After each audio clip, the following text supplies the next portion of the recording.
Hello, word nerds. Welcome to the dictionary.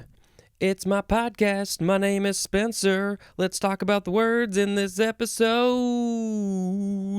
The first word is dree, D-R-E-E. This is a transitive verb from before the 12th century. It is chiefly Scottish. The synonyms are endure and suffer. Oh, I have to suffer. You have to suffer through. No, you have to dree through listening to me go through this whole book. This is from the Old English dreogon, akin to the Gothic, also dreogon spelled a little different, and that means to perform military service. So, assuming that people did not want to perform military service, they had to endure through it, suffer through it until they were done, and so they were dreeing through their military service. And I wonder if the Scottish people still say this one. Gotta suffer through a preschool play. Some people might say that that's suffering through it. They're dreeing. Okay, the sound effect is going to be. I might change it up a little bit. The next word is dreg, D-R-E-G. Noun from the 14th century. 1. Sediment contained in a liquid or precipitated from it. And the synonym is the word lees, L-E-E-S. And I am not familiar with that one. And this is usually used in plural, so you would say dregs. What is the sediment at the bottom? Usually wine. Red wine often will have some dregs at the bottom. I don't think you really want to drink it or eat it or chew it. Probably just leave it in the bottle or rinse it out. Nobody's going to judge you if you leave it there. 2, the most undesirable part. And this is also used usually in plural, as in the dregs of society. Who are the dregs? Every person is worthy, but, maybe there's some people who are, doing some bad things, not being nice to the other people, doing the crimes. Well, why are they doing the crimes? Are they being forced to because of their situation in society? Maybe you can't call them the dregs if they're just trying to survive. 3, the last remaining part. The synonym is vestige. Vestige. Vestige. And this is also usually used in plural, as in the last dregs of fuel. You don't ever want to get to the last dregs of fuel. You got to be filling up your car gas tank before you get to the last dregs. Dreggy. Dreggy? Dreggy is an adjective, so those things are so dreggy. They're the last parts, the undesirable parts, the sediment, the dreggy parts of the wine. This is from the Old Norse dreg with 2 G's, perhaps akin to the Latin, do you say fracas or frases? I think it might be fracas. That is the dregs of oil. So I guess oil? Some kind of oil has some dregs at the bottom, and I'm going to assume that nobody wants that part of the oil. Next is D, region. 2 words, and the first word is just the capital letter D. D, region. Noun from 1930. The lowest part of the ionosphere, occurring approximately between 30 and 55 miles above the surface of the Earth. And the equivalent of that in kilometers or kilometers is 50 and 90 kilometers above the surface of the Earth. So, but this is the lowest part of the ionosphere, and depending on how the pressure is changing throughout the day around the world, it's going to go up and it's going to go down. So, somewhere between 30 and 55 miles above the Earth is the lowest part of the ionosphere, which is the D region. I don't know why it's called the D region, though. It doesn't say. Maybe we need to post a picture of the ionosphere on social media. Maybe put a link. Why do they call it? Put a link in the show notes. Why do they call it the D region? Dreek is next. D-R-E-I-C-H. I would want to say Dreich, but that's more of German. This is not that. This is Dreek. Adjective from 1813. It is chiefly Scottish, and the synonym is dreary, which we talked about in the previous episode. So, it is Middle English from Scandinavian origin, akin to the Old Norse drugr, and that means lasting. Lasting. That's a little confusing. I don't know how to connect that to dreary. Is there a different dreary? Displayed listlessness, provide, not likely to provide cheer, comfort, or interest, gloomy, dismal. Yeah, that's a little confusing. Dreek. If you're feeling dreek, you're feeling dreary. Oh, it's a dreek day when I look up at the D region. It's full of clouds. Dreidel is next.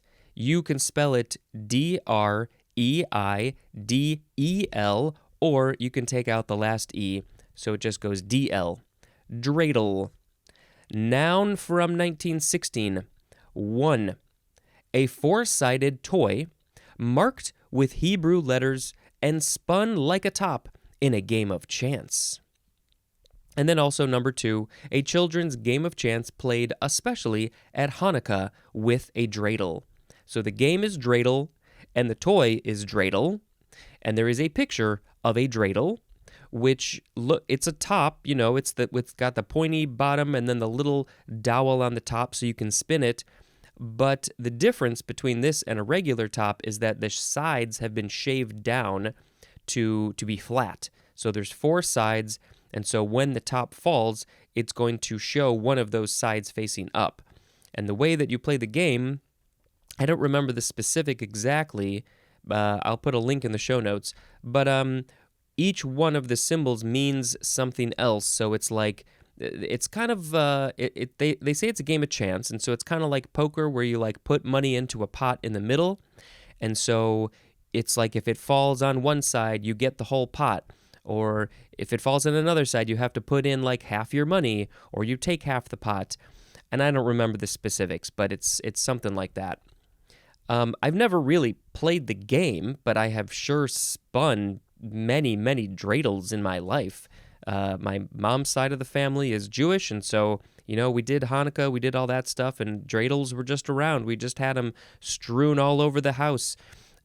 On the mantle, on the floor, on the piano, next to the TV. You never know when you're going to get the urge to spin a dreidel, so you just got to spin it. Sometimes in the fridge, in the bathroom, in the medicine cabinet. We just had dreidels all over the place.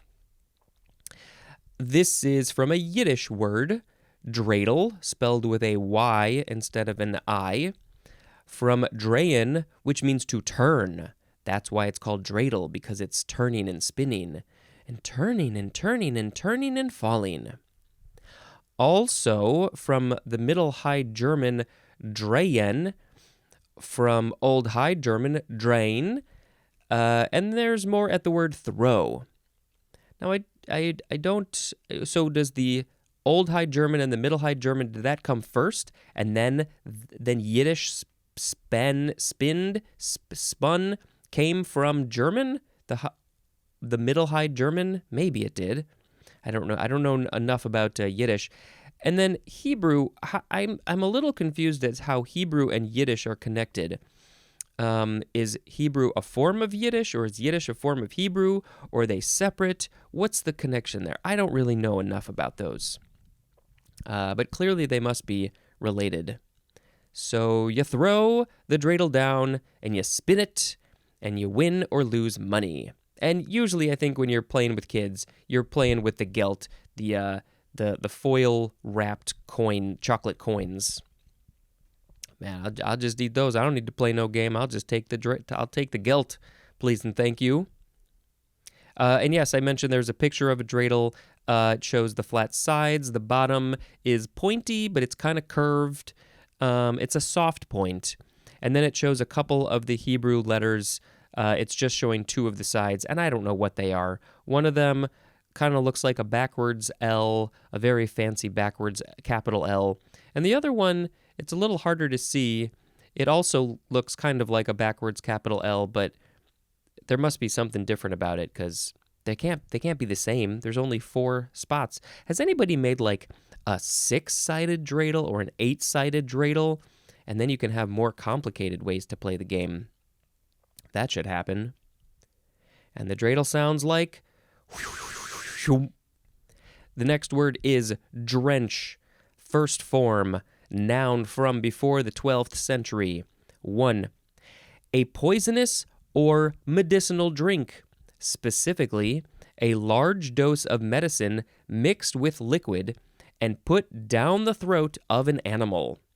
Call this a drench, so it's supposed to help the animal, but it looks like the problem with it is that if you maybe have it in too much doses, too much of it, if the dose is too high, then it might become poisonous. Again, we've seen this before. There's a fine line between medicine and poison. I've never heard of a drench medicinal drink thing. 2A, something that drenches. Like the water coming from the sky is a drench. 2B, a quantity sufficient to drench or saturate. What I need right now is a quantity that is sufficient to just drench me in the shower. That's the kind of water I need. I need to be drenched. The second form of drench is a verb from before the 12th century. It looks to be just transitive. 1A is archaic. To force to drink. And that looks like that is the one that's connected to the medicine that you're putting down the throat of an animal because you have to force them to drink it because they don't want to drink something that they're not familiar with. They don't maybe realize they're sick. 1B, to administer a drench to. Again, this is connected to that. And the thing that you are administering the drench to is an animal. So you're drenching the animal with the medicine. And then, I guess even before the animal situation, what they used to say is if you forced somebody just to drink anything, maybe you were drenching them. 2, to wet thoroughly, as by soaking or immersing in liquid. You just take a thing and you just dunk it in water and you have drenched it very thoroughly. 3, to soak or cover thoroughly with liquid that falls or is precipitated. Fallen from the shower, fallen from the rain, fallen from the gutter, fallen from your Spain. I don't know what happened there.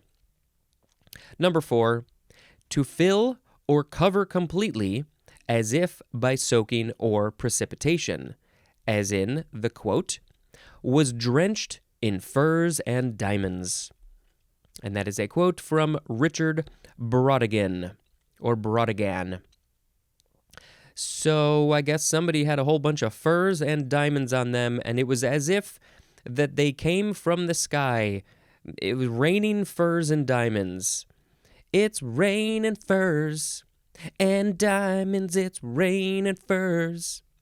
A synonym is the word soak. Drencher is a noun. Well, the whole drinking thing makes sense because this is from the Old English drinkon, which is akin to the Old English drinkon, D-R-I-N-C-A-N, and that means to drink, which makes sense. So, just became a thing. You force them to drink, you're drenching them. Okay. Let's see. We have one more word for this episode, but there's a whole bunch of definitions. So, it's the first form of the word dress. D-R-E-S-S. And there will be 2 forms in this episode and 1 form in the next episode. So the first form is a verb from the 14th century, starting with transitive. 1A, To make or set straight. Trying to think of how do you use that one in context. To make or set straight. Dress there's something there. I don't know. 1B. To arrange as troops in a straight line and at proper intervals. Dress the troops. No, you are not literally putting the clothes on the troops. You are making them all nice and neat. You're making them straight, setting them straight in literally straight lines. 2. To prepare for use or service. Specifically, to prepare for cooking or for the table. As in, dress a salad. Dress it in a fancy black tie clothes. No, you're just preparing it. You're getting it ready. Dress the salad. I don't know where these came from. I guess we'll look at the etymology at the end. 3. To add decorative details or accessories to. As in, nope, the synonym is embellish. Ooh, gotta make it super fancy. Dress it up real nice with bells and whistles and I guess furs and diamonds, but I'm not a fan of the furs. And even the diamonds, maybe not a big fan of those, especially not the blood diamonds. But dress it up. Let's all get dressed up fancy. 4A. To put clothes on, as in, dress a child. Oh, you childs. You don't know how to put your clothes on, so we got to do it for you. Please get dressed. I got too many things to do. 4B. To provide with clothing, as in, feed and dress a growing family. You're not literally putting their clothes on, but you are providing them with the things that they would wear, and then they could put the clothes on themselves once they're old enough. Number 5 is archaic, and the synonym is dress down, which we will see in the next episode. That seems... Well, it seems like the opposite of most of these definitions, so maybe that's why it's archaic. 6A, to apply dressings or medicaments to. How do you say that word? Medicaments? Medicaments. I feel like that's maybe some sort of medicinal thing. So to apply dressings or medicaments to, as in dress a wound. How do you say that word? I don't know. We'll find out later. Yes, you gotta dress it. You gotta put the fancy. You gotta put the Neosporin on there. Put a Band-Aid on there. A bandage. Whatever you gotta do, you gotta dress it. Again, I just want to see a wound dress in black tie affair. 6B1. To arrange by combing, brushing, or curling. And the thing that you are arranging is hair. You got to dress your hair. I don't know if I've heard that one. But yeah, anything that you got to mess with something in some way to make it all nice and neat or whatever, you're dressing it. You can apply this to literally anything in the world. 6B2. To groom and curry. Curry. And the thing that you are grooming or currying is an animal. Curry. I don't know. I feel like the other definitions of curry have very much left my brain. So grooming an animal, you're brushing it. Maybe you're giving it a trim. Whenever I go to Petco to get some food and litter for our cats, they have a grooming section, so I get to see them. So they're dressing the animals. Usually it's dogs in there. But what are these other forms of curry, these definitions of curry? No, it's not the food. No, not the food. Let's see. Clean the coat of. Here we go. Yes, with a curry comb. Yeah, so it's really it's very similar to grooming. Cleaning the coat of a thing, you're dressing it. You probably have to dress the horse, maybe getting them ready for dressage. Which, are we going to see that? Dressage? Yes, that's in tomorrow's episode. Okay, back to the definitions. Here we go with 6C, to kill and prepare for market or for consumption. And this is often used with the word out, dress out. I have heard of people say, like, when they hunt a deer, they have to dress the deer, get it ready. They're doing the skinning and the cutting and all that stuff that I don't agree with and I don't like and I don't approve of. I never had to do it myself, obviously. But dress out, I've not heard of that phrase. So I guess we'll probably learn about that in tomorrow's episode. Let's see. Is it even in there? I'm scanning. I don't think it is. No, because I guess the context was all done here. 6D, the synonyms are cultivate and tend, especially to apply manure or fertilizer to, as in dress a field. So you're putting the manure, the fertilizer in the field so the things can grow all nice and strong and healthy and happy and tasty. And so you're cultivating the field by dressing it. 6E, to put through a finishing process, especially to trim and smooth the surface of. And the thing that you are putting through this process, a couple of things possibly, lumber or stone. So if the edges are all rough, but you want them nice and smooth, you gotta dress it. It could be like sanding, grinding, if we're talking about stone, maybe metal. But yeah, dressing is the process of just making it all pretty and nice and fancy. Here are the intransitive definitions. 1A, to put on clothing. I learned long ago how to dress myself, and I hope I never forget, and I hope I can always do it myself, but there's a pretty good chance that if I get to be of a certain age or have certain medical problems, I may not be able to dress myself anymore, and that's going to suck. 1B, to put on or wear formal, elaborate, or fancy clothes, as in dress for dinner.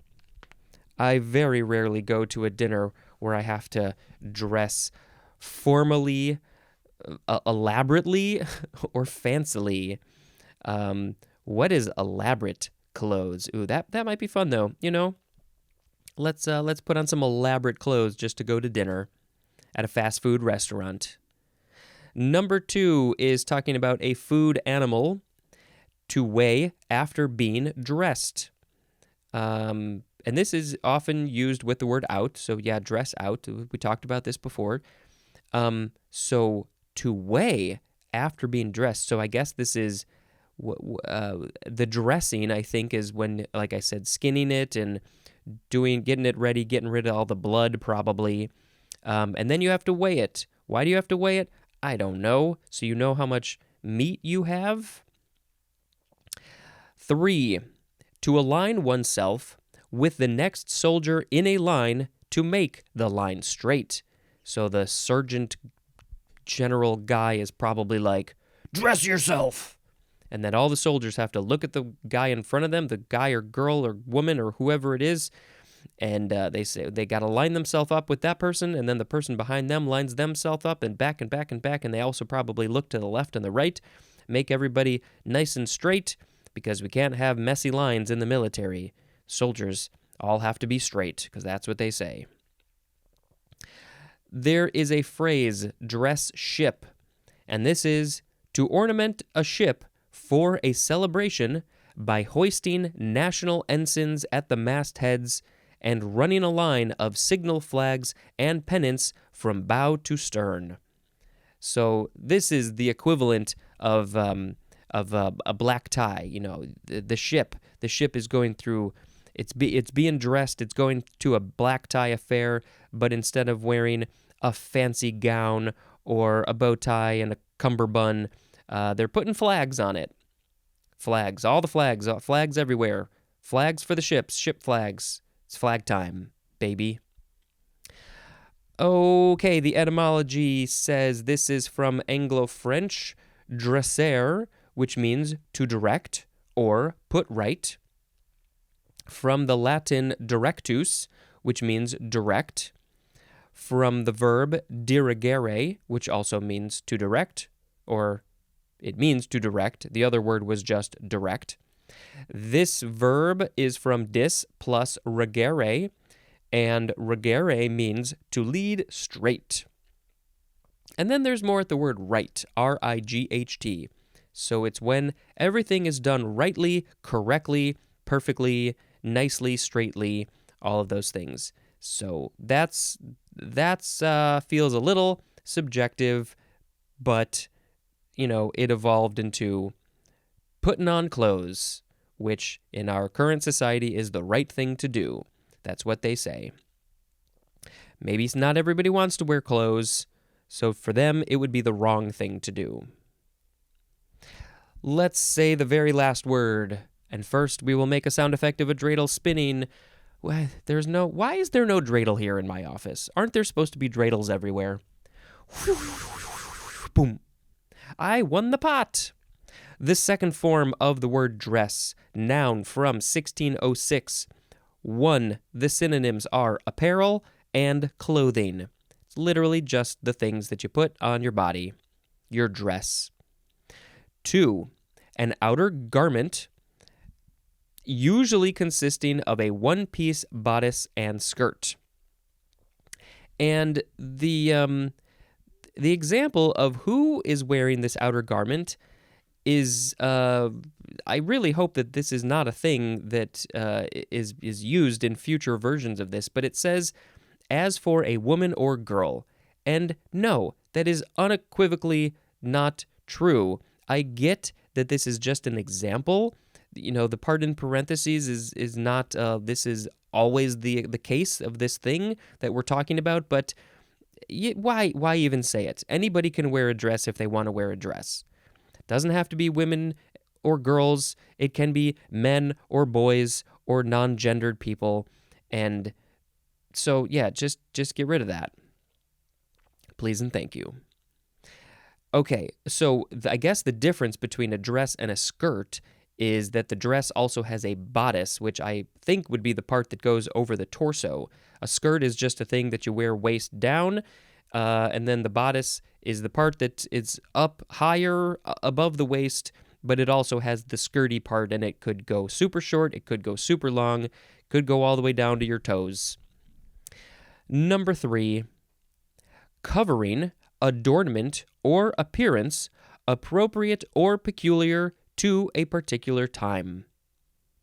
So this is the stuff that you wear. So like maybe you got outside clothes, day clothes, street clothes, school clothes, work clothes, fancy clothes. Those are all the different kinds of dresses that you would wear. That you got, well, I guess you would, instead of saying clothes, you would say, I got fancy dress clothes, school dress, work dress. I don't know. I don't know if that gets used much in that way. Maybe the way I'm using it is a little odd. And number 4, a particular form of presentation. And the synonym is guise, G-U-I-S-E. Just what it's the thing that you were putting on at a certain time, at a certain place. It's your dress. Okay, now I have to pick a word of the episode. So I have to reread the words. We didn't have very many today. We had dree, dreg, de-region, dreek, dreidel, drench, dress, and dress. Well, what do I want to pick? I don't know. I mean, dress, it's clearly a big one. There's a whole lot of definitions that you can use this word for. It's not my favorite though. I like having clothes on. I'm not one of the people who prefer to be nude or wear less clothes. I think I'm perfectly fine having clothes on. Let's see. I mean, I guess dreidel is fun. Even though I never played the game, it's just sort of a fun thing. Like, who doesn't have fun spinning a dreidel? Come on. If you don't have fun spinning a dreidel, I don't want to be your friend. Let's see. Should we pick that? The dregs, I'm not a big fan of the dregs. Let's see. Yeah, dree is all about enduring and suffering, and I don't feel like I want to suffer through anything. Sure, let's pick dreidel as the word of the episode. I mean, geez, there is literally a song that goes, Dreidel, dreidel, dreidel, I made you out of clay, and when you're dry and ready, with dreidel I shall play. Why are you making a dreidel out of clay? What is the point of that? Did back in the day, is that all they had to make a dreidel out of? No wood? I think wood would make more sense. It's a lot easier to make dreidels these days with the technology that we have.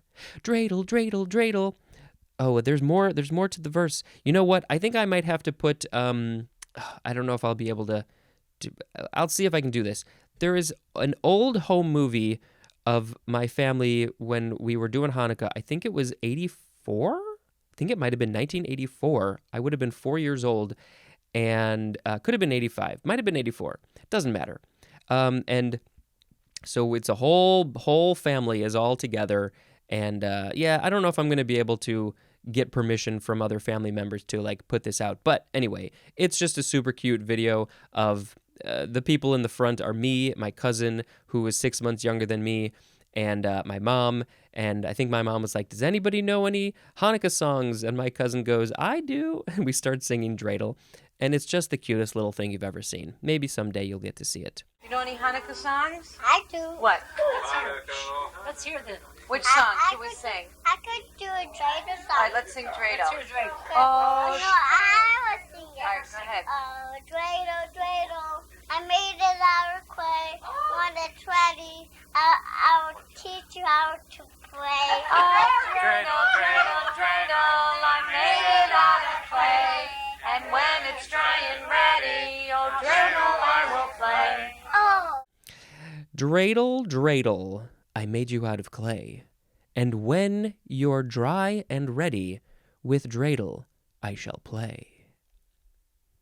Okay, that is going to be the end of the episode. Thank you very much for listening. As usual, please come back. Please bring friends. This has been Spencer, dispensing information. Goodbye. Hello, word nerds. Welcome to the dictionary. Please rate and review this show on Apple Podcasts and all the other places that you possibly can do that on. You can share this show. You can subscribe to this show. Please just listen. That's all I want you to do. Listen to it and share it. If you want to contact me, you can email me, dictionarypod@gmail.com.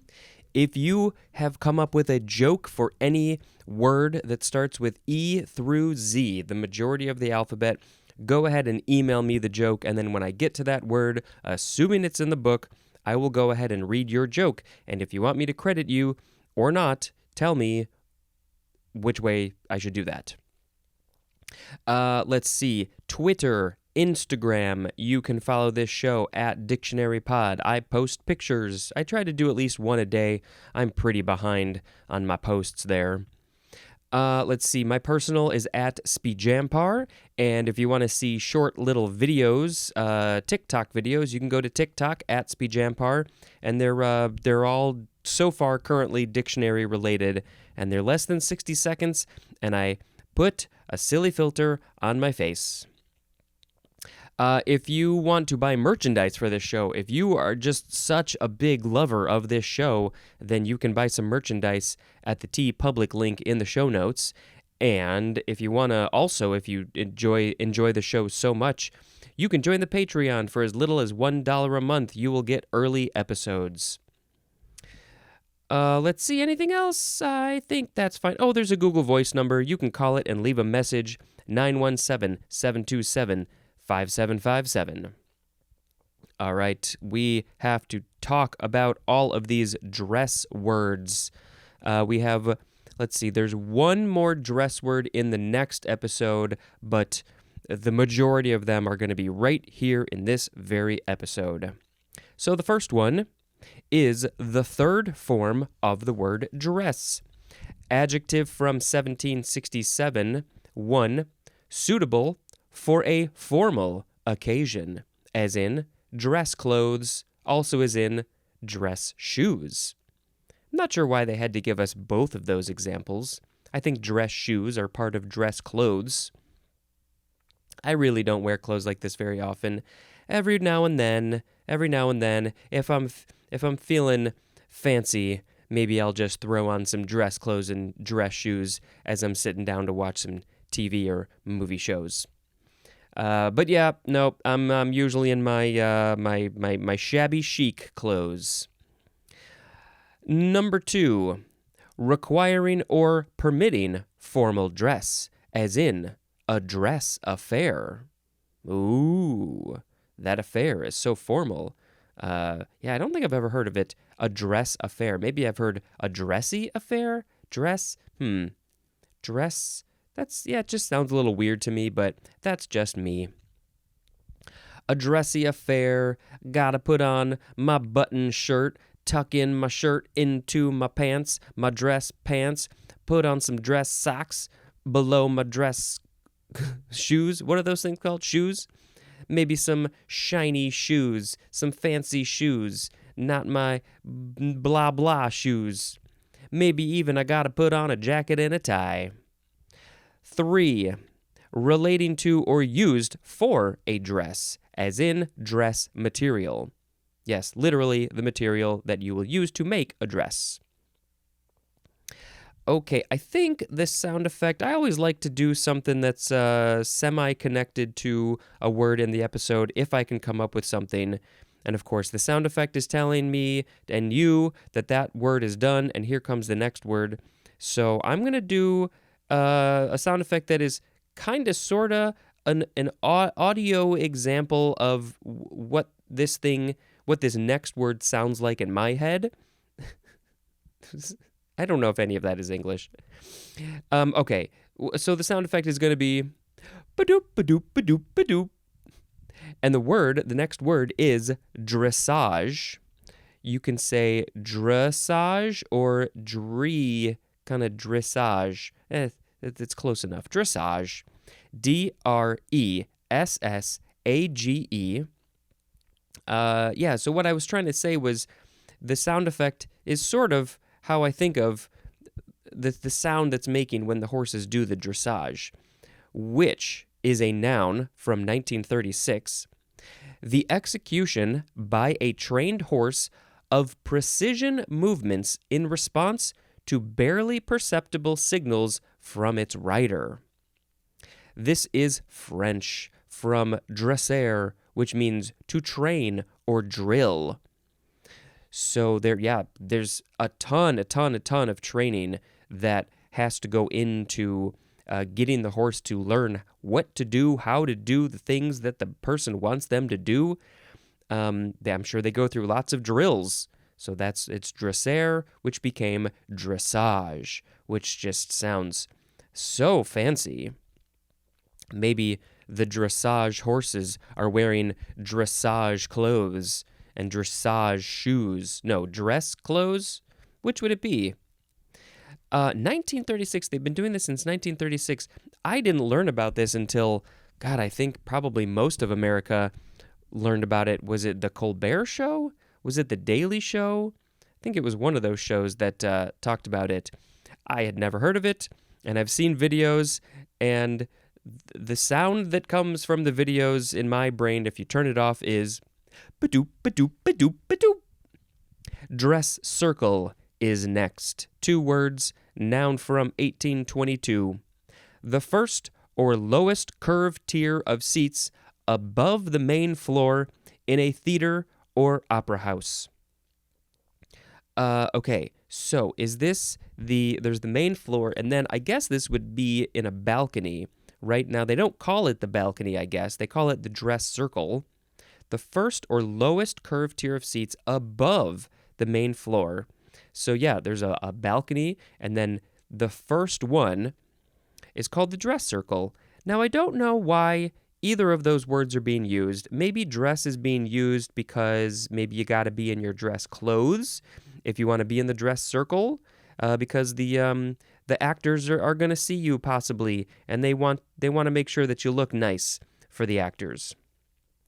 But circle, I don't know circle. I mean, if it's curved, then it's a part of a circle, but then it would be an arc and not a circle. So yeah, I don't know circle. And it depends on the theater. Some theaters are going to have a dress circle. Some ones aren't. They're going to maybe just have a balcony. Maybe it's balcony 1, 2, 3. There's the orchestra pit and the main floor, and there's the box seats, and I don't know the other names for the things, for the seats. I believe that the dress circle is probably, other than like the very front section, the orchestra pit area or the main floor, other than those, I think the front of the balcony is probably some of the best seats, because I think you're going to get maybe the best audio, you're going to get a real good view, unobstructed, you're a bit higher, so you get like an interesting view of everything. You get to see more when you're up higher because of the angle. So yeah, the dress circle is probably a pretty good place to be, unless you want to be up close and see the sweat and the snot and the spit, all of those other things that start with S. Dress code. 2 words, noun from 1968. Formally or socially imposed standards of dress. So formally imposed standards of dress would be like it may be at a company, a place, a building. They're going to say, we are formally requiring you to wear these types of clothes and not these other types of clothes. But socially imposed standards of dress, I guess that's more like, what is your social group, your social class? What is that deemed to be appropriate wear? You know, the group of people that you hang out with might all wear the same type of clothes. You know, I'm in the sort of nerdy group or whatever, so, you know, I have a type of dress. I wear a lot of graphic tees with nerdy cultural things on there. And then, you know, I just wear my my khaki cargo pants because, you know, the cargo pockets are super practical, even though I don't really use them much anymore. I do a little bit. But yeah, that's just, you know, that's what I'm a part of. I ain't wearing no fancy dress every day. My social group, I guess, of me and myself and I have decided that socially I will wear these clothes. Boop, boop, boop, boop, boop, boop, boop, boop, boop. Dress down. 2 words. Transitive. Oh, it's a verb from 1852, starting with transitive. To reprove severely. Reprove severely. Dress down. I feel like that's like you're telling somebody that they did something bad, maybe. I'm a little confused by reprove. To be honest, I'm not entirely sure what that word means. But maybe the intransitive will help us. To dress casually, especially for reasons of fashion. So in this context, you are to be fashionable, you are consciously dressing down, dressing casually, dressing less fancy. That's what I do. I very consciously dress down for reasons of fashion. I'm the most fashionable when I am dressing down. Maybe I should just wear pajama pants outside all the time. Reprove severely, yeah, I can't wrap my brain around it. Is this about dressing, or is this about, I feel like there's something in my brain that's telling me to be like, you're reproaching, you're, what is it? You're, I can't really think of the word, but you're like, telling somebody they did something bad. I don't know. Maybe that's totally off base, or maybe too basic. I don't know. Let's move on. Boop, boop, boop, boop, boop, boop, boop, boop. Dress down day. So dress down is 2 words with a hyphen, and then there's the word day. Noun from 1986.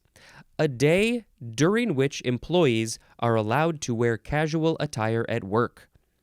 So they were able to dress down, dress casually, probably not in their, you know, fancy work clothes, maybe a suit and a tie and a dress or skirt or blouse or whatever. No, this day, dress down day, they got to, well, you know, we now call this casual Fridays, right? That's what we call it now. Now, it might not be on a Friday. Maybe there's Hawaiian Shirt Tuesday. I don't know what places do. Every day for me is dress down day. I've never heard of dress down day. I wonder how quickly they got rid of that phrase. Maybe some places still use it. But you are allowed. Oh, everybody was like, oh, great, I don't have to wear my stuffy work clothes today. I get to dress down. I'm sure there's a level of what are you allowed to wear dress down day? Can you wear the clothes that you wear when you go to bed? Or, does it have to be still fairly reasonable? Probably. Dresser. First form, noun from the 15th century. I feel like recently in an episode, I don't know, within probably 10 or 15 episodes, I was trying to come up with the word dresser because it's got the drawers. Oh, it was probably for drawer, right? And was like the drawers that they open by sliding in and out. And I could not think of the word dresser. I'm pretty sure there's something wrong with my brain. The amount of words that I cannot come up with is kind of bonkers. Because I am bonkers. Okay, dresser, first form, noun from the 15th century. I believe that's all a repeat. Number 1 is obsolete. A table or sideboard for preparing and serving food. Yeah, we don't use this one anymore. And I'm sure that it is called a dresser because this is where you are dressing the food. Probably, I think we saw that in the previous episode, dressing the salad. Maybe you got to dress the chicken or the turkey to be, you're pulling out the guts, all the tasty, tasty guts. And then you're, whatever else you got to do. I don't know. I've never prepared a chicken or a turkey or anything. And then you got to put it in the oven. So that's the obsolete dresser. 2, a cupboard to hold dishes and cooking utensils. Now, I don't know if I've ever heard of that type of thing called a dresser. I'm more used to number 3, a chest of drawers or bureau with a mirror. You definitely don't. It doesn't have to have a mirror. Don't take that too seriously. It can have a mirror, doesn't have to have a mirror. I have a dresser that does not have a mirror, and I still call it a dresser if I could come up with a word. But we also have another dresser that does have a mirror. Dresser, drawers. What are you putting in your dresser drawers? How do you fold your stuff? Do you fold your underwear? Do you fold your socks? Do you pair them up? What do you do with your clothes in the dresser? Is it all messy? Is it neatly organized? Maybe by color, maybe by type? Or do you just throw it all in there and say, I'll deal with it later? The second form of dresser, noun from 1520, one that dresses, as in, a fashionable dresser. So that's a very odd definition. I mean, literally, if you put on clothes at any point in your life, in your day, you are a dresser. One that dresses. Now, but what I think is probably a more common usage for this word, this is unrelated to the example that they gave, a fashionable dresser. I think of back in the day, kings and queens or princesses, whoever, they were so important that they would have a dresser, somebody who would come and dress them.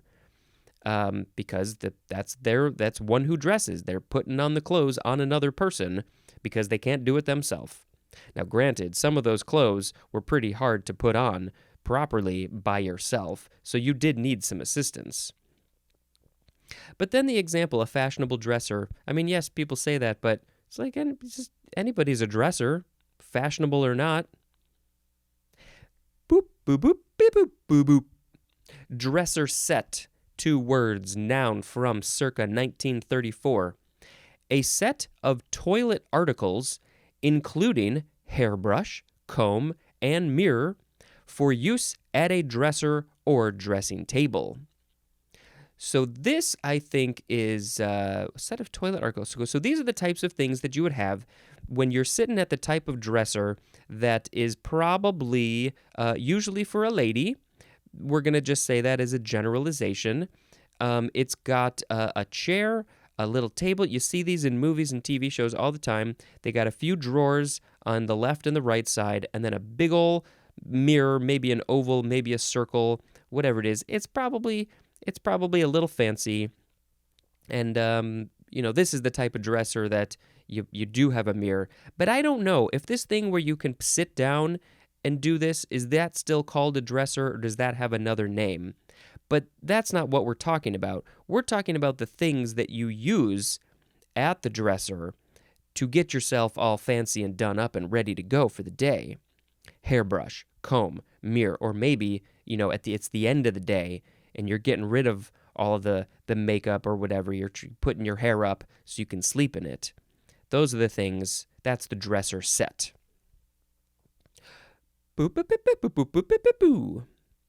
Dressing. Noun from the 15th century. 1a. The act or process of one who dresses. I'm dressing. I got out of the shower and I'm dressing. I'm putting on clothes. I'm a dresser who is dressing.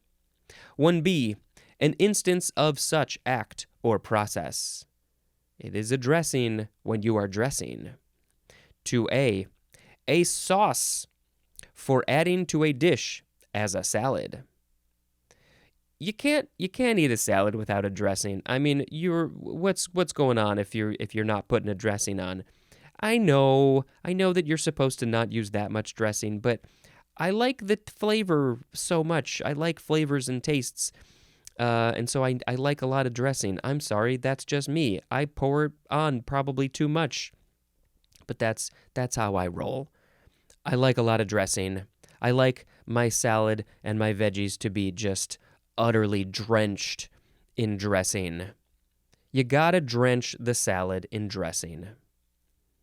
What dressing do you like? Let's see, back in the day, ranch is a good one, not healthy. French dressing, there was a time when I was doing the French dressing. What else do we got? We got balsamic, vinegar, and oil, Thousand Island, Caesar. Why is there fish in Caesar dressing? Can we not have that? There are some vegan Caesar dressings. I haven't really had them, but that I definitely was getting Caesar salads for a while there. Love that. Yep, that's all the dressings. There's no more. We found them all. Let's see. There's more. 2b, a seasoned mixture usually used as a stuffing, as for poultry. This one was always a little weird to me, but as you look through the definitions of dress and all this, you realize, okay, so at the dressing, they're dressing the turkey, and part of that is putting this. Well, a lot of us call it stuffing. They're stuffing the turkey with this stuff. It's like bread and seasonings and things, and so but that's part of the dressing process, and so that's why they call it dressing. I like to just call it stuffing because it is being stuffed into a turkey. But here's the thing. You can make stuffing without actually stuffing it into a turkey or something. We just make some stuffing whenever we want just because we like it, and we don't put it in a dead animal. It's real good stuff. Stuffing is good stuff. 3a. A material, as ointment or gauze, applied to cover a lesion or wound. You got to dress the wound. You got to clean it first and then dress it so it doesn't get all the nasty bacteria and get infected. 3b. Fertilizing material, as manure or compost. I mean, yeah, we saw all the dress definitions in the previous episode. This was part of that too. I guess you got to dress your field. Dress your field. You got to dress a lot of things. Dress is a very, there's a lot of stuff going on with the word dress and its related forms. The dressage horse is getting a little crazy with its dance moves. Next is dressing down, 2 words with a hyphen, noun from 1876. A severe reprimand. Okay, so this is what I was trying to think of before with dress down. A dressing down is a severe reprimand. So yes, I think dress down is the same thing. To reprimand severely is dress down. And then the act of that is dressing down. Don't you dress down me. Don't give me a dressing down. I'll fight you. Boop, boop, boop, boop, boop, boop, boop. Dressing glass, 2 words, noun from 1703. A small mirror set to swing in a standing frame and used at a dresser or dressing table. So it's a small mirror set that swings in a... So this is probably just a little mirror. Yeah. So they got the big mirror on the dresser, but then there's a little one just on a thing. It's maybe like a foot high with the stand and everything, maybe a little bit more. And it's, small. Oh, I can think of so many examples in my head of when I've seen these in movies. I feel like I just saw a couple recently. There's the big mirror, and then they got the little mirror, maybe for the up close, putting on the makeup or something. And that's called dressing glass because you're using it to dress, and it's glass, and it's a mirror, and you got your dresser set of toiletries. Boop, boop, boop, boop, boop, boop, boop, boop, boop, boop, boop, boop. Dressing gown, 2 words, noun from 1777. A robe worn especially while dressing or resting. You wear it while you're dressing, but you're going to have to take it off when you get dressed. Maybe this is more about the getting ready, maybe with your face and your hair. You're going to want to wear a dressing gown because, you don't want to just do it naked and you haven't put on your clothes yet. So you got to wear something. Maybe it's silk. Maybe it's got a tie thing that you can wrap around. It's not like the towel fabric that you wear like a normal robe. No, this is a fancy dressing gown. Or when you're just resting, if you want to take a little nap, you got to put on your dressing gown. Them's the rules. Boop, boop, boop, boop, boop, boop. Dressing room, 2 words, noun from 1662. A room used chiefly for dressing. What are the other uses? They could say exclusively for dressing. What else are you going to be doing in a dressing room? Especially a room in a theater for changing costumes and makeup. The actors, they got to go into their dressing room in the beginning of the show to get ready. They're gonna do some prep. They're gonna put on their makeup, whatever they got to do.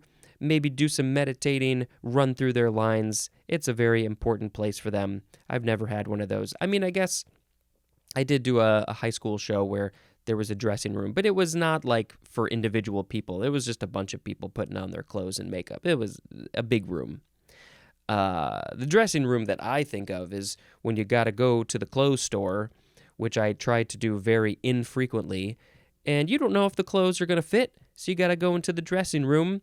And then you're like, hey, I got these clothes. And they're like, you can't go in with more than 6 items. I don't know if they still do this. So we're going to give you a little number of how many items you've got. And I'm going to put that on the thing. And I got to let you into the dressing room. And then you come out. And you're like, and you say to your partner, whoever you're with, hey, does this look good? Yes, yay or nay? I can't tell. It's on me. The mirror doesn't help. I need a third party to tell me what I look like. And then, so many memories of just being in the dressing room. Then you got to make a pile in the little room, the 3x3 room of these are the clothes I like. These are the clothes I don't like. Don't forget which one is which. And then you take the pile you don't like and you walk out and you're like, here, I didn't like these. Can you please fold them for me and put them back? Thank you very much. I appreciate your assistance. And then you take the clothes that you want and you buy them and you leave. And you're like, oh, that was a fun time in the dressing room. Favorite days. Favorite days. Boop, boop, boop, boop, boop, boop, boop. Dressing table. 2 words. Noun from 1668. A table often fitted with drawers and a mirror in front of which one sits while dressing and grooming oneself. This is a fun definition. I don't know why. This is the one that's probably got the drawers on either side, because it literally says that. And it's got the big old mirror, and this is probably where you're going to be putting your dresser set. And then you've also got your dressing glass, so you can look at yourself real close up on the mirror. I know my mom had one of these. I don't know if she still does have one of these dressing tables. I can't think of it. Probably. Let's see, anything else? Yeah, this is the one that's like, you just see this in movies and TV shows all the time. All the time, every single one, everybody's sitting at a dressing table, doing their stuff, doing their makeup, grooming themselves, wearing their dressing gown. Dressmaker, one word, first form, noun from 1803. One that makes dresses. Dressmaking is a noun. Be thankful for all of your dressmakers because they make your dresses. Boop, boop, boop, boop, boop, boop, boop, boop. Second form of dressmaker, adjective from 1904. This is talking about women's clothes. Having softness, rounded lines, and intricate detailing, as in a dressmaker suit. And I have never heard of this word used to describe suit or clothes. A dressmaker suit. Why does it have all of those specific aspects? Softness, rounded lines, intricate detailing? I mean, it's got to be from, the original word dressmaker, the one who is making the dresses. But why would you describe it as a dressmaker suit? I find that interesting. What's that movie? The one with the dressmaker with the guy who just retired from acting, the Phantom Menace. No, the Phantom Thread. I do think that if there hasn't been one, there should be a spoof combining the Phantom Menace and the Phantom Thread. Next is dress rehearsal, two words, noun from 1828. 1. A full rehearsal, as of a play, in costume and with stage properties shortly before the first performance. This is when they've done all of their regular rehearsals, the clothes are ready, the costumes are ready, the lighting is ready, the sets are pretty much, everything's pretty much ready to go. Everybody's got their lines down, and they're like, all right, let's dress it up. Let's dress everything. Put on your clothes and probably your makeup. Do a dress rehearsal. We got to rehearse again, but with all of the things so we can figure out if there's any problems that we got to fix. We got to fix them at the dress rehearsal. 2, a practice exercise for something to come. And the synonym is dry run. So, just anything that you gotta plan, you gotta go through, you gotta do a dress rehearsal. Dress rehearsal. It's a very important part of a play, a show, a musical, an opera, whatever it is. Boop, boop, boop, boop, boop, boop, boop. Dress shield, two words, noun from 1863. A pad worn inside a part of the clothing liable to be soiled by perspiration. And where you're wearing this could be the underarm. I've never heard of a dress shield. I guess we don't really wear these anymore. We used to in 1863. So it's a shield, a thing that's going to stop your regular dress clothes from being soiled by perspiration. Maybe I need to wear these. Where else might you be wearing a dress shield? Your underarms. I think the other place that you might want to wear some might be right in the groin. Maybe you get some perspiration there. And if you don't want your pants, your underwear, your whatever to be soiled, just put on a dress shield. It would be great if it looked like a shield. So people used to wear dress shields under their arms and maybe other places. You learn something new every day when you read the dictionary or listen to someone else talk about the dictionary. Boop, boop, boop, boop, boop. Dress shirt, two words, noun from 1849. A man's shirt. We don't need the word man, but that's fine. A man's shirt, especially for wear with evening dress. Broadly, a shirt suitable for wear with a necktie. You can't wear a t-shirt. A t-shirt isn't suitable for a necktie. You got to have a collar, unless you got a t-shirt with a collar. No, of course, I'm being silly. You can wear a necktie with whatever the hell you want to wear it on. But a dress shirt is the most likely because it's got the collar. It's going to keep the tie in the proper place, and it's made for a tie. It's got that real stiff collar and the buttons, and it can be so hard to get that last little button buttoned that you got to button if you want to wear a necktie. It's a tiny little button. And it's really hard to do if you got fat fingers or something. And then, if you want to look super fancy, you got to tuck in the dress shirt. And I apologize, these episodes seem to be getting longer. I guess I got a lot of things to say about these words, but you know what? Maybe you like all the content. Don't worry, we're almost at the end. Boop, boop, boop, boop, boop. Dress uniform, 2 words. Noun from 1814. A uniform for formal wear. This is maybe what everybody is wearing if they got to be formal. Maybe I'm trying to think of an example of a place that hey, everybody's got to wear their dress uniform. Maybe the military, if they got to go to an event and or look all nice and neat, they all will wear their dress uniform. Well, there's probably other ones where everybody basically wears the same thing at maybe a party or something, and that's their dress uniform. Boop, boop, boop, boop, boop, boop, boop, boop, boop. The last word is dress up, 2 words. Verb from 1635, starting with transitive. 1. To make more attractive, glamorous, or fancy. As in, dress up a plain dessert with a rich chocolate sauce. And yes, please, anytime you want to put a rich chocolate sauce on something, on a dessert, a plain dessert, a pie, an ice cream, my mouth, yes, please, thank you, do that. Dress it up.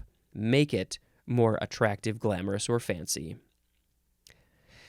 2A, to attire in best or formal clothes.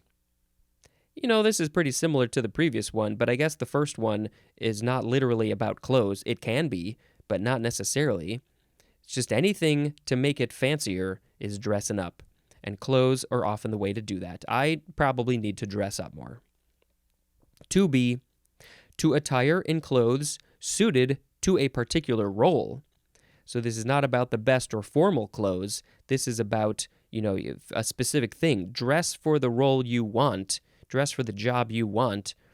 Where's that joke? That's why I'm dressing up as Batman. So you're dressing for a specific thing. It could be a uniform, could be whatever. You're dressing up. You're not in shorts and a t-shirt, probably.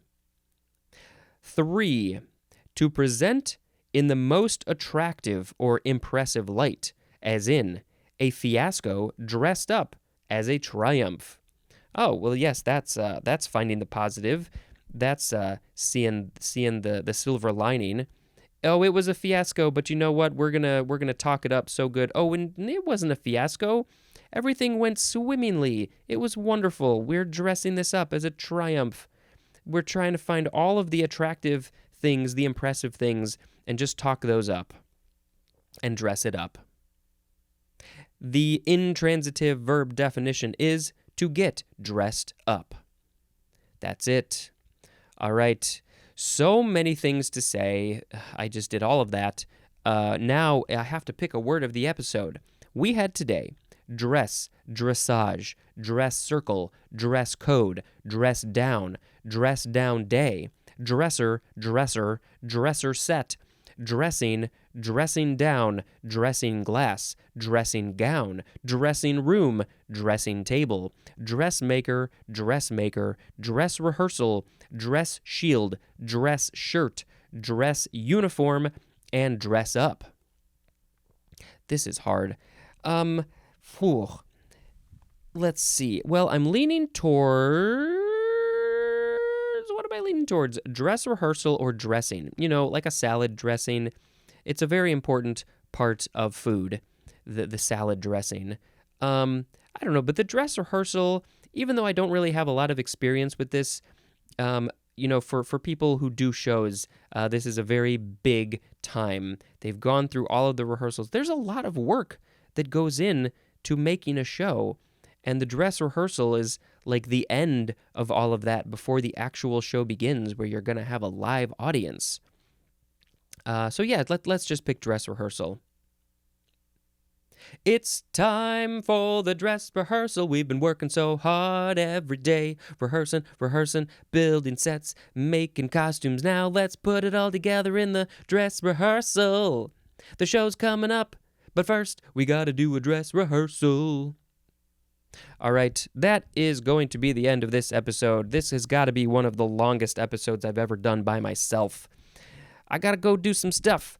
Thank you very much for listening, and until next time, this is Spencer dispensing information. Goodbye. Hello, word nerds! Welcome to the dictionary. Thank you very much for joining me. I'm so glad that you were here. Let's do this. Oh, this is the last day of April. The day that this is airing is the last day of April 2023. Yay, April. Hopefully the weather is all nice and stuff and not too rainy, but here in the northern hemisphere in the Chicago area, it's probably crazy rainy right now. In fact, the day that I'm recording this is a whole month early, and we're about to get some crazy storms coming through here. I think they're like 65, 70 miles an hour winds. Some areas might be getting tornadoes. So I'm going to record this and then go home and cuddle up on the couch, I think. Maybe with a hot chocolate. The first word in this episode is dressy. This is the fanciest of words. This word is so fancy. It is an adjective from 1768. Number 1, showy in dress. 2, synonyms are stylish and smart, as in dressy clothes. I always thought it was funny that the word smart can be used for dressy, fancy, stylish. You look so smart. Oh, is it because of my glasses? No, it's because of your clothes. 3, requiring or characterized by fancy or formal dress, as in a dressy affair. And what did we have? Didn't we have something in the previous episode? Looking for it. We had a dressmaker suit. Nope, that wasn't it at all. There was something, wasn't there something about a dressy affair? Here we go. The beginning of the previous episode was a dress affair, requiring or permitting formal dress. So yes, my brain wants to say dressy instead of dress. Dressiness is a noun. Okay, the sound effect is... The next word is drew.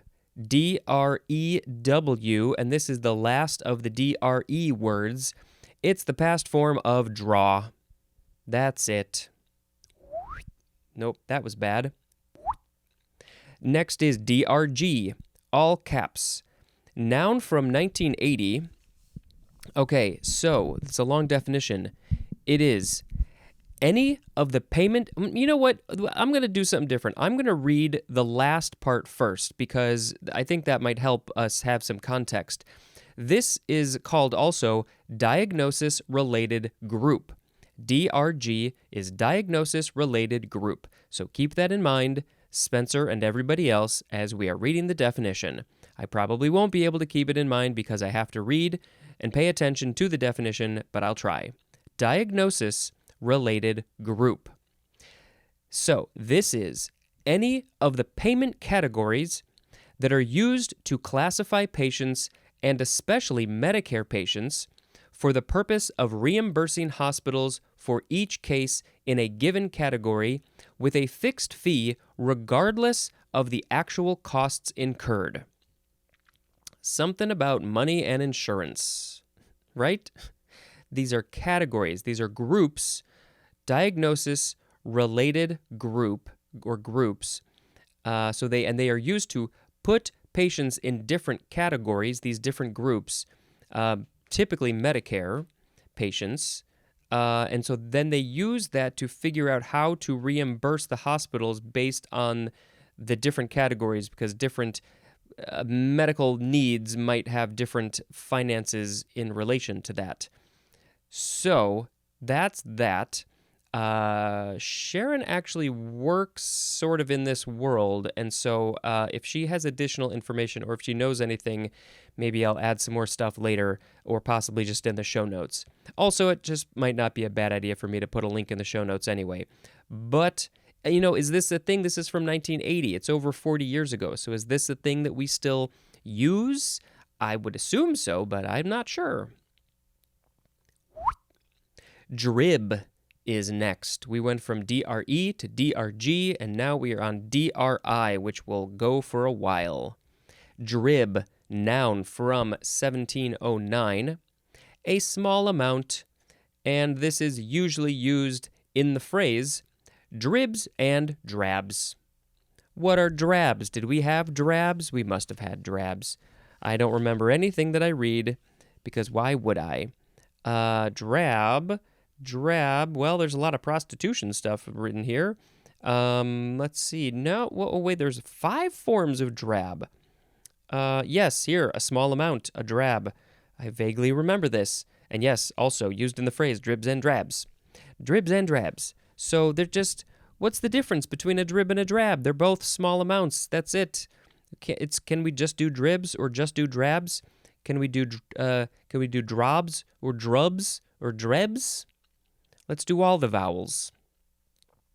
This is probably a back formation from dribble and driblet. Well, we're going to talk about both of those here next, so let's get to it. Dribble, D-R-I-B-B-L-E, first form, verb from circa 1589, starting with transitive. So one of these, probably in the noun form, is going to be related to a small amount. But we're in the verb form. Transitive, number 1, to issue sporadically and in small bits. So yes, we do have a small amount thing right here. 2, to let or cause to fall in drops little by little. Again, we have a thing that's related to a small amount here. Number 3a, to propel by successive slight taps or bounces with hand, foot, or stick. Okay, as in, yes, we're talking about dribble, as in dribble a basketball, also as in dribble a puck. There's also, not in here, but also dribble a football or a soccer ball, depending on what part of the country or the world you're from, you're in, you care about. So you're propelling it, and you're by slight taps or bounces with your hand, your foot, or a stick. So the basketball is with your hand, the soccer ball, the football is with your foot, because you're not allowed to touch it with your hands. You're not allowed to touch a basketball with your feet either. Or, and the puck, that was a hockey puck, and you're going to use a stick for that one. Dribble. Are there any other dribbles in sports? Not that I can think of. I don't know if any other sports dribble. It'd be funny if there was dribbling in golf. 3b, to hit as a baseball, so as to cause a slow bouncing. So you are not actively dribbling the baseball, but you're hitting the ball in such a way that it does sort of like a dribble, like a small little dribble on the ground. You hit it right to the ground and it goes bump, bump, bump, bump, bump, bump, bump, bump, bump. That's the sound.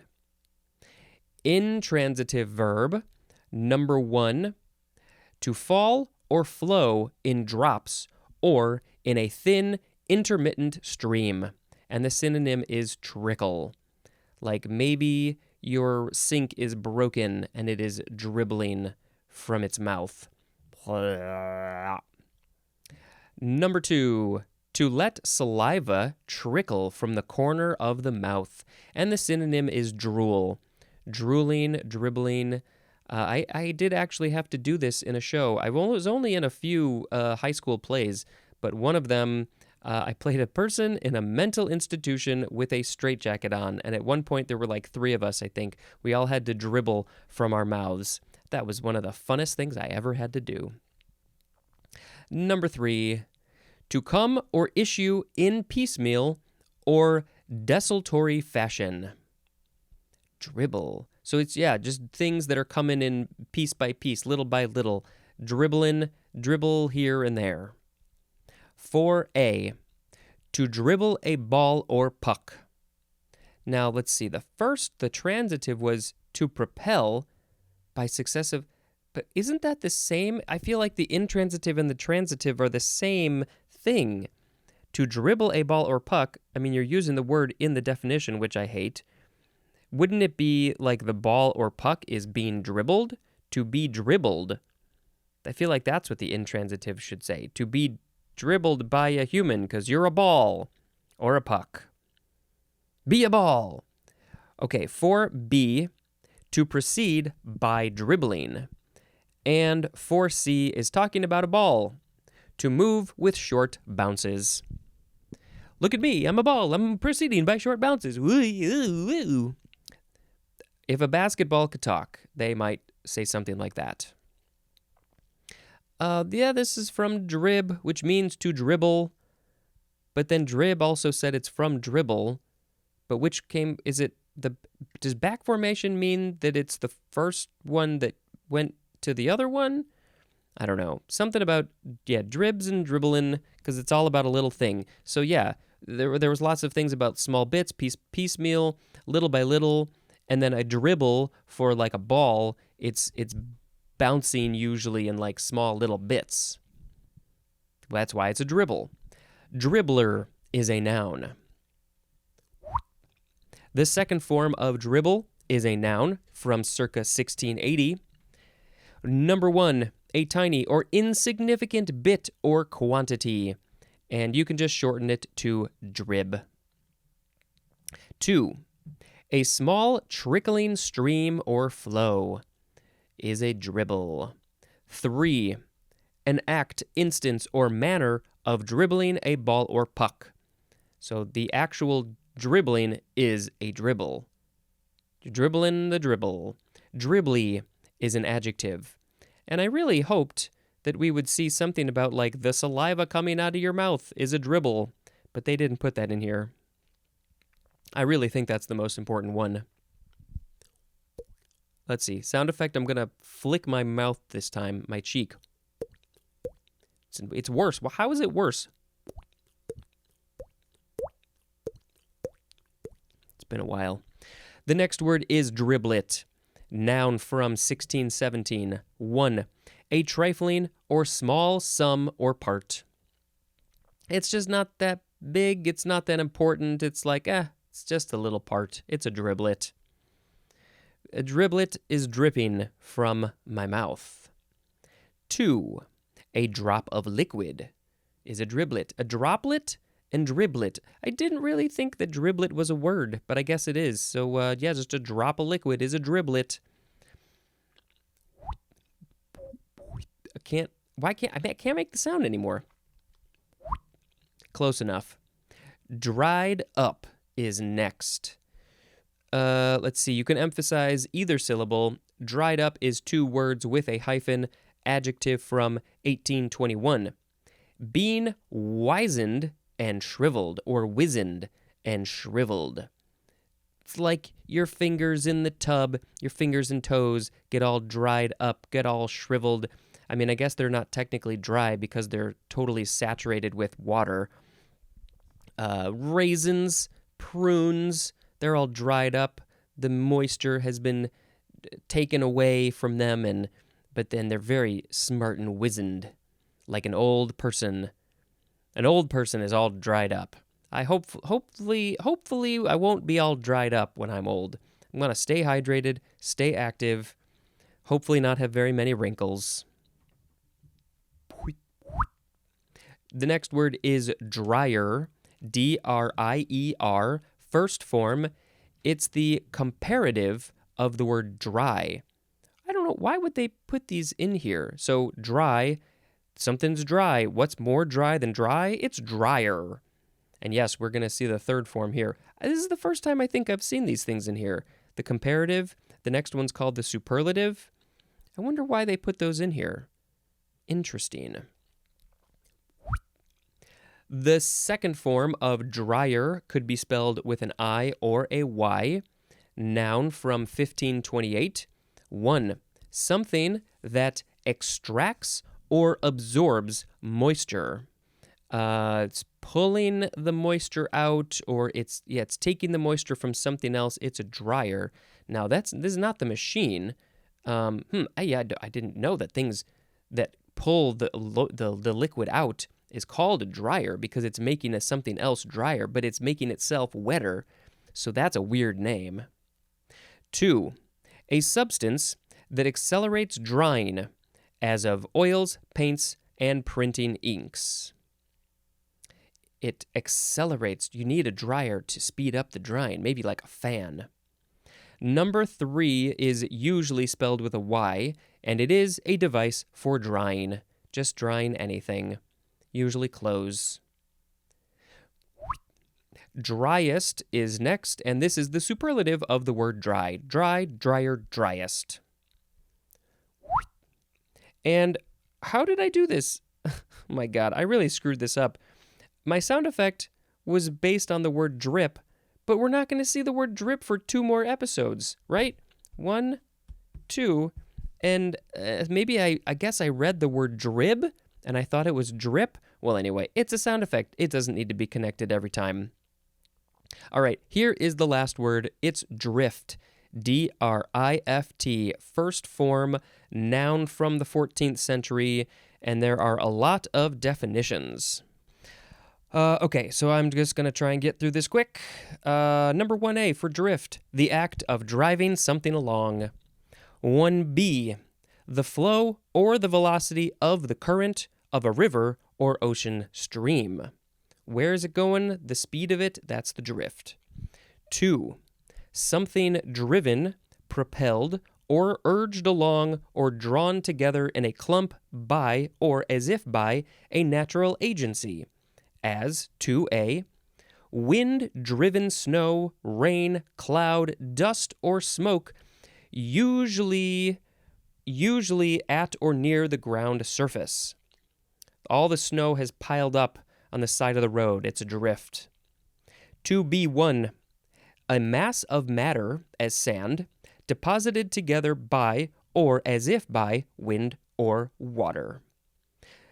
2B2, a helter-skelter accumulation. That's an interesting choice of words here, dictionary people. 2C, the synonyms are drove and flock. 2D, something like driftwood, washed ashore. They just call it drift, not driftwood, just drift. 2E, rock debris deposited by natural agents, specifically a deposit of clay, sand, gravel, and boulders transported by a glacier or by running water from a glacier. 3A, a general underlying design or tendency, as in perceiving the drift of the government's policies. It's just kind of like the way things are going. 3B, the underlying meaning, import, or purport of what is spoken or written, as in the drift of a conversation. It's like, what's the general idea? What are we talking about? What's the theme, the thesis? What are your main points? The underlying meaning. 4, something as a tool, driven down upon or forced into a body. Call this a drift? I've never heard of that one. 5, the motion or action of drifting, especially spatially and usually under external influence. As we have 5 sub-definitions. 5A, the lateral motion of an aircraft due to air currents. And we talked a whole lot about drift and drag and all that stuff before, so this is all related to that. 5B, an easy, moderate, more or less steady flow or sweep along a spatial course. Is this when the car is drifting, like the wheels are sliding instead of spinning? 5C, a gradual shift in attitude, opinion, or position. Drifting from what do your opinions are drifting? 5D, an aimless course, especially a foregoing of any attempt at direction or control. 5E, a deviation from a true reproduction, representation, or reading, especially a gradual change in the zero reading of an instrument or in any quantitative characteristic that is supposed to remain constant. Like technology, things can just get off. They can drift off for some reason. Like we have cameras that have a clock inside, and it feels like every time I turn on the camera, the clock is off. The day, the time, it's all off. It drifts. Why does it drift? I don't know. Technology isn't perfect. Why not? Let's make it perfect.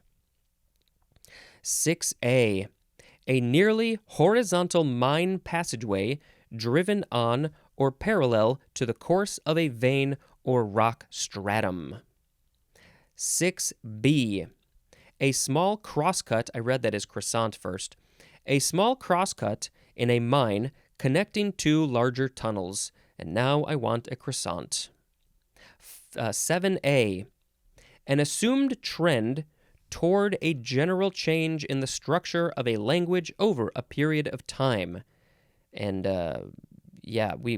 clearly, evolution changes, drifts. One thing leads to another thing, leads to another thing. We see that. I'm sure this is talking about something a bit more specific, maybe. 7B, the synonym is genetic drift. I feel like I could talk about that for a while, like just real quick. If you get the genes from your one parent, you get the genes from another parent, and then you're going to be a new thing that has bits and pieces from both. And if you just keep on doing that down generation by generation by generation, the genes are going to drift, they're going to adjust, they're going to change. That's what evolution is all about. Number 8, a grouping of similar flowers planted in an elongated mass. Okay, synonym for the whole thing, or many of them, is the word tendency. Drifty is an adjective.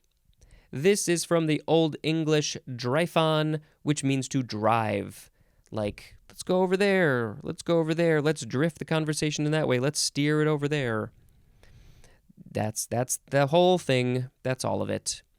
All right. And yes, I went through that kind of quickly because, yes, there is a big storm coming in, so it has been suggested that I get the hell home. But I'm only 5 minutes away. Okay, so the words today were dressy, drew, drg, drib, dribble, dribble, driblet, dried up, dryer, driest. I was like, what is that word? Dreest? Driest, and drift. Let's see. I think maybe dribble. Maybe dribble. I don't really care which form, the noun or the verb. I think maybe dribble. I mean, dried up is pretty good. I don't like being dry, though. I need to put on lots of lotion. But yeah, let's pick dribble as the word of the episode. First of all, it's a good word. Dribble is a good word.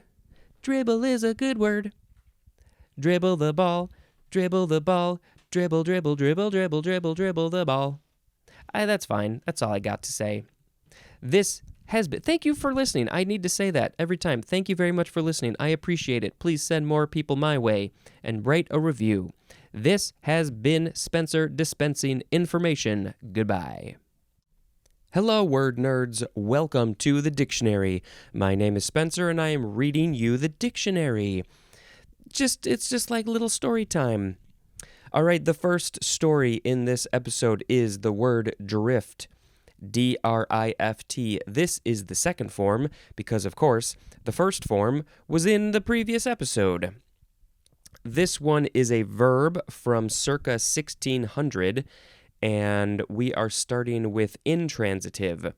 1A, to become driven or carried away, as by a current of water, wind, or air, as in a balloon drifting in the wind. 1B, to move or float smoothly and effortlessly, like maybe a dancer is drifting on the stage. They're moving so smoothly and effortlessly. Number 2A, to move along a line of least resistance. What sort of line is that? Well, maybe these sub-definitions will help. 2B, to move in a random or casual way.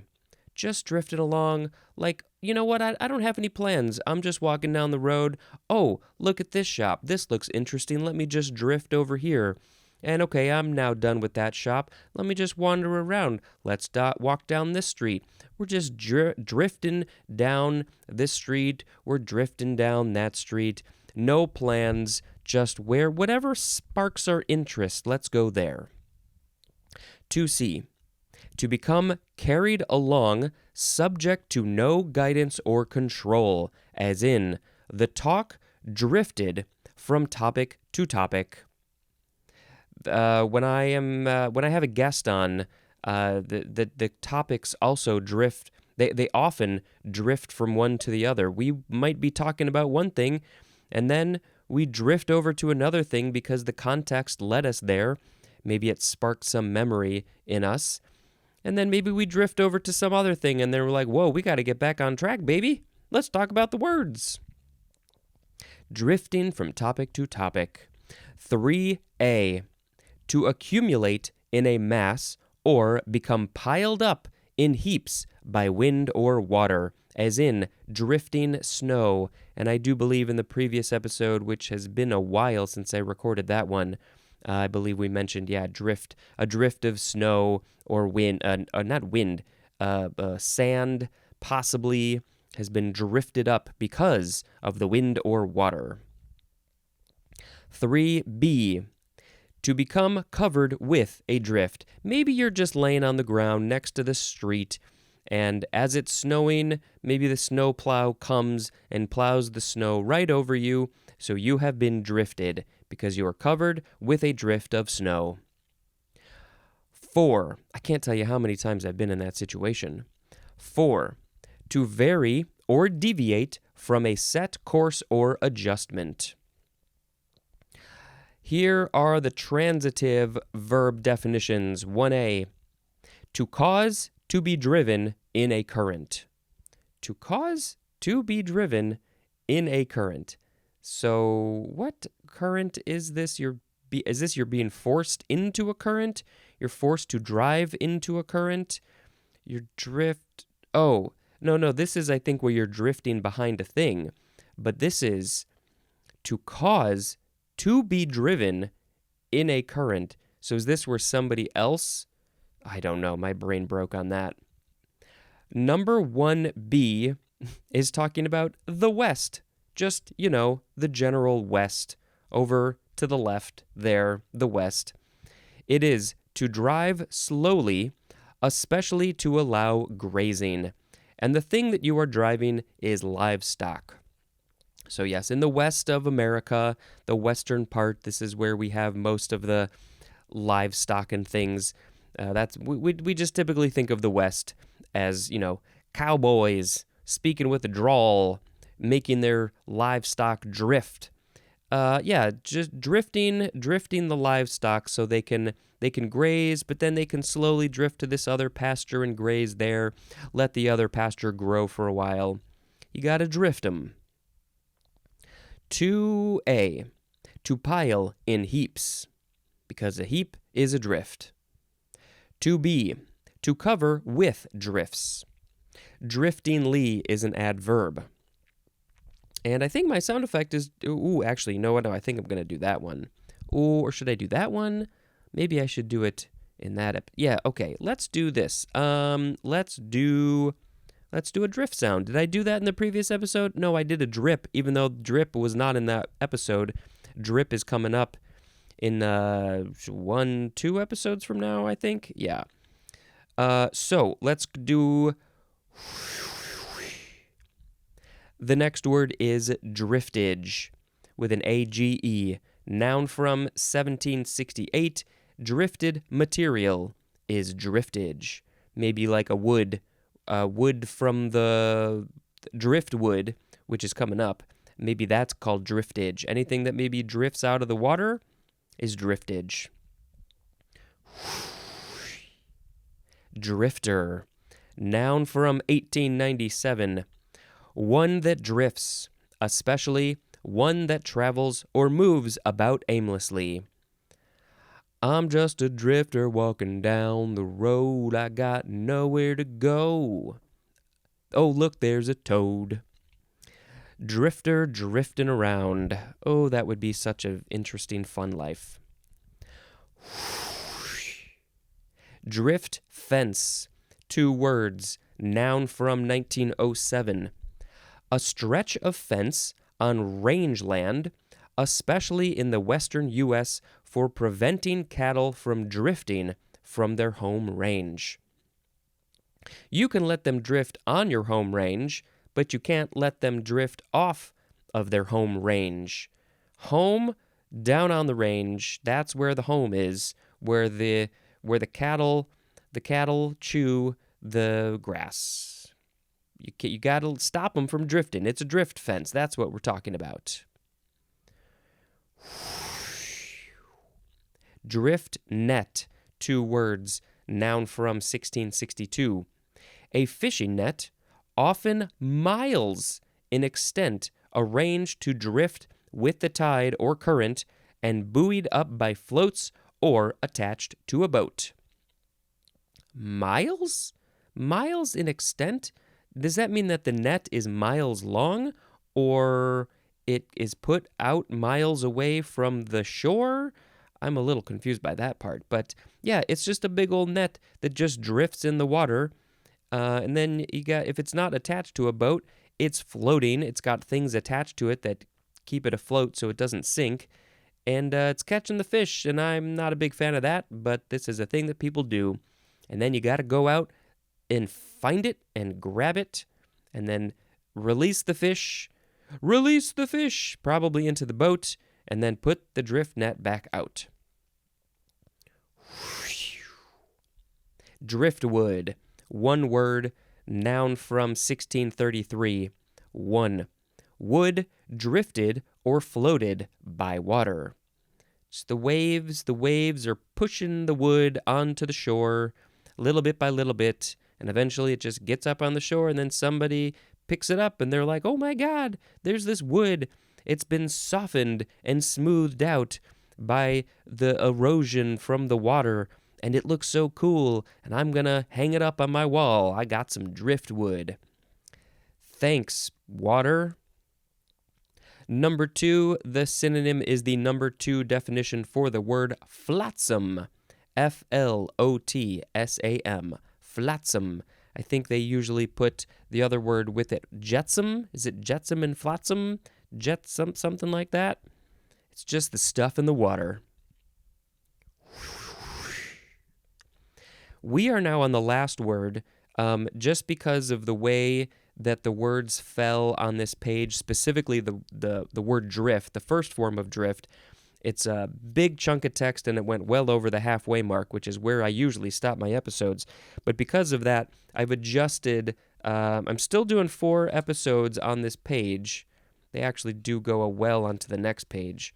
1, 2, 3, yeah. But they're a little bit shorter because of that. But we do have 3 forms of the word drill in this episode. So the first form of the word drill, D-R-I-L-L, is a verb from 1619, and we are starting with transitive. 1A, to fix something in the mind or habit pattern of, by repetitive instruction, as in, drill pupils in spelling. Drill it into their brains. Repeat it over and over again. How do you spell drill? D-R-I-L-L. Okay, children, how do you spell drill? D-W-I-L-P. Nope, sorry, we got to drill it into you again. How do you spell drill? D-R-I-L-L. Okay, good, you get the picture. Drill it over and over and over and over and over and over and over again. That's drilling it into their brains and hearts and souls. 1B, to impart or communicate by repetition. Should we say it again? To impart or communicate by repetition. To impart or communicate by repetition. 1C, to train or exercise in military drill. It's all about the repetition, really. It's over and over again. They're doing these drills. Hey, how fast can you do it this time? Okay, now you're stronger. Now let's do it again. Military drills. I never had to do that. 2A1, to bore or drive a hole in. You're driving a hole in, maybe with a nail. You're boring it. Maybe you're digging out from the wood. You're digging a hole into a thing. You're drilling a hole in some fashion, in some way, with some sort of tool. I don't know what kind of tool it might be. 2A2. To make by piercing action, as in drill a hole. When you get your ears pierced, they really should say, okay, I'm going to drill a hole in your ear because I'm piercing the skin. There's not a whole lot of stuff going. It's just like some tissue and skin. There's no bones or cartilage in your ear lobe. Sometimes people do get their cartilage pierced, but it's not the common thing. Yes, I need to go get my ears drilled. 2B. To shoot with or as if with a gun. You drill a gun as you're shooting it? I don't think I've heard that one. 2C1. To propel, as a ball, with force or accuracy, as in drilled a single to right field. So it's not like, oh, it just lobbed into right field. It went real high and real slow. No, this was force and accuracy. It went straight for right field, right there. No stopping, no stopping at the go space collecting $200. No drifting around. It was drilled right into that one spot. 2C2. To hit with force, as in drilled the batter with the first pitch. Did you hit the batter? Why would you throw? Don't hit the batter. That's not nice. Then they get a walk. Hit with force. Drilled them. Yeah, it's all about hitting hard with the force. Okay, we are now on intransitive number 1. To make a hole with a drill. You drill a hole with a drill. You're drilling. 2. To engage in an exercise. This is like the military drills. I'm going to go drilling when I do my exercises with lots of repetition. Drillability is a noun, drillable is an adjective, and driller is a noun. This is from the Dutch word drillen. Doesn't say more than that, so it probably just means drill. We do have some other forms in the next episode. There's not a whole lot more etymology, but yeah, that's probably pretty much what we're going to get to see. I will say, I guess this is a fine place to say that I did start listening yesterday to the podcast called The History of English Podcast. And wow, I definitely recommend it if you're at all interested in this podcast, in English, in history, in evolution, whatever it is. This guy goes deep. He goes real deep, and it's fascinating. I think I've listened to 3 episodes so far, and there's at least 166. He started it like 11 years ago. So yeah, there's a lot of stuff in there. And so far, I'm loving it. I'm into it. I'm hoping... I would like to get this guy on for the word English. And whoa, look at that. I flipped exactly to the right page that English is on. Seriously, the first form of the word English, the first 2-3 forms of the word English are at the top of page 414, and I turned right to that page. Is there another form? Nope, that's it. I went right there. So, I don't know what date that is going to air on, but yep. Page 414, maybe I'll get the English guy on the English episode. We can talk in English about English. Okay, moving on. The second form of drill is a noun from 1611. 1. An instrument with an edged or pointed end for making holes in hard substances by revolving or by a succession of blows. Also, a machine for operating such an instrument. A succession of blows? So is it like it's going to hit it a bunch of times? Tap, tap, tap, tap, tap, tap, tap, tap, tap. And that's called drill also? I did not realize that drills could do that too, or that's also called drilling. Never thought about that. But usually, yes, there is a pointed end. You put something at the end of it, or maybe it's already just built in and it has an edge or a point or something so it is sharp enough to make a hole in a hard substance. I don't know, metal, wood, hopefully not skin and muscle. Try to avoid that one if you could. It's a drill. I found my drill on Blueberry Hill. Okay, number 2. The act or exercise of training soldiers in marching and in executing prescribed movements with a weapon. Do the drills with the weapon so you know how to use it and you don't mess up, because you don't want to mess up with a weapon. You want to be an expert with the weapon so you don't accidentally make it go off and shoot your foot or shoot somebody else. Bad news bears right there. 3A, a physical or mental exercise aimed at perfecting facility and skill, especially by regular practice. I guess when I record this podcast, I'm going through my talking drills, my reading skills, my reading drills and skills, my talking drills and skills. I'm drilling all of this into my head, even though I think that's the thing. I don't remember a lot of this stuff because I don't do the drills with that one episode. I don't read it over and over again. I do listen to it a couple of times, but that's not quite enough to have it drilled in your head. And don't drill your head, please. Not like, don't do what the guy in Pi did. Was that a spoiler? Sorry. It might be. Where are we? I think we're at 3B, right? Yes. A formal exercise by a team of marchers. They're marching, they're drilling, they're marching, they're drilling, they're marchers, they're drillers. 3C. The approved, correct, or usual procedure for accomplishing something, and the synonym is routine. It's your routine is your drill, yeah, I guess. Yeah, it's approved. I approved my routine in the morning, going through all my stuff. It's correct, and it's a procedure for accomplishing something. I'm accomplishing lots of things in the morning when I do all my drills. 4A. A marine snail destructive to oysters by boring through their shells and feeding on the soft parts. This marine snail is called a drill because it drills into the shells. The species name is Urosalpinx cinerea. Whoa, that's crazy. All right, maybe we need to post a picture of this drill snail. I do think I've heard of this, but I don't think I realized it was called a drill.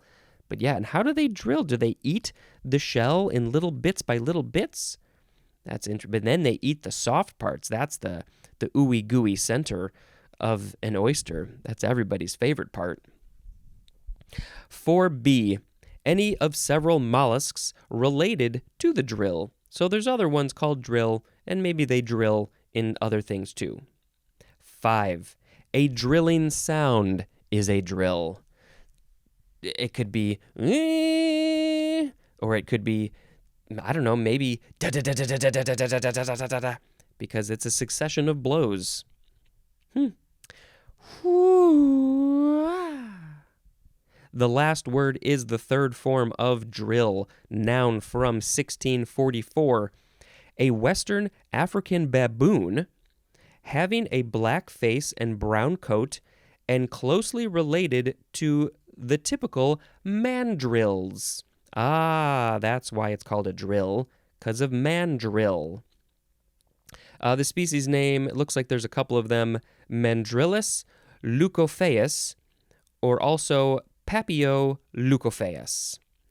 So it's a baboon that's, I guess, related to the mandrill, so they call it drill. And it says the origin is unknown, but it seems like it comes from mandrill, so maybe we have to look at the etymology for mandrill when we get there. Assuming it's in the book. Okay, so we now have to read the words. What were the words? What were they? I don't know. We had drift, driftage, drifter, drift fence, drift net, driftwood, drill, drill, drill. I think I want to pick, I don't know, either driftwood or drifter. One of those. I guess driftwood is a drifter because it's just drifting in the water and then it lands on the sand maybe, or it could never land on the sand. It could just drift in the water forever and ever and ever. I don't know. I think I'm going to pick drifter as the word of the episode.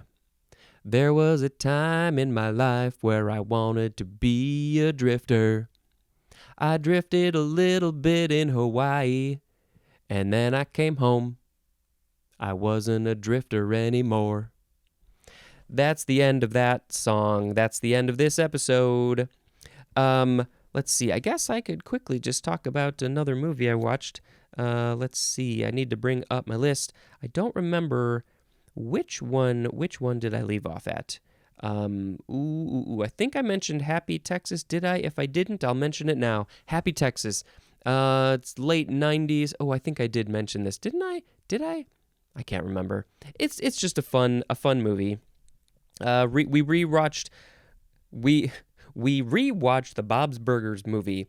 When we first saw it, it was in the theater. There was a guy who was being just a big old butthead to some other people in the theater, so it really ruined Sharon's experience of the movie. So I also watched it again on a plane, and then so this was my third time watching it, and kind of Sharon's first time because she was so distracted the first time around. And I just love this movie so much. I love so many things about this movie. I have so many thoughts, so many things to say, so many questions for the filmmakers. The motion, the dancing, the movements are so realistic. Like, this movie almost feels like a live action movie because it feels, I don't know, for some reason it feels so real. Even though it's a total cartoon, it's like I would almost like to see a live action remake of it. I think that could be done, and it would be wonderful. Just something about it just feels so real.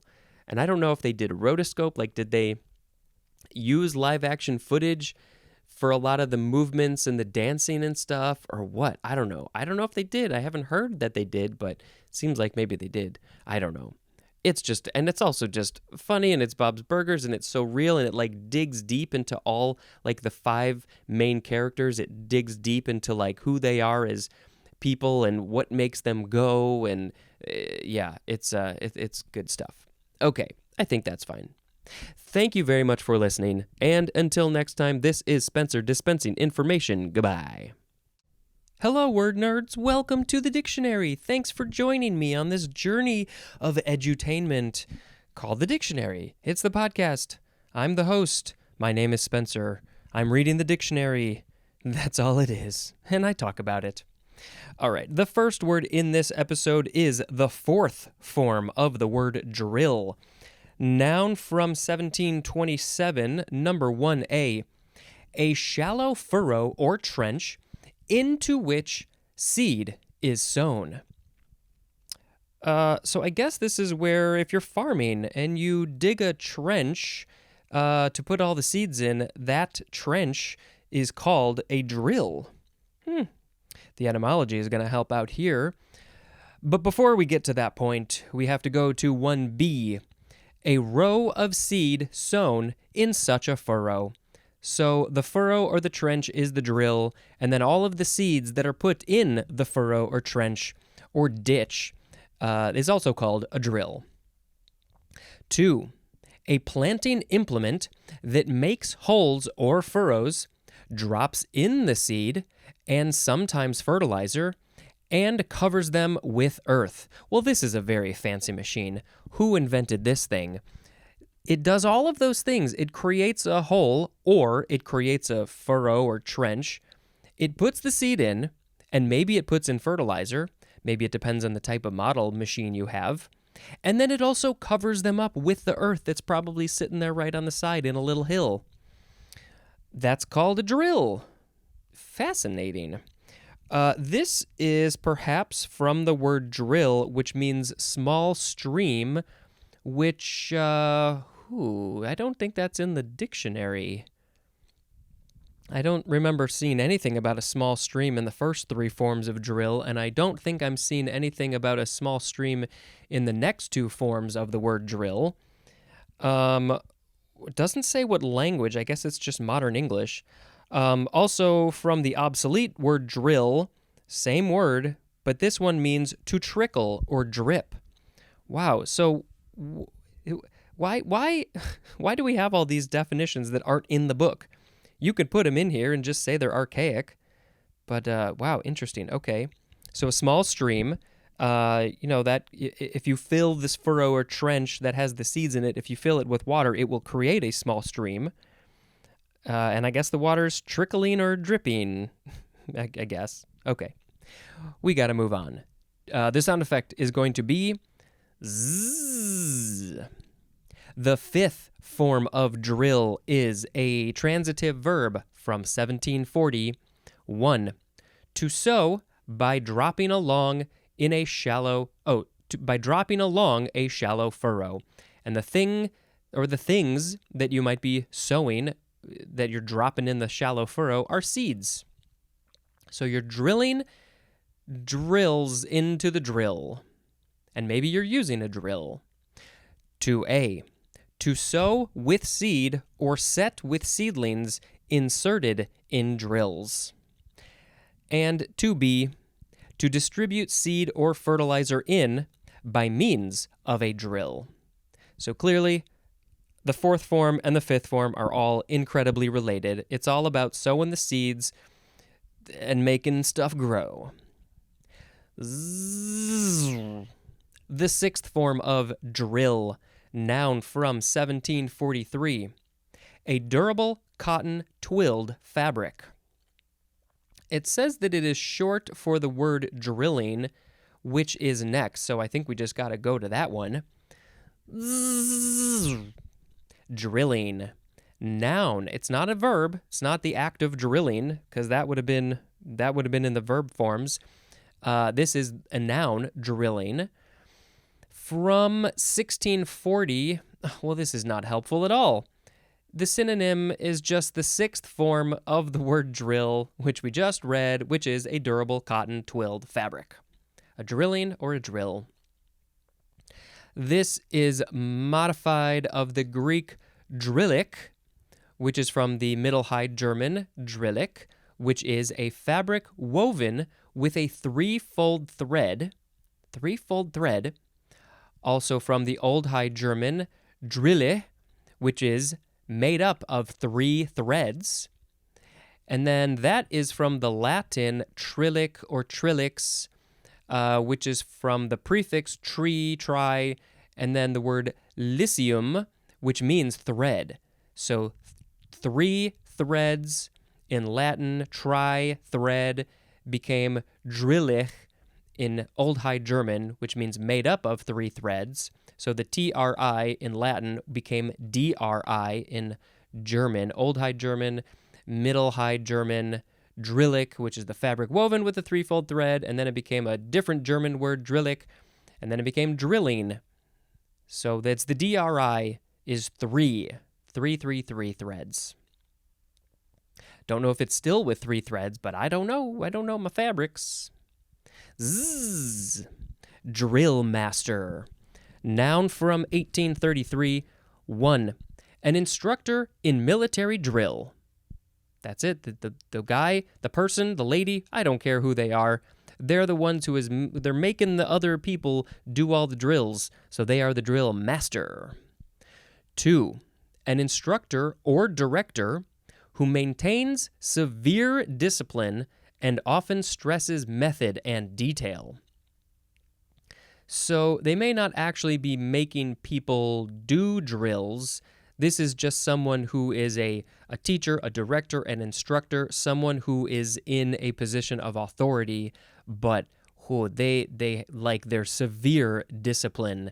They want everybody to behave very properly, and so it's as if they were making them do military drills. So they are the drill master, the master of the drills.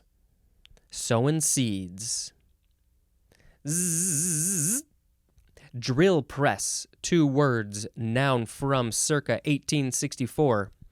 An upright drilling machine in which the drill is pressed to the work by a hand lever or lever or by power. Maybe we'll post a picture. I think I know what this is. So yeah, it's a big old machine, and it's got a drill pointing down, and you can, I'm sure, put different drill bits inside of it. And but you want to just go straight down, and so then there's a dial, there's a lever that's got probably multiple prongs sticking off of it, so you can grab it, and then you can just spin it in a circle, which will gradually lower the drill down onto whatever it is that you want to drill a hole into. And it's going to make sure that it is it's going down in a perfect line, because when you're doing it by hand, you might angle it a little bit one direction or the other by accident. So this is a way to get a perfect straight line out of the drill. You just lower it down, it drills, it goes, and then you'll bring it back up. Drill team. 2 words, noun from 1928. An exhibition marching team that engages in precision drill. This is like a marching band, could be considered a drill team, but usually I think it's other people who are maybe not playing instruments, that they do drills. They make these complex patterns, and they're very precise. They do these precision drills. They make patterns and move all over the place and do these crazy things. Yep, and they travel around. They probably compete. Maybe they're with a marching band or a sporting team of some kind. They are a drill team. I don't really know how much. Do we still have drill teams? Or I know we do, but do we have less than we used to? I don't know. Yeah, and I believe that they're often with a marching band, so they have some sort of music to dance to move to do that stuff to.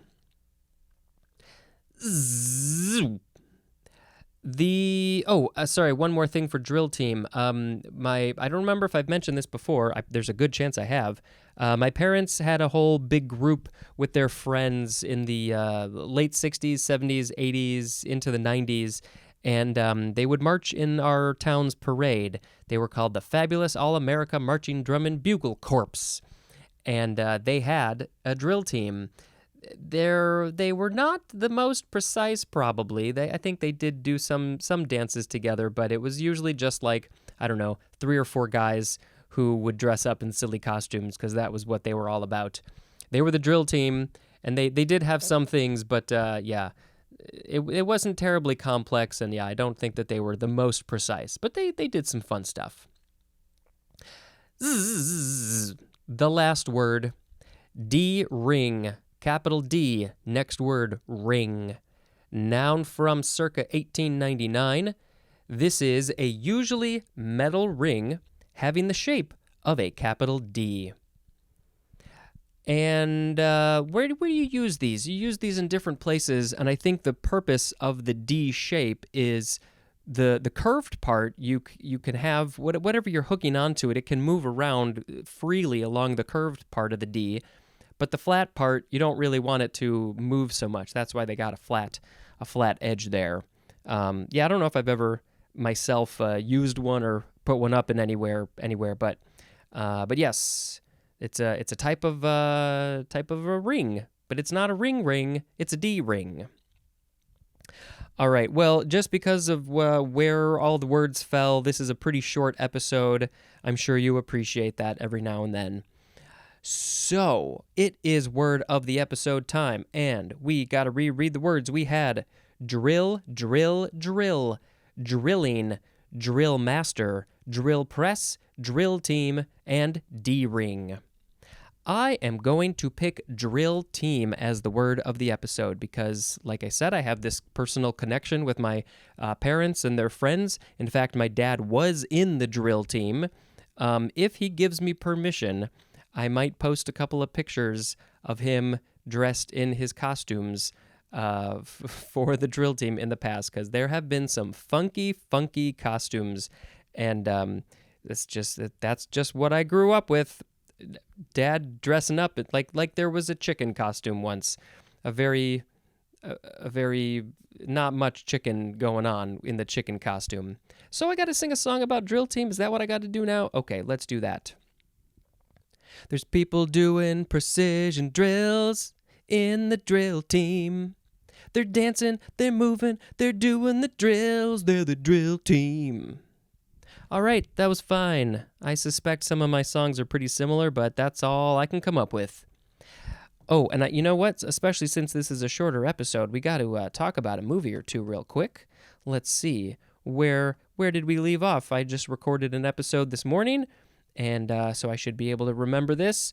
Oh, I said the Bob's Burgers movie, and now next one is Pinball.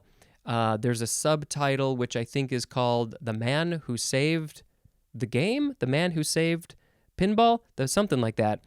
And so it's a really interesting blend of documentary and a film, a nonfiction film, essentially.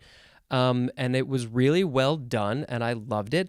And it's about the story of the guy in the 70s who proved to the city, New York City Council people that pinball is not a game of chance. It was banned in New York and Chicago and other cities, and it was banned because I guess back in the day you would get a payout, and they thought it was run by the mafia, and they were like, "It's gambling.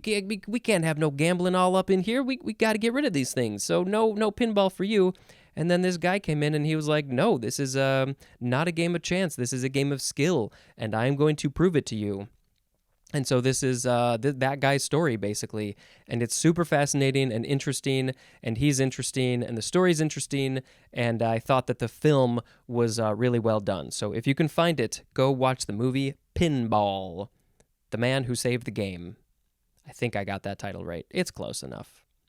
All right. That is the end of probably the shortest episode I've had in 2 years at least or something.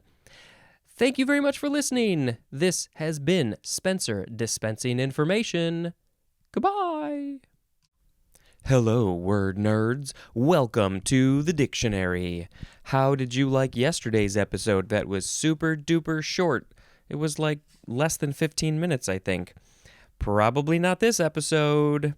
All right, let's get into it. The first word is the first form of the word drink. D-R-I-N-K. This is a verb, and the other forms, I guess the past forms would be drank or drunk. It also says drank again. Why does it say drank again? And then drinking. Drank, drunk, drinking.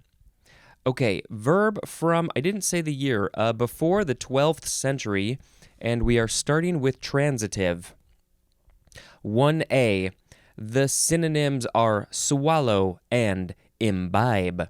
I have some water here. I have a water bottle with me most times, so here, let's take a drink of the water. Watery. Yeah, the example, drink water. That's a very good statement, a good thing to tell yourself, to tell people, drink more water. Not enough people are drinking water. I will say this forever. This is the one drink that we should be drinking. There are other good drinks for you, but water is the thing that we all need. We need to stay hydrated. I get it. You're hearing this over and over again, but I can't tell you how many people I see who I know who are drinking the sody pop, the more sugary sparkling water. It's better than nothing. Tons and tons of coffee, lots of alcohol. These are okay in moderation, but you need to make sure that water is your main drink. That's going to be a noun later. Don't worry about it. Oh, and before I forget, They Might Be Giants have a song. I think it's just called Drink. You know what? I think I need to hold that off until later this episode because it's going to make more sense then. Okay, here we go with 1B. To take in or suck up. The synonym is absorb, as in sucking air into his lungs. Now, what did I say? I think I said taking air. It's drinking air. I think my brain just saw the example and it was like, yeah, you use the word taking there. I really don't know what just happened. Oh, to take in. That's probably where my brain went to. Drinking air into his lungs. So yes, bringing it into your bodily system. 1C, to take in or receive avidly. This is usually used with the word in, as in drank in every word of the lecture. So you're not literally putting a liquid or air into your body, but you are absorbing the information. This is more of in your brain, a metaphorical kind of thing. You're drinking in the information, the really, really helpful information in the lecture about evolution. 2, to join in a toast. Oh, that's the end. To join in a toast to, as in, I'll drink your good health. Now, I usually say I'll drink to your good health. As I think I've mentioned, I think this book tends to lean on the British side. So maybe in England or other places like that, they don't use the word to. I'll drink your good health, or I'll drink to your good health. Either way, it's fine. Either way, you can drink to good health. I don't know where I'm going with this one. Drinking, cheersing, sláinte, prost. Those are all things. Those are all toasting. 3, to bring to a specified state by drinking alcoholic beverages, as in drank himself into oblivion. So, yes, this is literally swallowing, imbibing, but the word drank or drink is very specifically talking about alcohol, because this guy drank too much alcohol and he went into oblivion, whatever that means to him. So those were transitive. Here's intransitive. 1A, to take liquid into the mouth for swallowing. And I don't really know how do we describe the intransitive versus the transitive. Like if you are drinking, you're swallowing, imbibing, that's transitive.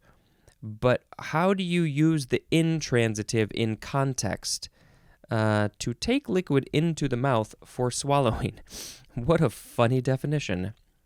1B, to receive into one's consciousness. So this, I think, is like the example of drank in every word of the lecture. You're taking in the information into your consciousness, into your brain, your mind, your spirit. Drinking, what else can you drink other than a lecture? No, I think that's it. I think that's the only thing. Number 2, to partake of alcoholic beverages, as in, has quit drinking. No more liquids are going into their body. No, it's specifically talking about no more alcohol. Not a bad idea. You know, some people, they have not the greatest relationship with alcohol. They have a little bit, and then it can very easily go to a little too much. And so it's hard. It takes a lot of control, a lot of self-control, but you know, I think it can go even beyond that for some people. So some people just need to quit it altogether so they don't possibly go into oblivion. 3, to make or join in a toast, as in, I'll drink to that.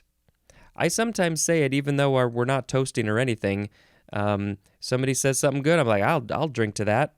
I don't have any drinks around me, but I will eventually drink to that. There is a phrase, and there's quite a lot of information about it. Most of it is actually etymology. So the phrase is drink the Kool-Aid, and it means to comply unquestioningly with the demands or policies of a particular leader, ideology, or organization. So the people in control, the leader, they say, this is what we're going to do. This is what I want you to do. Do this, please. And you say, yes, sir, yes, ma'am, yes, person, I will comply with your demands. I will not question it. I will do anything you say. Please and thank you. So this is from, it was after a 1978 mass suicide in Guyana, which was brought about when members of the People's Temple cult were ordered to consume a flavored drink mixed with cyanide. Maybe it was literally Kool-Aid, I'm not sure, but it was something like that. Some sort of flavored, probably sweet drink.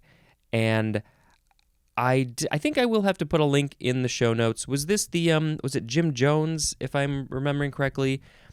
Yeah, so whether or not they knew that the cyanide was in there, I'm not sure. But a bunch of people drank the Kool-Aid and died. I guess if they didn't know the cyanide was in there, I guess calling it a mass suicide is a little hard because maybe they did technically do it to themselves, but maybe they didn't know that they were doing it. So that's a little wishy-washy. I got to find out the details. But yeah, so this eventually then became the idea of if you just do something because somebody tells you to do it and you don't really care or question what they're saying, then you are metaphorically drinking the Kool-Aid. Also, please don't drink that Kool-Aid. The regular Kool-Aid is fine, but don't get the cyanide-flavored Kool-Aid. That should be banned in stores. I hope it is. So the etymology for just the word drink is from the Old English drinkan, and I don't know how to pronounce it exactly. I do hope to get to there's a guy, I mentioned it recently, he's got a podcast called The History of English, so I hope to get him on for the word English in, I don't know, many months from now. But in his podcast, he pronounces things from Middle English and Old English, and I'm not entirely sure how they know how these things were pronounced because it was like before the 14 or 1500s, and we don't have recordings, but he somehow knows how to pronounce these or close to it, and so maybe he can teach me some things. Okay, back to the etymology. Old English, drinkan, akin to the Old High German trinkan with a T and a K, and that means to drink, so it's just all about drinking. Okay, the sound effect will be, I think I've done this before, but it makes sense here. This second form of drink is a noun from before the 12th century. 1a, a liquid suitable for swallowing. What liquids are not suitable for swallowing? Oh, I don't know, something mixed with cyanide, but it is still technically a drink. So maybe like a something that's too thick, like syrup is debatable. You know, it's a very, very thick liquid that some people have drank, specifically in Super Troopers. But whether or not it's suitable, I guess that's sort of up for debate. You wouldn't say, "Can I please have a glass of syrup?" I mean, I might do that now, but I think I might get a lot of weird looks. It also reminds me of the Friends episode where Joey said, "Glass of fat?" That fat in the fridge is probably not a liquid suitable for swallowing. Even though you technically can, it's not really what it's meant for. Okay, 1b. Alcoholic beverages are called drinks, and they are suitable for many people for swallowing, but many people they are not suitable for. Either they have a bad relationship with alcohol or they're just too young. 2. A draft or portion of liquid is a drink. Just a part of a liquid is a drink. I guess it doesn't say whether or not you're going to drink it or not, but you can call it a drink. Although I think the word draft here sort of implies that you will be drinking it. 3. Excessive consumption of alcoholic beverages, as in, he took to drink when his business failed. So yeah, it's used as a noun here. So just the act of consuming too much alcoholic beverages is just called drink. You can say that. He took to drink. It's not really how my brain wants to say things, but people do say that. 4, a sizable body of water. And this is used with the word the. That's hard to say because there's two thes. With the word the, as in landed in the drink. So any just big body of water, a great lake, an ocean, I don't know, maybe small lakes. It says sizable. So like would you call a pool, like a backyard pool, would that be the drink? Is that sizable enough for you? Dictionary? But yeah, just something where something can go into it. I guess you could just call it the drink. The drink. The next word is the first form of drinkable. Adjective from 1611. Suitable or safe for drinking. Drinkability is a noun. So the Kool-Aid with the cyanide is not drinkable because it's not safe. Even though it is technically drinkable, you can drink it, you can ingest it, but you're gonna die. So please don't do that. It's not drinkable. Let's just straight up call it not drinkable. It's not. The second form of drinkable, by the way, this is spelled with an A-B-L-E at the end. Drinkable noun from 1708. A liquid suitable for drinking. The synonym is beverage. So you can actually call a drink drinkable. Like that, just you can call it a drinkable. Can I please have a drinkable? If you said that at a bar or a restaurant, they're going to look at you funny, and I think you should do it. Can I have a drinkable? I guess you could say that. A beverage, a liquid suitable for drinking. But this is from 1708. How did this come to be, and how did it go out of favor? Drink driving is next, and this is not a phrase I'm familiar with. I am more familiar with drunk driving, but this is drink driving with a hyphen. Noun from 1964. Oh, it's British. That's why I'm not familiar with it, because I'm not British. This means driving a vehicle while drunk. So this is the act of doing this thing. You're drink driving? Yeah. I believe that when we see drunk driving, this is just the American way to say driving a vehicle while drunk is drunk driving in America, but in England and other places like that, they call it drink driving. It's so fascinating that we swap things around like that. Like, what's the reason to use one or the other? Why did they use that word, and why do we use drunk in that phrase? I mean, yeah. I mean, to me, it makes sense because the driver is drunk, and so they are drunk driving. But what's the thought process of using the word drink instead? Drink because you had drinks? Yeah, I don't know. Either one is fine. You get the picture. Please don't do this. Don't have alcohol and then drive. That's just, please and thank you. Drinker. Noun from before the 12th century. 1A. One that drinks. Anybody who drinks a liquid is a drinker. But usually when we hear the word drinker, we're thinking about this one, 1B, a person who drinks alcoholic beverages, especially to a notable degree. Ooh, they drink so much, we're noting it down in our little journals. Wow, that's to a notable degree, as in a heavy drinker. Jessica Williams on that new show Shrinking, she is a drinker, not of alcohol, but of water, because they make there's a whole hubbub about how much water she drinks, and she has this massive water bottle that I think literally is a gallon. I think it's a 128-ounce water bottle. So she is a heavy drinker of water. Number 2, the synonym is the B definition for the word waterer, water with an extra ER. So what is that? Is that like the person watering the plants? Or is it a thing that waters the plants, or something else entirely that I can't think of? But it's a drinker because there's some liquid involved. Huh, waterer. Yeah, we got it. Sorry, you got to wait a long time until that episode airs. Drinking fountain, 2 words, noun from 1859. A fixture with nozzle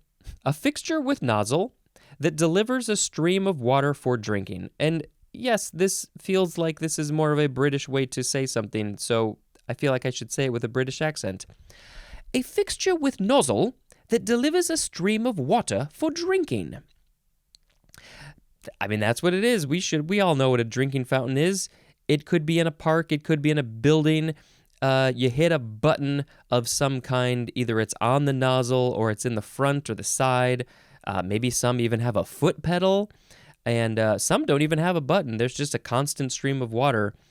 And then you put your mouth up to the thing and you drink from it. And there's a lot of stuff about drinking fountains that I could say.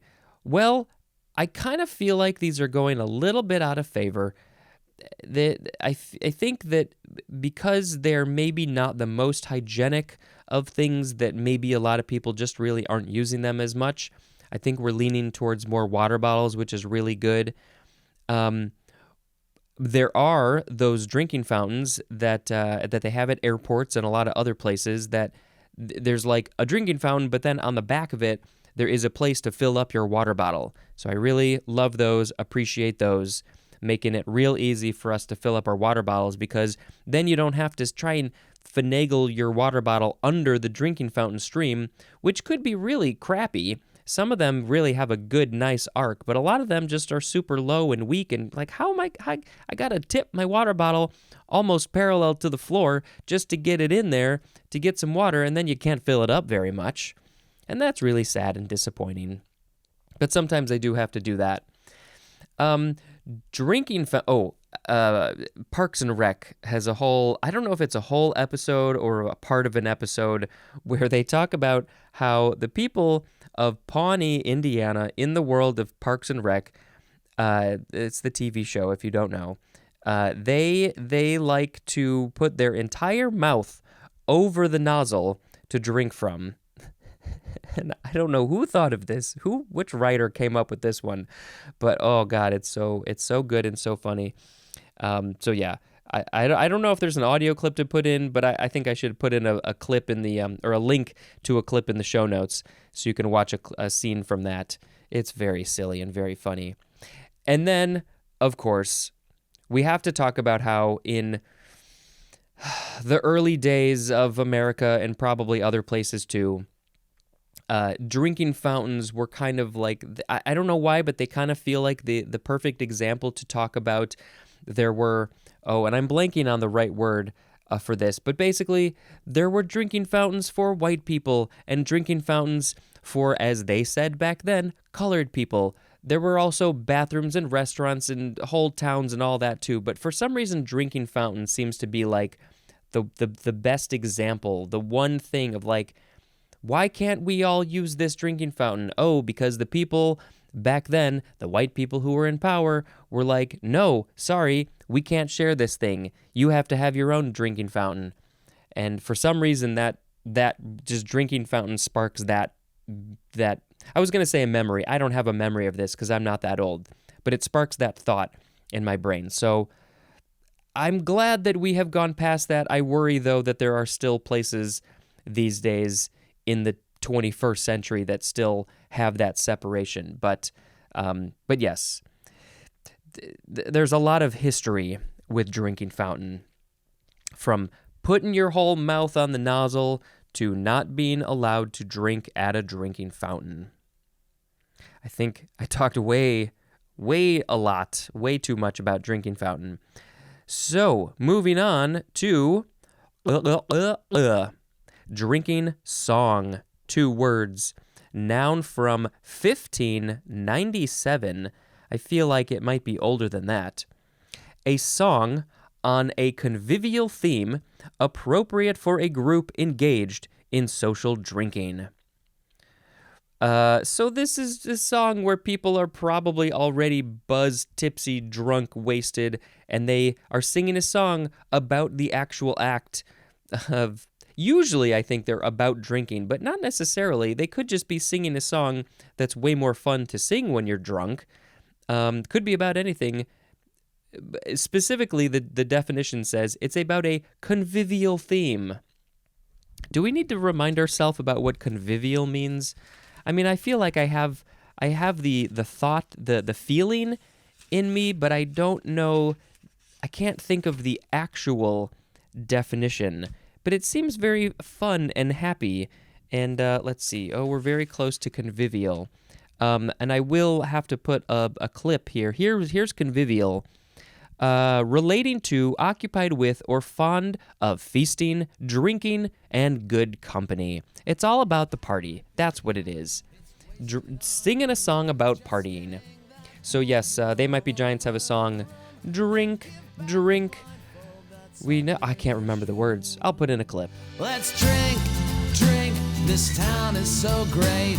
Drink, drink, cause it's never too late to drink, drink, to no big surprise. But what words rhyme with buried alive? What words rhyme with buried alive? And that's, I think it's a perfect drinking song because it's a song about drinking. Although, if I remember correctly, the lyrics are something else. I don't know. I'll have to put a link to the lyrics as well because They Might Be Giants, and so they like to play with things a little bit. The next word. We have finished with the drinking words, and we are on our last word, which is drip, and we have 3 forms. Form number 1 for drip, D-R-I-P. Verb from before the 12th century, starting with transitive. 1.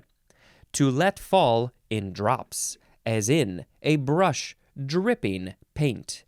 You hold the brush over your canvas and it just drips, drips, drips. You got to get your brush real coated in paint if you want it to drip. 2. To let out or seem to spill copiously, as in her voice dripping sarcasm, or you could also say dripping with sarcasm. So the sarcasm is just spilling copiously out of her voice. Oh, that's such a great image. Dripping with sarcasm. Oh, there's another example. Trees dripping Spanish moss. So this one is more literal because the Spanish moss, I think, is growing on the tree, on the branches, and it grows down and hangs and drips from the branches. Dripping, spilling copiously. That's just a great phrase. I do love it when sarcasm is dripping out of my mouth. Intransitive definitions, number 1A, to let fall drops of moisture or liquid, as in wet clothes dripping onto the floor. Ugh, stop the dripping. We don't want them dripping on the floor. Can you wring them out first, please? No drips on the floor. 1B, to overflow with or as if with moisture, as in stories dripping with pop culture references. Overflowing. There are so many pop culture references in their stories. Also as in, this is my favorite. Toast dripping with butter. I actually had a biscuit last night. If you go way, way back, there's the episode that aired on April 8th with the word donut, and I had Oscar on that episode, and I bought some biscuits. He made them specially for me and Sharon, and I bought some biscuits when I was done, and it was either not that night, but the next night, last night, I had a biscuit, and I cut it in some slices. I microwaved it. I don't have a toaster. Well, I have a toaster, but not a toaster. Anyway, I microwaved it, and I had it dripping with butter because that's just how you gotta do it. I put some honey on there too. 2, for the verb of drip, to fall in or as if in drops, as in let the excess drip off. Well, the excess of what? Not the butter. You can't let the excess butter drip off. Maybe paint. If you dripping the paint from the brush onto the canvas, and then you have too much paint on the canvas, then you gotta let it drip off. What else is excess that has to drip off? I can't think of anything. Number 3, to waft or pass gently. That one's confusing to me. To waft or pass gently. I'm thinking of maybe a smell, an odor is passing gently, wafting through your nose, but you can call that dripping? I'm not sure about that one. Dripper is a noun. This is from, let's see. We're going back to Old English dropa, and that means drop. The second form of drip is a noun from 1664. 1. A part of a cornice or other member that projects to throw off rainwater. Throw off the rainwater. Also, an overlapping metal strip or an underneath groove for the same purpose. So it's a thing that's going to let the water go off of the roof onto this thing called a drip, and so it guides it away, I guess. Right? That's what it is. 2a. A falling in drops is a drip. A falling in drops? A falling in drops. I mean, the rain is falling. The rain keeps dripping on my head. I don't like it. Let's get rid of the excess. Not at all how that song goes. 2b. Liquid that falls, overflows, or is extruded in drops, as in a pan to catch drips. Maybe when you're cooking, you need, something underneath something else to catch the drips. I feel like, even though I don't cook, but I feel like I have heard of a pan. Yeah, if there's like, maybe in like a toaster oven or an oven, if something's going to drip down, you want to have a pan to catch it so it doesn't go to the bottom of the oven so you can easily clean it out. Also, you got to be careful if you're going to put a thing in an oven that might drip through the grates. Be careful with that. 3. The sound made by or as if by falling drops. Like the sound effect I did a couple episodes ago that's like, I can't really do it very well.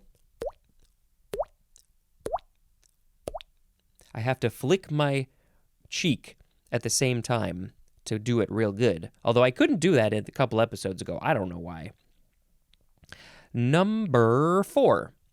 A device for the administration of a fluid at a slow rate, especially into a vein. Also, a material so administered. So the liquid that you need to get into your veins when you got the IV going, that is called a drip, but then it says the device also is called the drip, I guess, because usually you want it to be administered slowly, maybe like a drip every second or every 5 seconds or something. And so they can adjust the machine to have it drip more quickly or more slowly depending on what the person needs. Gimme the drip. Number 5, a dull or unattractive person is a drip. I sometimes would say that I myself is a drip. I'm a drip. I'm a drippy drip. I'm dripping all over the place. Okay, last word. I forgot my sound effect. The third form of drip. You know what? Oh, wait. We should do an actual gulp sound because we're talking about drip. No, drink. Drink, that's the whole sound effect. And I have water here, so let's do an actual gulp sound. Well, the thing is the gulp makes no sound. It's the drinking and everything that makes the sound. That was totally fake. Okay. The third form of drip, adjective from 1895. Of, relating to, or being coffee made by letting boiling water drip slowly through finely ground coffee. As in, drip coffee, also as in a drip pot. This is, there's lots of ways to make coffee, but in this one, I think this is kind of the standard, like, simple coffee maker. I don't make coffee, really. I have it sometimes, but it's not using this method. So this one, you put the coffee in the thing, and then there's a filter, and then there's the water, and then the water mixes with the coffee, and then it goes through the filter, and it's dripping, dripping, dripping into the big ol', the pot, the thing. What my parents have done for many years is the similar method, but they only make it one cup at a time. And so they have that little contraption that sits on top of the mug, and then you put the filter in that thing, and then you put the coffee in there, and then you pour in the hot water, and it drips directly into the mug instead of the coffee pot. So it's all drip coffee. There are, I feel like, what did I hear that's like, that method is maybe like the healthiest method or the best, highest quality method of coffee or something like that. I don't know. I might need to look into that and put a link in the show notes, because there's something about the way that it does its process. It's good, high quality or something. Okay, so you know what? We now have to pick a word of the episode. We had drink, drink, drinkable, drinkable, drink, driving, drinker, drinking fountain, drinking song, drip, drip, drip. All great words. I think I will pick drinking song as the word of the episode because it's a song, and maybe I can sing something about drinking song in the theme of a drinking song. We're singing a drinking song, oh yes, we're singing a drinking song. It's so much fun to sing a drinking song. We're all together partying. Drinking song, let's all sing a drinking song. All right, it wasn't that great, but it was fine. That's going to be the end of the episode. Thank you very much for listening still. Do all the things in the show notes. Subscribe, share, rate, review, Patreon, merchandise, email, social media, Google Voice number. Okay, thank you. This has been Spencer dispensing information. Goodbye. Hello, word nerds. Welcome to the dictionary. Thank you very much for joining me on this journey where I'm reading this book and kind of learning about the English language and myself and how I want to adjust and grow this thing and life and you and people and all the stuff in the world and the universe. Please rate and review this show. If you like it, please, give it some good stars. If you want to give me a little constructive criticism, I'd love to hear it. Can't guarantee that I'll put it into my format, but I can try. You can share this show, obviously. You knew that. You can share it. You can subscribe to it. You can watch it, listen to it over and over and over again. You can actually watch it on my YouTube channel, Spencer James Parks, something like. There's a link in the show notes. I take every 10 episodes and put them into one long video, and it just shows the logo. And you can watch them. You can just let them play in the background on YouTube. If you want to contact me, you can email me, dictionarypod@gmail.com. You can follow me on social media @dictionarypod is Twitter and Instagram. There's also a Facebook page. You just look for The Dictionary. My personal social media is @speejampar, SPEJAMPAR.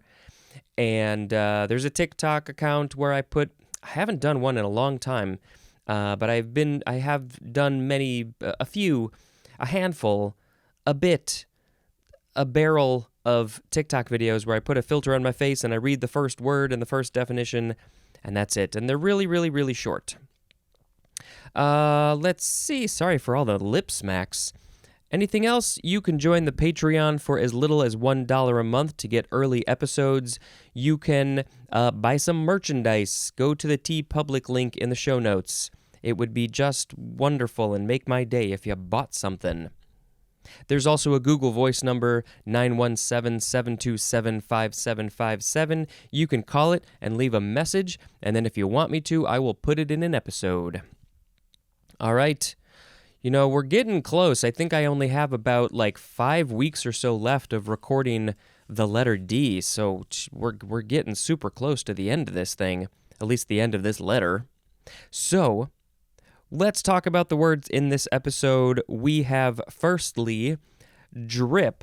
Now, this one, though, it's not the fourth form of drip. This one is all caps, DRIP, and it is an abbreviation for Dividend Reinvestment Plan. Dividend Reinvestment Plan. Something about money, investing it from one thing to another thing, and you've got it all planned out. The sound effect today will be, the next word is drip dry. 2 words with a hyphen, and this one, this is the first form of it. It is a verb from 1953. Intransitive is to dry with few or no wrinkles when hung wet. To dry with few or no. So when it's hanging dry, when it's hung, when it's wet. What? Let's start over. When it's wet, you hang it up. And the goal, I guess, with that is that it will have very few or no wrinkles once it is all dried out. The transitive definition is to hang to drip dry. And the thing that you are hanging is wet clothing. To hang to drip dry. I'm going to go drip dry these clothes, which are drip drying. I guess that would be the way to use both transitive and intransitive in the same sentence. Drip dry your clothes. The workout clothes that we have, we don't put them in the dryer. We drip dry them. They're not literally dripping. They're just damp. They're significantly wet, but not so wet. They're not dripping with water. And so we hang them up, and so they I guess technically they're drip drying away.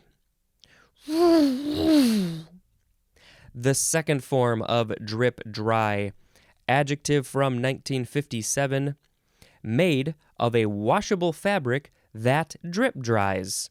So this one is made. This type of fabric is made specifically to drip dry, and maybe not put in a dryer. Drip dry your drip dry clothes. Drip dry your drip dry clothes so they can drip dry. Dripless. Adjective from 1887, designed not to drip, as in dripless candles. But now where's the fun in that? Candles that drip and make those cool patterns and the big chunks of drippy wax hanging off the side, that's what makes candles so cool. Also the flame, I guess that's cool too. And then you can break it off and you can play with it and you can remelt it and just have it go over and over again. Dripless candles. Now how did they figure out how to do this? All the way from 1887, now was dripless candles in 1887, or was just the word dripless, was that one coined in 1887 for something? And what was that? And back to the candles, though, how did they figure out how to make dripless candles? What are they doing to the wax that makes it not drippy? What is it? Does it evaporate? Is there more water in it or something so it evaporates into the air instead of just melting and going down the side? I used to love playing with the drippy wax. Okay, moving on. Dripping. Noun from the 15th century. This is fat and juices drawn from meat during cooking, and it is often used in plural So you would say drippings. The drippings, those fat and juices that come from the meat as they are cooking, dripping down. Yes, I am aware that this is people like this. People do this. They collect it. What do they use it for? Maybe they make some sort of, I don't know, a saucy thing, or they pour it back on the meat. I don't know how it's used exactly. And I don't cook meat. I don't eat meat, so I don't deal with the drippings. But it's a thing. I know, like, when I used to cook bacon, there would be a whole bunch of, like, oil and fat and stuff at the bottom of that thing, and I think we would, like, collect it into a jar, because you don't want to put it down the drain, or because it's going to get your drain all clogged up. Probably don't want to put it in the garbage, especially when it's hot. So I think that's another type of dripping. Drippings. Yeah, I don't think I got anything else for drippings. Drippy. Adjective from circa 1718. I'm feeling so drippy. 1. Characterized by dripping, especially the synonyms rainy and drizzly. Drippy. Yeah, so it's like, it's drippy outside. I'm in spring. I mean, let's see, when is this episode airing? Early May. So yeah, we're still in spring here in the northern hemisphere, and Chicago is probably getting rain. It feels like every other day. And so yes, it's quite drippy these days. Number 2, the synonym is the number 2 definition for mawkish. Mawkish. Mawkish. I have no clue what that is. Something drippy, I guess. There is a character in The Nightmare Before Christmas that is very drippy, and I think I need to post a picture of him on social media. And he's literally, the character is made out of some sort of waxy substance, because when they would animate him, I believe they actually would put some heat by him and make him soften up and start to drip a little bit, just a tiny little bit. And in the final product, it looks like he's just dripping. It's a really, really cool effect, probably really hard to do correctly.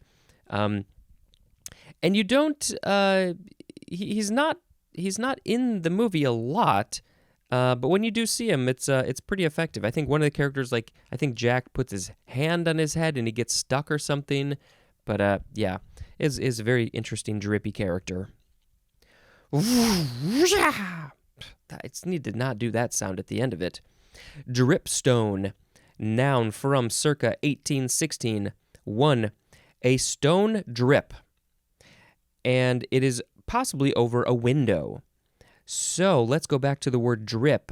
We had this thing about the part of a cornice or other member that projects to throw off rainwater. Throw off the rainwater. So this type of drip is made out of stone, and it is called a dripstone. And so it's going to help guide the water away, probably away from the window, so it doesn't drip down the window. Thanks, dripstone. Number 2, calcium carbonate in the form of stalactites or stalagmites. So this is where this calcium carbonate literally drips from the ceiling of a cave, but it's very slow, and as it is dripping, it also is hardening, which is creating the stalactites, which are from the ceiling. Those are the things, they're like the little columns that come down from the ceiling. But as it's dripping, it drips onto the ground, and over hundreds and thousands of years, it accumulates to create the stalagmites, which are coming up from the ground. And it's literally creating stone. I mean, as it hardens, I think it is a stone. And eventually, the stalactites and the stalagmites might come together to create a union forged in stone in a cave, and they become a column, a stone column that was originally a dripstone. I don't know what they call it again. Is it still a dripstone because it was made by dripping over who knows how many years? A very long time. Dripstone. Dripstone. Okay, we have one more word. There's a lot of definitions, and it's going to go pretty well onto the next page. So that word is...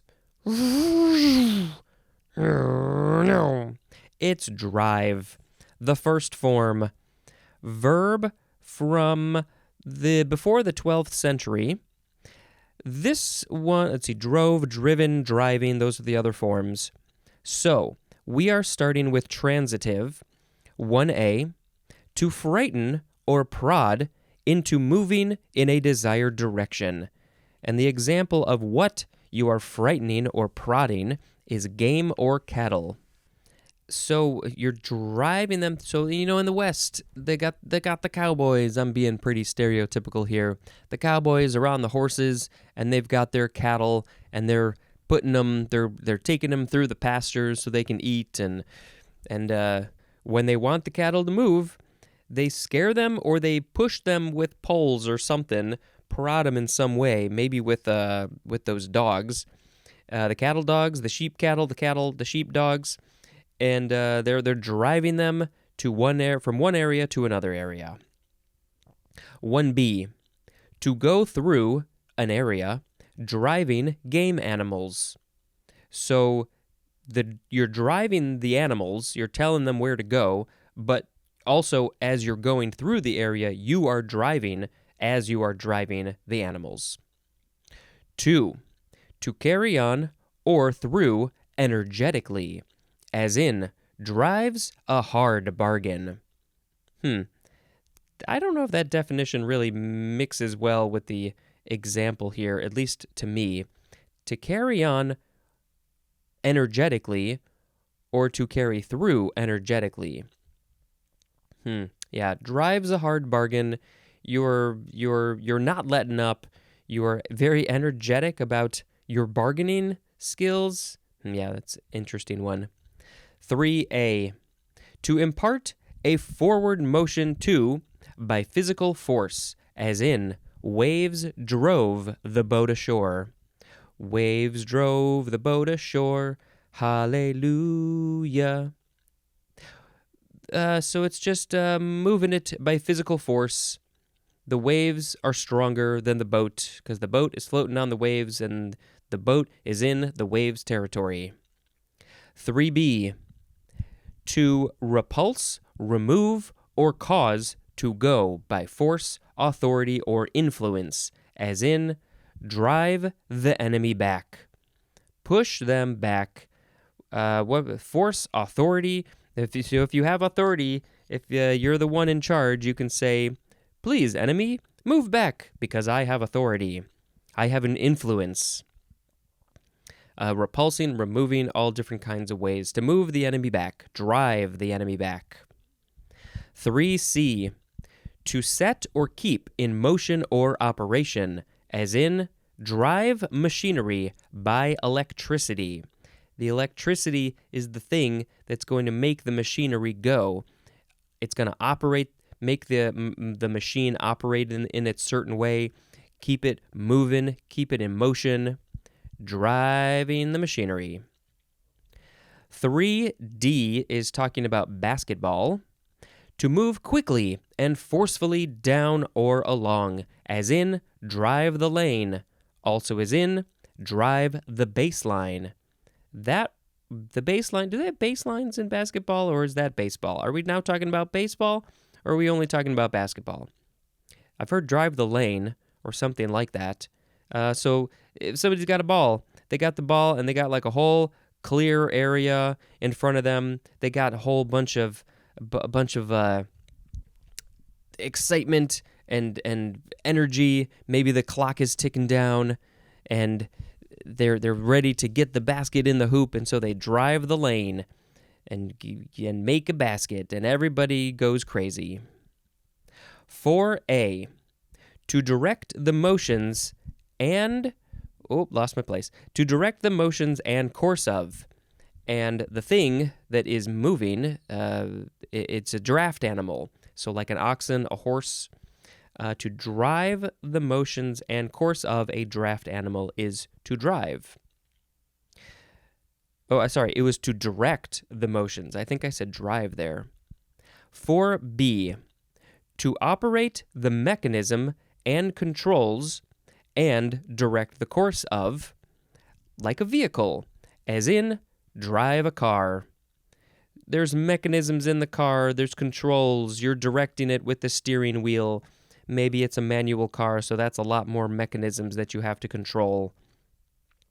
Drive a car, drive a boat, drive a bus, drive a train, drive a plane, drive a canoe.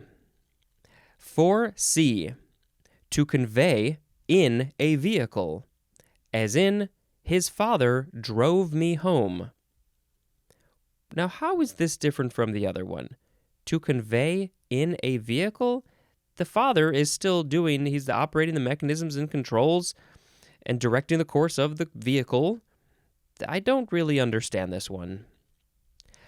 4D, to float down a stream. And the thing that is floating, that you are making float, is logs.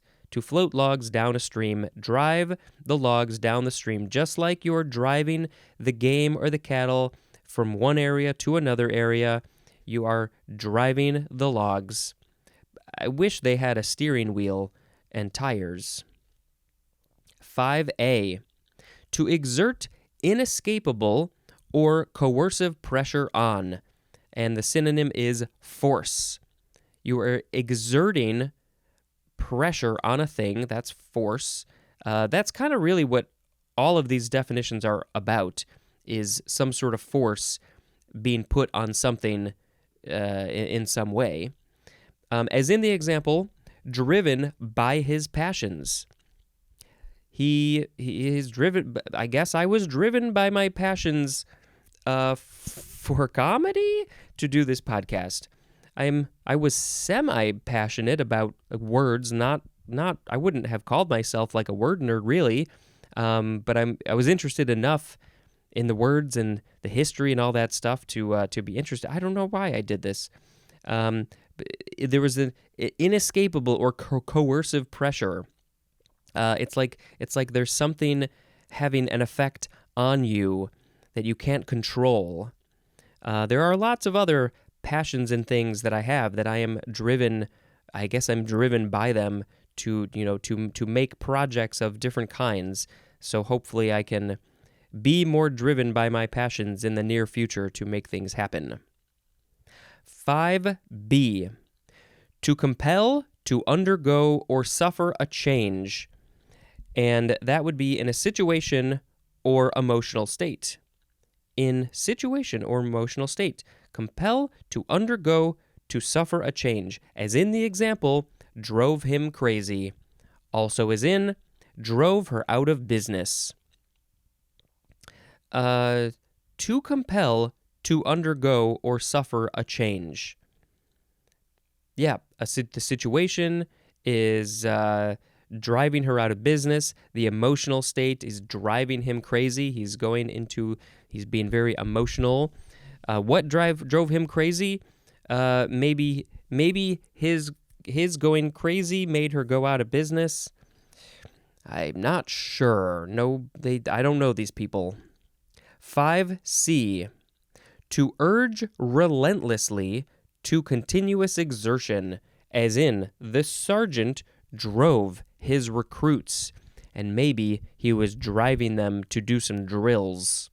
Relentlessly, over and over again. 5D, to press or force into an activity, course, or direction, as in the drug habit drives addicts to steal. Again, we've got the force here. There's the habit of the drug, the addiction of the drug is the thing that is making somebody do this thing, an activity, a course, a direction, go into a direction to steal something, steal drugs, steal money, steal whatever. 5E, to project, inject, or impress, what's this word? Incisively? Incisively. So what is it? To project, inject, or impress incisively, as in drove her point home. She was talking about it so much. She had her whole outline. She had all of her points planned out. She knew what her point was, and she was really driving it into everybody's brains. She projected it. She injected it metaphorically into their brains, and she impressed it on them incisively. Very well done. 6, to force by pressing or digging. And the thing that you are forcing is a passage. So it could be different kinds. Maybe it's through a cave. Maybe it's a ditch in the dirt. You're driving it through. 7a, to propel swiftly or forcefully. And the thing that you are propelling is an object of play, as in, drove a long fly ball at the warning track. So yes, it's, now this, what did we have? There was another one that we had about a ball being hit. Oh, was it drilled? Like drilled the ball straight into one place.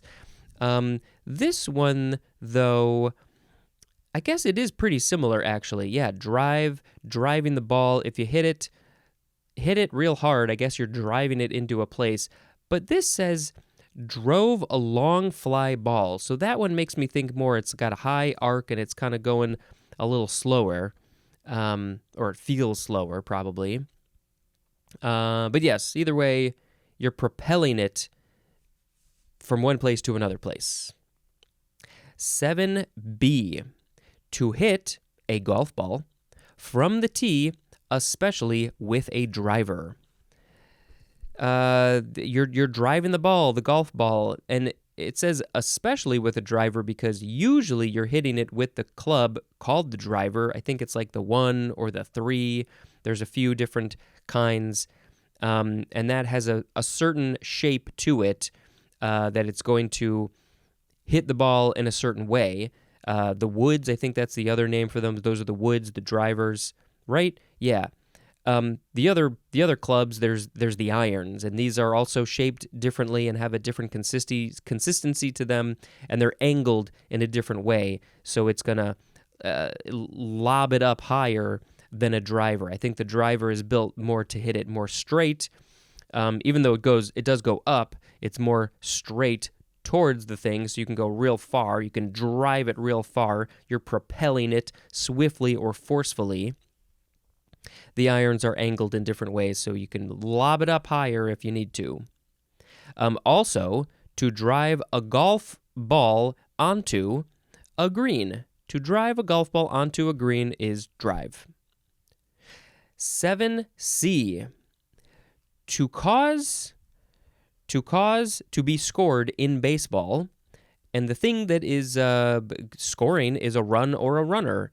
So to cause a run or a runner to be scored in baseball, this is usually used with the word in, so drive in. So maybe there's a player on third, and I'm coming up to the bat, and I do one of those drag bunts, and then because of the way I hit it, the ball and the players all went one direction, and it allowed the player on third to score a run. So I drove in the runner, and we got a point.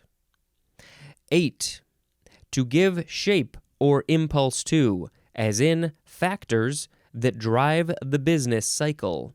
Also as in the ideas that have driven history. So it's to give shape or impulse to.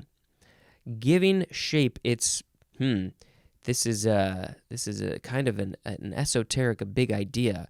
It's creating a thing, something.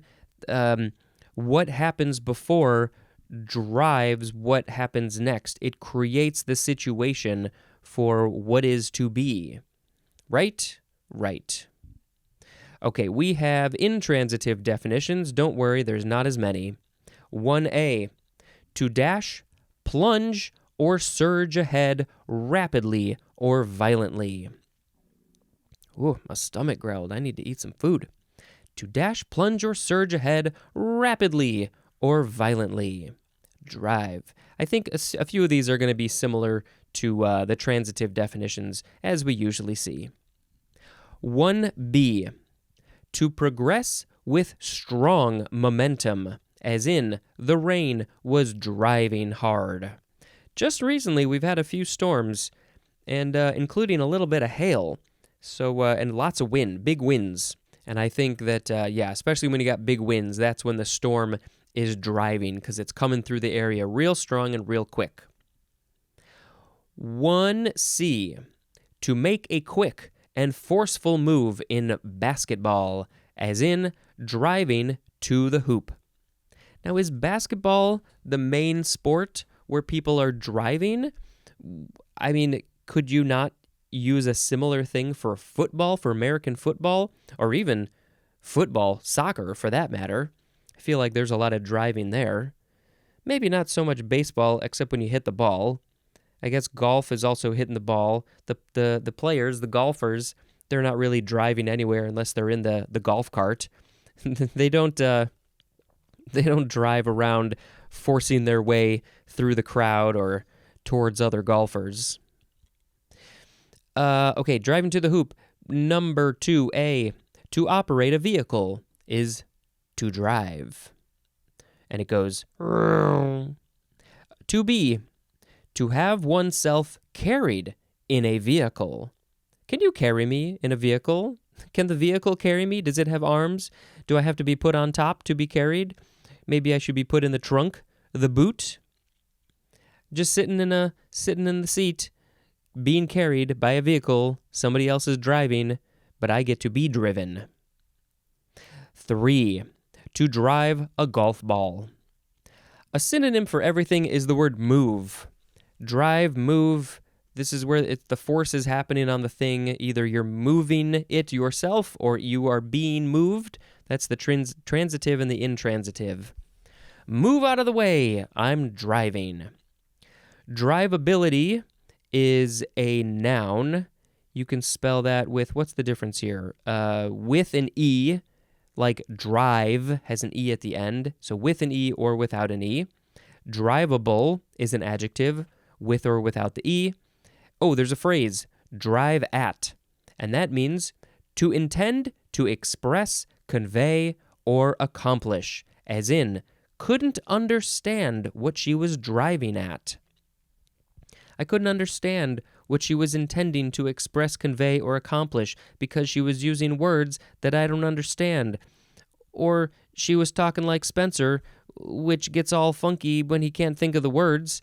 And so who knows what he's driving at? He doesn't even know what he's driving at. Okay, those were all the words. I thought this might be a little bit of a shorter episode, but I was surely mistaken.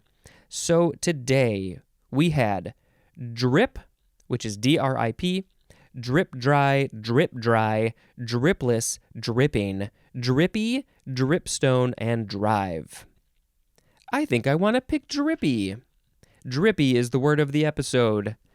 Drippy, drippy, my song is drippy. Drippy, drippy, it's not a song. It's more like a weird poem. Drippy, drippy. Is that how you can say the word drippy in a musical way? I have no idea. All right, I think that's going to be the end of this episode. Thank you for turning on this podcast, and please let other people know that they can also turn on this podcast. This has been Spencer dispensing information. Goodbye. Hello, word nerds. Welcome to the dictionary. Again. I messed up my little Post-it notes. Somehow I realized that yesterday's page, that's not how this works. The previous page somehow got divided into 5, 1, 2, 3, 4, I don't know. Something weird happened, and I got 5 episodes on one page, and then, because I usually do 4, I'm not sure what happened. But we're just going to go with it. I'm going to have to update all my little Post-it notes that say what dates all these episodes fall on, because now I'm off a day. The first word in this episode is the second form of drive.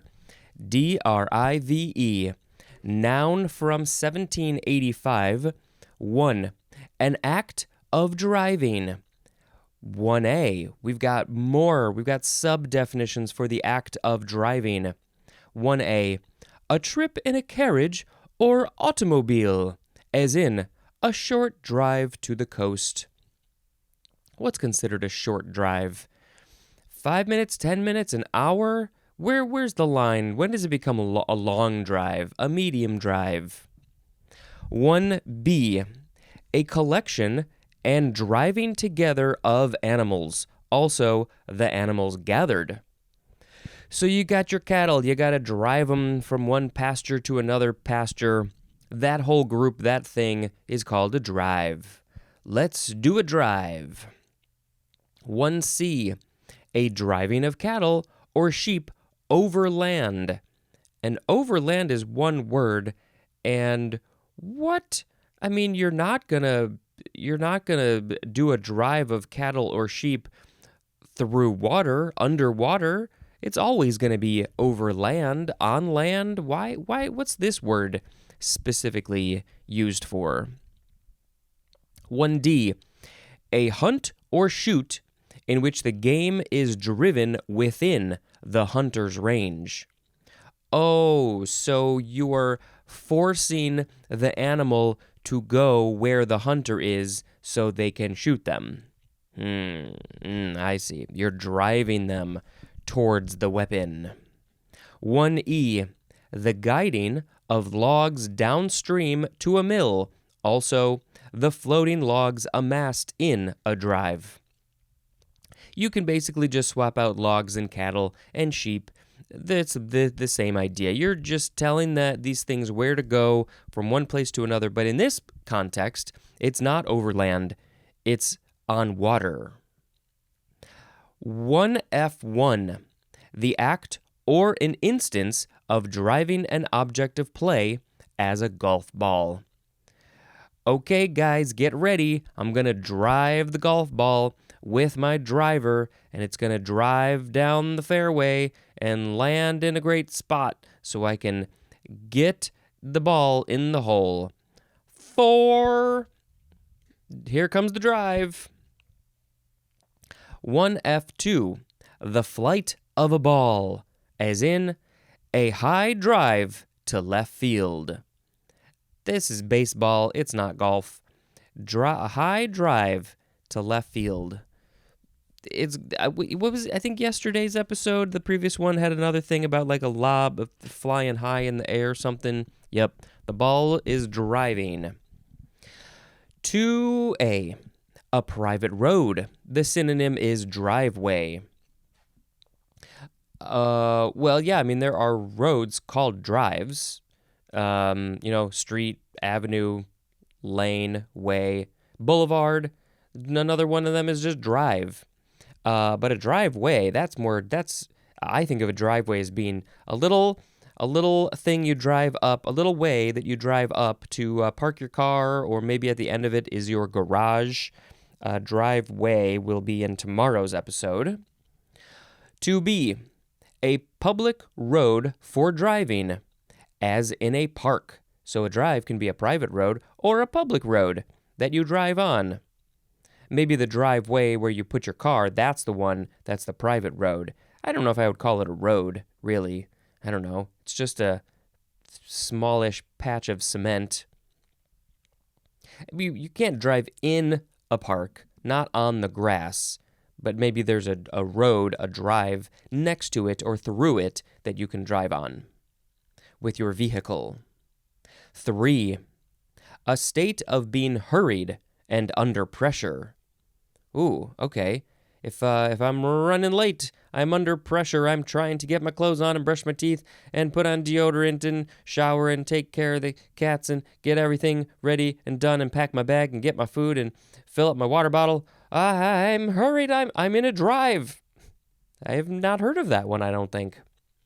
4A, a strong, systematic group effort, as in a fundraising drive. We're doing a drive to raise the funds for the person who's got the medical problems and they can't afford to pay their bills. A strong, systematic group effort. It takes a group effort to help the people, or whatever it is, the group, the organization, and it's systematic. 4B, a sustained offensive effort, as in the drive ended in a touchdown. Yeah. The offensive effort. They're the people on the offense. They got the ball. They're going towards the goal. They're running. Oh, here comes a defense person coming to stop me. Oop, I'm gonna jump over him, and I'm gonna keep on running. Oh, here comes some more people, and I'm not gonna be able to get through this one, so I gotta toss it to my teammate. We do a lateral next to or behind me. And now that dude's running, and we got a touchdown, and we drove all the way down the field, and everybody was so excited, except for the other team. 5A, the means for giving motion to a machine or machine part. Giving motion to a machine or a machine part. So the motion, the machine is driving. It could be an engine. The movement of everything, you call that the drive. I think there is a part in a car called a drive even. Is that going to be in here? 5B, the means by which the propulsive power of an automobile is applied to the road, as in front-wheel drive. So it's an actual name of this propulsive power? Is that a name of a thing, or is it just like it's the thing that makes the car drive is the drive, the front wheel drive, rear wheel drive, all wheel drive, four wheel drive. How many other types of drives are there? My car has the drive, just the one wheel. It's the only wheel that's putting in the effort. All the other ones are slackers. 5C, the means by which the propulsion of an automotive vehicle is controlled and directed, as in a left-hand drive. So does that mean that left-hand drive means that the driver is in the left-hand seat, like we have here in America, and then in England and other places it would be a right-hand drive because they're on the right side?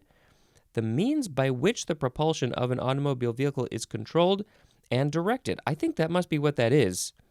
I have not heard it described as that way. I've just heard it described as the right way and the wrong way. Ha ha ha ha, I'm kidding.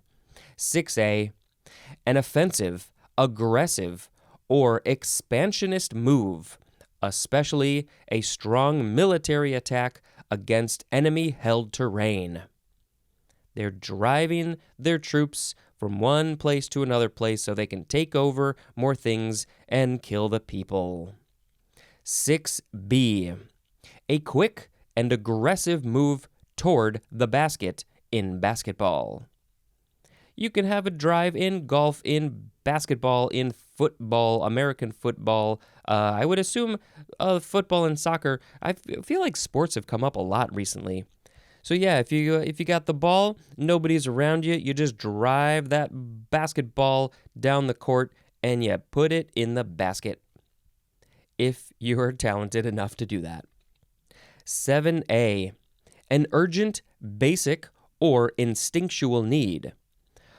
Also, a motivating physiological condition of an organism, as in a sexual drive. This is just the thing in your body. I mean, it could be a sexual drive. It could be any other thing. Hunger, sleep, anything in your body, this physiological thing that's happening in your body that you're like, I gotta do this now. I have a drive to do the thing, to eat the food, to sleep, to have sex, to do other things. Those are kind of the big ones.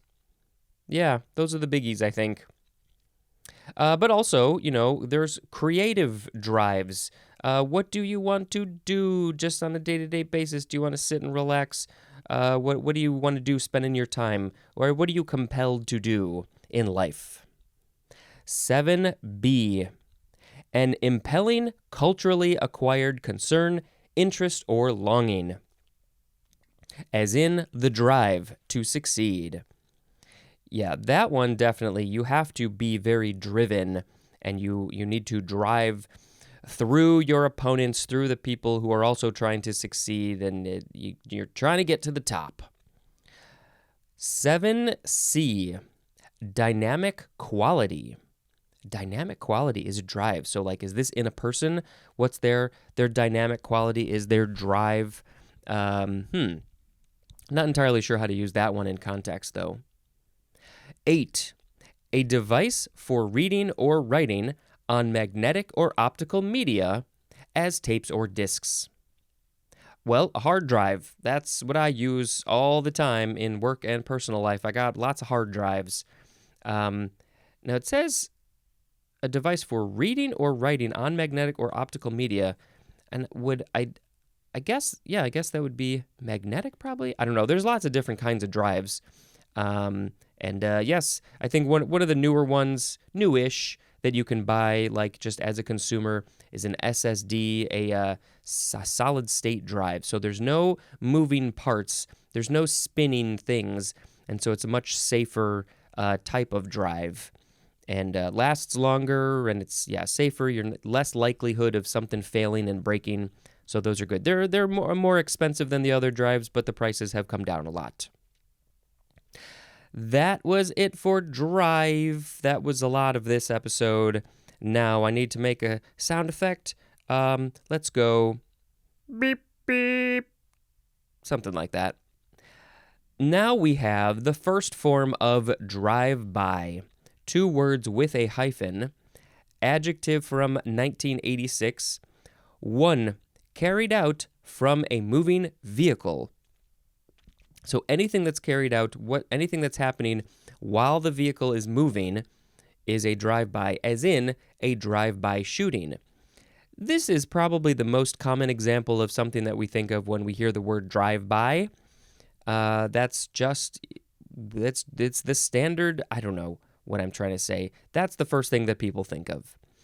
Not the happiest of topics. This happens a lot. A car comes up to an area, it doesn't stop moving. People start shooting guns out the window at a business, a building, people, whatever. And there's a likelihood that people are going to get injured or die, and so it's not good. And I don't want people to be doing drive-by shootings. I want the circumstances of why they want to do the drive-by shooting in the first place to be changed so they don't feel like they want to do it in the first place. That's a big, big job. 2 for drive-by. Done or made in a quick or cursory manner, as in a drive-by analysis. I'm just going to do it real quick. I'm not really going to stop to think about things. I'm just going to sort of scan it real fast, make sure that everything is good, analyze all these documentations. Yep, looks pretty good. I'm going to send it off to somebody to do a more detailed analysis, not a drive-by analysis. The second form of drive-by, I guess this one you emphasize the first word more. Drive-by. Noun from 1989. And this one is very specifically a drive-by shooting. It just got shortened to a drive-by. That's it. That's a drive-by is just a shooting. I mean, you could do other things drive-by. I mean, you can do a drive-by paper route. You throw the paper out the window. That would be a drive-by because the car's not stopping. Are there other ones? Probably. A drive-by something. But yeah, it usually has this connotation of guns a-blazing. Drive-in. 2 words with a hyphen. Noun from 1937. 37. An establishment as a theater or restaurant so laid out that patrons can be accommodated while remaining in their automobiles. Drive-in is also an adjective. I don't think I have ever been to a drive-in, probably a restaurant or a theater. I really want to go, but there's not a whole lot of drive-in movie theaters anymore, or restaurants for that matter, probably. But oh boy, you see there's so many movies where you've got both restaurants and movie theaters that are drive-ins. I was about to say drive-bys. No, we don't want a drive-by movie theater. You just have to keep on driving your car back and forth of the screen, from the left side, from the right side. That's not a fun way to see a movie. Seems like not the most Not the best way to see a movie if you really want to see it. But, I guess in certain contexts, it's fine. There's the standard of like, oh, let's go to the drive-in and make out. Or like, I don't know, take the kids. Oh, I think the most recent one I saw was Apollo 10 and a Half, the rotoscope animated movie by Linklater. And there was a thing about a drive-in movie theater there. Pee-wee's Big Adventure has a drive-in. Oh, so many movies. And someday maybe I'll get to actually see a movie at a drive-in. There are definitely a few, I think, in the Chicago area. I think they're starting to come back. All these old things are coming back. That, vinyls, cassette tapes, VHS tapes, why are those things coming back? Drivel. First form. This is an intransitive verb from before the 12th century. Number 1, to let saliva dribble from the mouth.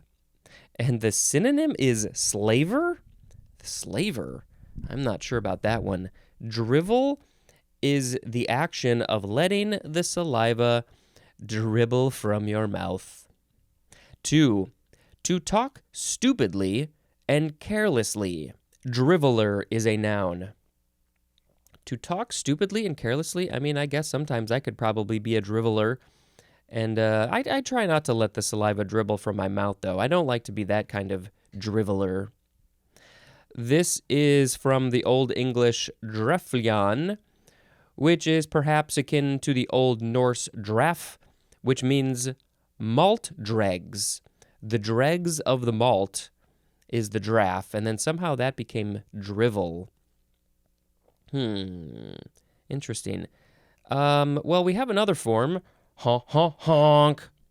The second form of drivel is a noun from the 14th century. Number 1 is archaic, and it's the number 1 definition for the word drool, which is going to be in a couple episodes. I don't know if I ever thought of drivel as being drool. Number 2, the synonym is nonsense.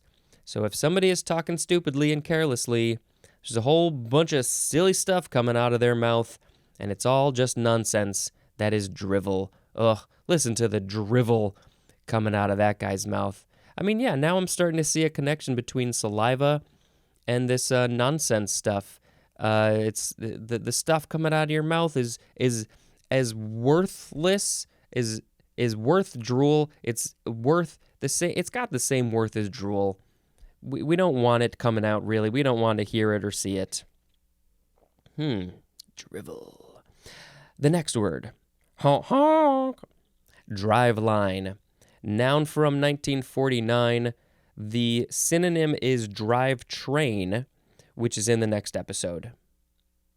Did I say drool is in the next episode? No, it's 2 episodes from now. I don't know what I said. Drive line is the drive train. We'll learn about that later. Honk. Driven. Adjective from 1925. 1. Having a compulsive or urgent quality, as in a driven sense of obligation. I feel obliged to do things to help out, to make things better, so I'm driven to do that. Urgent quality. Number 2, propelled or motivated by something. This is used in combination, as in results driven. So propelled or motivated by something, you are driven by the results to make a decision, because the results tell you one thing. There was a scientific study and they got the results, and you're like, oh, well, this is now the information that we have to move forward, and we are going to be driven by the results. We are results driven. Drivenness is a noun. Beep, beep, beep, beep, beep, beep, beep, beep, beep. Driver, noun from the 14th century. So there's just a main definition, and then we have 1, 2, 3, 4, 5, 6, 7, 8 sub-definitions. One that drives is a driver. As A, the synonym is coachman. B, the operator of a motor vehicle. driver, because the motor vehicle has to be driven. Otherwise, it's not living its purpose. It needs to be driven by a driver so it can drive. C, an implement as a hammer for driving, because you got to drive the nails into the thing, and so you need the implement to drive them nails. That was C. Yes, D, a mechanical piece for imparting motion to another piece. This is probably like in a car, right? The driver makes the car drive. E, one that provides impulse or motivation, as in a driver in the economy.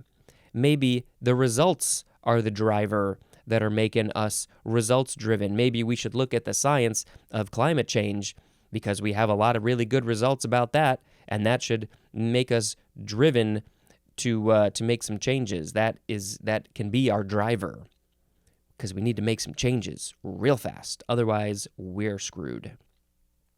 F, a golf wood with a nearly straight face used in driving.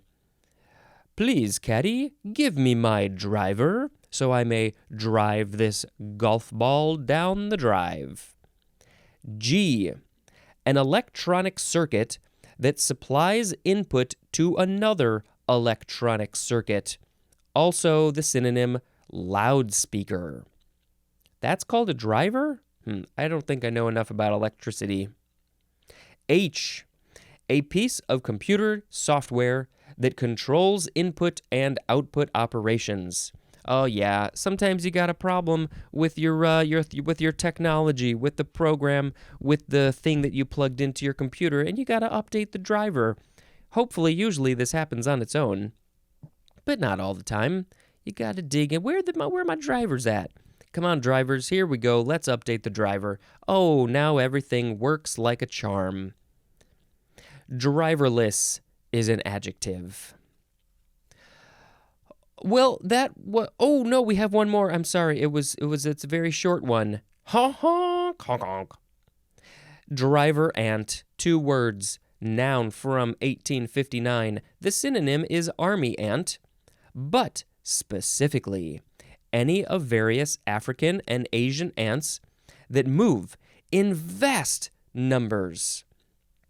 That's why they're a driver ant, because there's a whole bunch of them, and they're just driving through the tiny little patch of land as a big old group, driving through. The African Asian ants, the genus I think is Dorylus, Dorylus, or related genera. So that one, Dorylus, or other genuses or genera. The driver ant. It's just all the ants are the same to me. No, that's not true. I know that there's tons of different kinds of ants. I just don't really know them that well. Okay, so today we had drive, drive by, drive in, drivel, drive line, driven, driver, and driver ant. Oh, and I just realized the next episode should have a guest on.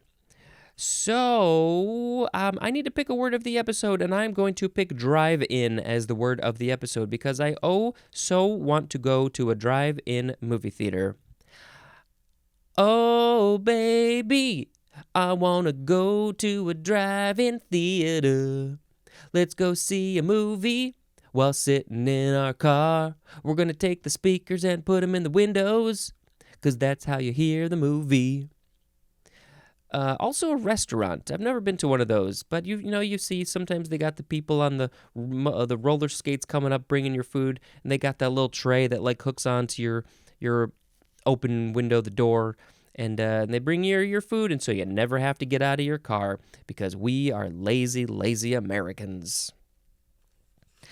Okay, I think that's going to be it for all the words. And just real quick, I will say that we very sillily, this was a silly thing that we did, but it was fun and worth it. We decided to take a real short trip to Seattle because Brett Goldstein from Ted Lasso and lots of other things, he came and did a one-night stand-up show in Seattle. I think he does some like pop-up things in LA for stand-up, but this was the first like big show that he's done, and I don't really think he's done a lot of really other stand-up stuff in the States. So we're like, hey, we gotta go, and we luckily got tickets. And so we went and saw him a couple of nights ago in Seattle, from when I'm recording this, of course. And it was a great show. And his opener was named Pat Bircher. I think it's like Burtcher, Bircher. Go check him out too. He is hilarious. And we had a great time, and it was a lot of fun. Okay, that's all I'm going to say to you today for this episode. And until next time, this is Spencer dispensing information. Goodbye. Hello, word nerds. Welcome to the dictionary. We have a returning guest. I don't know, the third time, the 17th time? I don't know how many times Jonah has been on this show. I'm going for as many as I can. There you go. At least 3 times, I think. Hi, Jonah. How you doing? Good. How are you? I think it was actually technically 2. The third one we did was not a real episode, or is it still a bonus? Is it still an episode if it doesn't have the dictionary in it? I don't know. 3 appearances, only 2 episodes. Right. Those are my sets. There will be no video component for the couple of patrons because we had some technical issues, but we're still recording it. I am so glad that we were able to throw this together in this very short hour and a half that we have. But we have a lot to say about something. So let's talk about these words. By the way, how are you? I'm doing great. Happy. Thank you for having me back. And I just want to do a good episode. I feel like I've learned a little bit more since the last time. Well, I'm going to throw you some curveballs. I expect nothing less. All right. The first word in this episode is driver's license. DRIVER apostrophe S, because the license is owned by the driver. The apostrophe S means it's possessive. The word license, I like to spell this because I get confused to this day on how to spell this word. LICENSE. It is a noun from 1926, a license issued under governmental authority that permits the holder to operate a motor vehicle. I got my driver's license right around the same time that Jonah got his because we took driver's ed together when we were like, I don't know, 15 years old? Yes, it was. Yes, 15. We did. What do you remember from that time? Okay, well, first of all, I would like to kind of introduce this character who's a driving instructor that I think is relatable because a lot of people have driving instructors that are kind of quirky or weird, and this one was quirky and weird and, more, but we don't know how much more, and we don't really know anything. But I did some research because I wanted you, Spencer, to relay the story of us together when we were out practicing with him. But do you want to describe this guy at all? Like, I was trying to think about how we would describe him. And okay. Yeah, go. Well, I know that you did a little Facebook culling of information from people in our area, and so I think we could probably start with that. This was not through the high school. This was a driver's ed, a third-party driver's ed place outside of Chicago, and there was a lot of people who we went to high school with who also had this driving instructor, and I think we took it during the summer, if I remember correctly. We knew a couple other people in our class who they were in the same class with us, and he was a very interesting guy, and if you have those notes, I would love for you to tell us a bit about what other people said that they remember from this guy. Yeah. Which I think are very common things that people remember from him. Yeah, I mean, I really asked everybody that I could, and I used Facebook. And I would say if you're listening and you just want an introduction to this guy, stop right now and then go on. My Facebook is Jonah Kraut. I think it's a public page. and it's just the first post at the top. So you'll get about, I don't know how many recollections, like 20 or so, so you get an idea of who this guy is just from what he's talked to people about. And everybody pretty much has the same impression of him, but there's these specifics that really call into question like the truth of things. So I would describe him as sort of looking a tiny bit like the older Elvis, like the bigger Elvis. But twice Elvis, maybe. But not very good looking, but sort of, I guess, the same facial structure, or something about him was similar, because everybody remembered that he talked about doing an Elvis impression, but I don't believe anybody ever actually got an Elvis impression out of him. So that is one thing, and just like that all that stuff is out there on Facebook, on my Facebook page. But I should clarify that the post that you're talking about is from March, I think, of 2023. So if people are listening to this way in the future, they'll have to go all the way back to March of 23 to find this post. Yeah, the good thing is I don't really post anything on Facebook. Perfect. So it's probably still the first one, 30 years from now. Yeah. I just did a lot of research and got a lot of advice. I contacted a library to get the correct name, because his name I'm assuming he died. Well, this was how many years ago?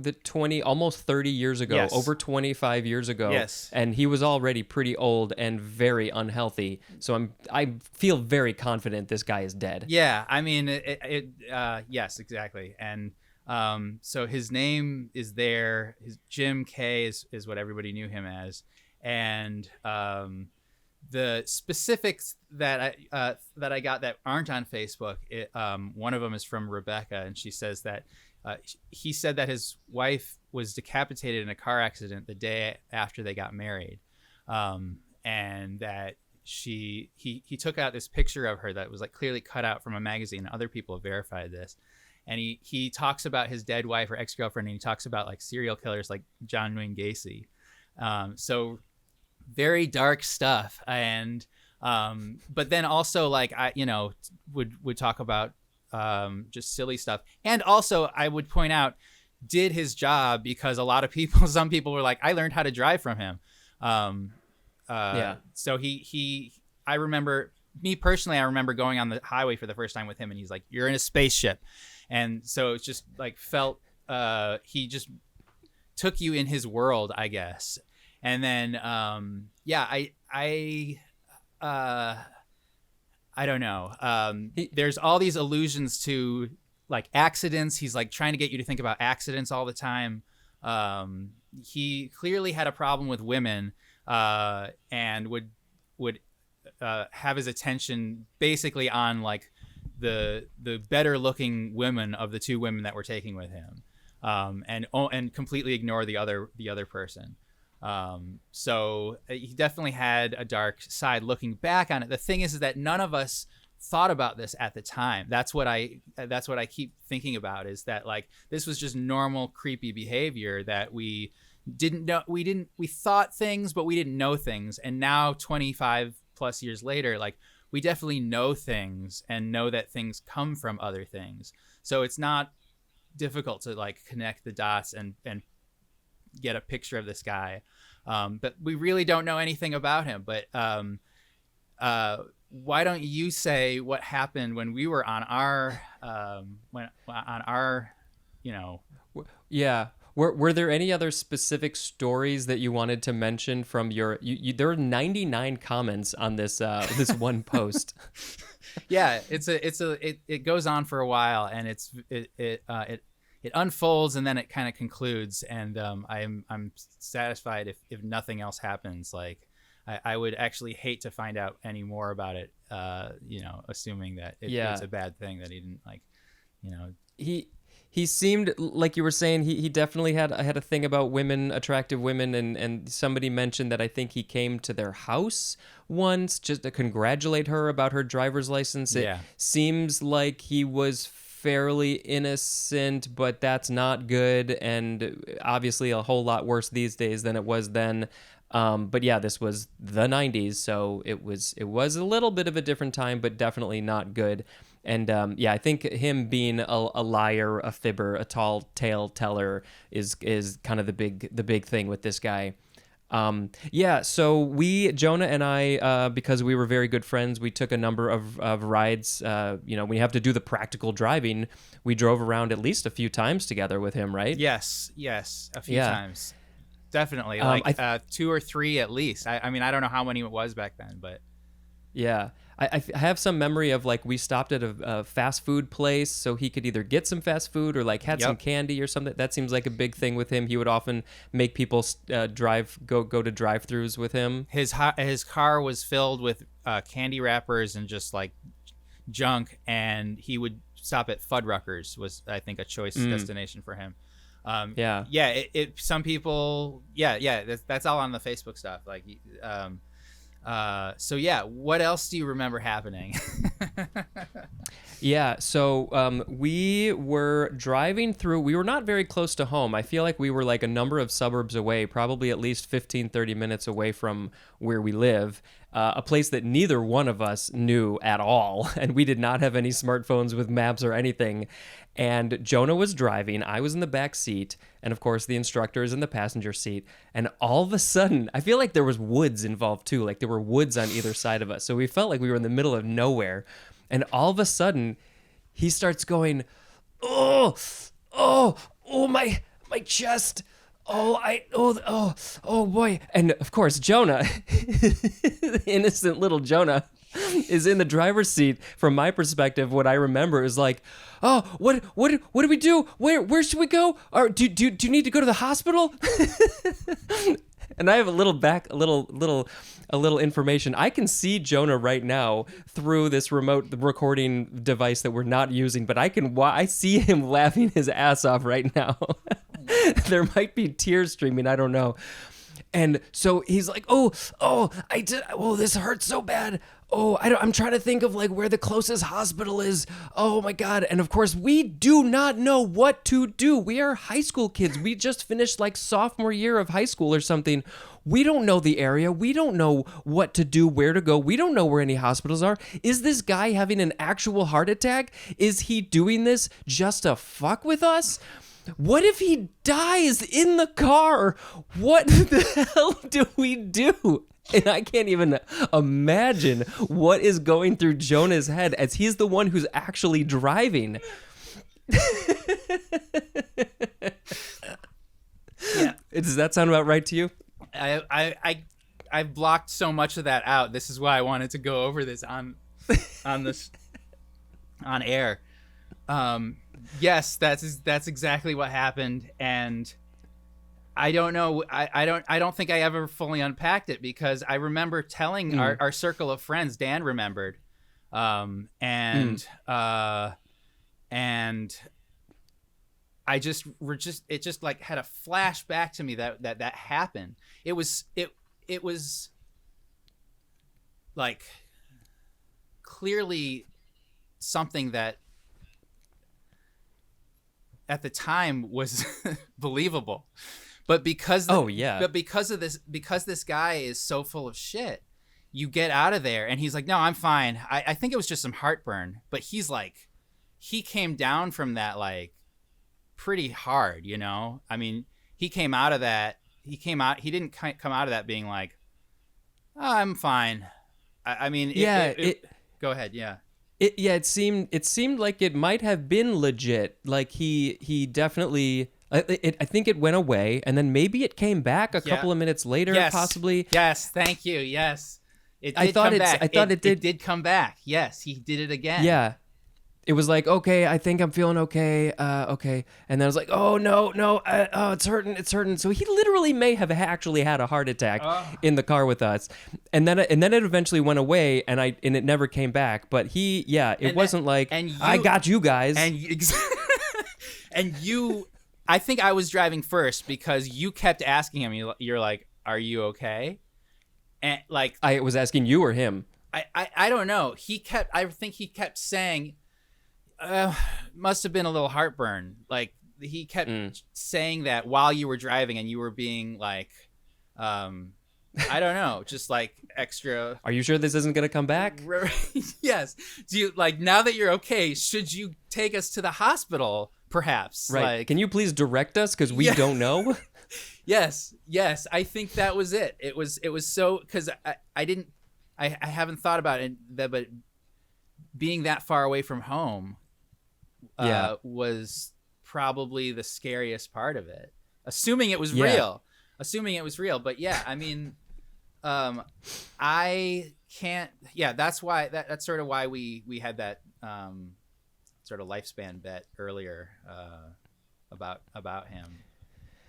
Assuming that was real and that was a problem, going to be a problem for him at some point. Well, and based on the fact that nobody else on your Facebook post mentioned anything about having a similar situation, I am leaning towards this was real. Yeah, it must have been real. We also don't know how much longer, like how many people younger than us had him as a teacher as well. He could have died right afterwards. Yeah, that's actually a valid point. We don't really know anybody else. In the research that you did at the library, did you find anything else about him other than his name? No, they didn't have his name. They just had the name of the company, which for some reason, all this stuff brought me back to like pre-internet days. And they had I don't know how they got it. I think that they had a phone book or some materials from it. But in the phone book, you would have driving schools that would list their company as A- whatever the name of the company is. Driving school, because everybody just opens up the white pages the white I don't know if they're in the white pages, the yellow pages. Yellow pages maybe, yeah. The yellow pages. Everybody, it must be the yellow pages. So anyway, it's just an artifact from the past, and it's just so weird to try to wrap your brain around driving around without a GPS, driving around not knowing where anything is. And how did we survive? I don't know. I mean, fortunately, like the directions are not too difficult. I mean, in Chicago, you can basically drive until you find something that you recognize. Yeah, but we were out in the suburbs, so it's a little different out there. For sure. And the funny thing is, it's probably some place that I like drive up and down all the time now, but I wouldn't even know that now. Yeah, me either. Me either. That's the key. You're right. It was in the woods. That's where it first happened. Yeah. Oh, that's crazy. The amount of research and work that you put in to find out this information is so amazing. I love it. Thank you for doing that. Well, you went to the librbrary? No. You got to know the yellow pages? I called the library. I didn't have to go there. Joel Flaxman recommended that, and that turned out to be a really good tip. And then, finding out the name, Dan remembered that it was Jim. Anyway, and then sounds familiar. Matt Schaefer put it all together with the last name. He remembered the guy's last name. So, if anybody has any of their own stories about this guy, I feel like if you had him, you know exactly who we're talking about. Feel free to, message me, email me. I'll pass it off to Jonah. Feel free to call the Google Voice number in the show notes, because I want to hear what people got to say about this guy. And if you ever had an experience where he had a heart attack, faked a heart attack, who knows? We got to know. We got to know. Yeah, I mean, the strangest thing is that everybody probably has a driving instructor that they can think of that's strange. But yeah, you're right. Yeah, probably most of them didn't have a heart attack in their session. Maybe. Although it's probably a really good test as a driving instructor to put on your little high school kids to see how they're gonna handle under pressure. Oh, wow. Yeah, I guess so. Oh, geez. But now everybody can talk about. I mean, now information is shared so much easier. So things like that will get called out. Back in those days, like they were on to the next person. Like why once you're done with it, you don't want to think about it anymore. Right. Unrelated to that guy, you mentioned that he was like, when you're going on the highway, think of your car as a spaceship. I remember the first time I went through one of the toll lanes in Illinois by myself. I think I had just dropped off somebody at the airport, and I was coming back, and you go through the tolls, and this was back when there were like, 10 tolls. There was no like iPass thing that you just drive through. Well, I guess most states still have this, but it's like 10 things, 10 lanes. And then when you're on the other side, there's no lanes and you all merge together. And I literally felt like I was in Mario Kart. I was like, whoa, it's just like a free for all. I'm just going to drive through and figure it out when have to merge or something. It's just a good memory I have. Well, driving, I was thinking about driving and how much we take it for granted. Like we just can whip around wherever we want to go, and there's a whole like communication system, there's a whole system that exists for driving, and we all rely on it. I mean, if you think about it, it's a pretty crazy thing. I mean, it's just like it boggles the mind. I don't know. Yeah, and you're controlling, with very few things, you're controlling this very large, heavy, dangerous vehicle. Just a regular car is one thing, but then there's, trucks, 18-wheelers and stuff like that. So like, yeah, insane. it's very weird that we are these tiny little meat bags controlling this big robot, kind of. That's, you put it perfectly. It's really, really important to get your driver's license, and I think that people need to do driver's license tests more often than they are doing them. The amount of crazy things I've seen people do in the last few years, I feel like they might need to take another driver's license test. Yeah, I'm seeing the same thing too. I mean, I think that it would be just overall a good thing to I don't know, get it checked more often.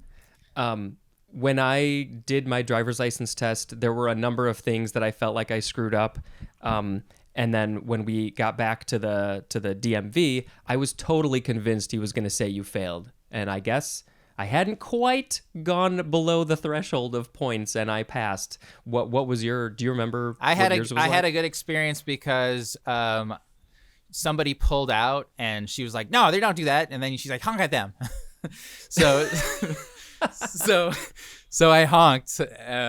But yeah, I think I don't know that kind of made it a little easier, I guess. Yeah, I guess I lightened up the stress. Yeah. It was fine. I felt good to get my license like right away as soon as I turned 16, and I have enjoyed driving more since. Although it is still crazy, especially in the city, in the country as well. Like if you don't watch what you're doing, you're off the road. Yeah. But and I have to do both, but that's good. I like it because for a little while in my life, I was a valet, and that's where I really feel like I learned how to drive, because you were driving all kinds of different cars and up parking lots in downtown Nashville, like these old parking lots downtown. So you have to like go really carefully around, and there was a whole method to it. And one time I almost lost these keys in a grate. That like the grates are your enemies, and you fear them all the time.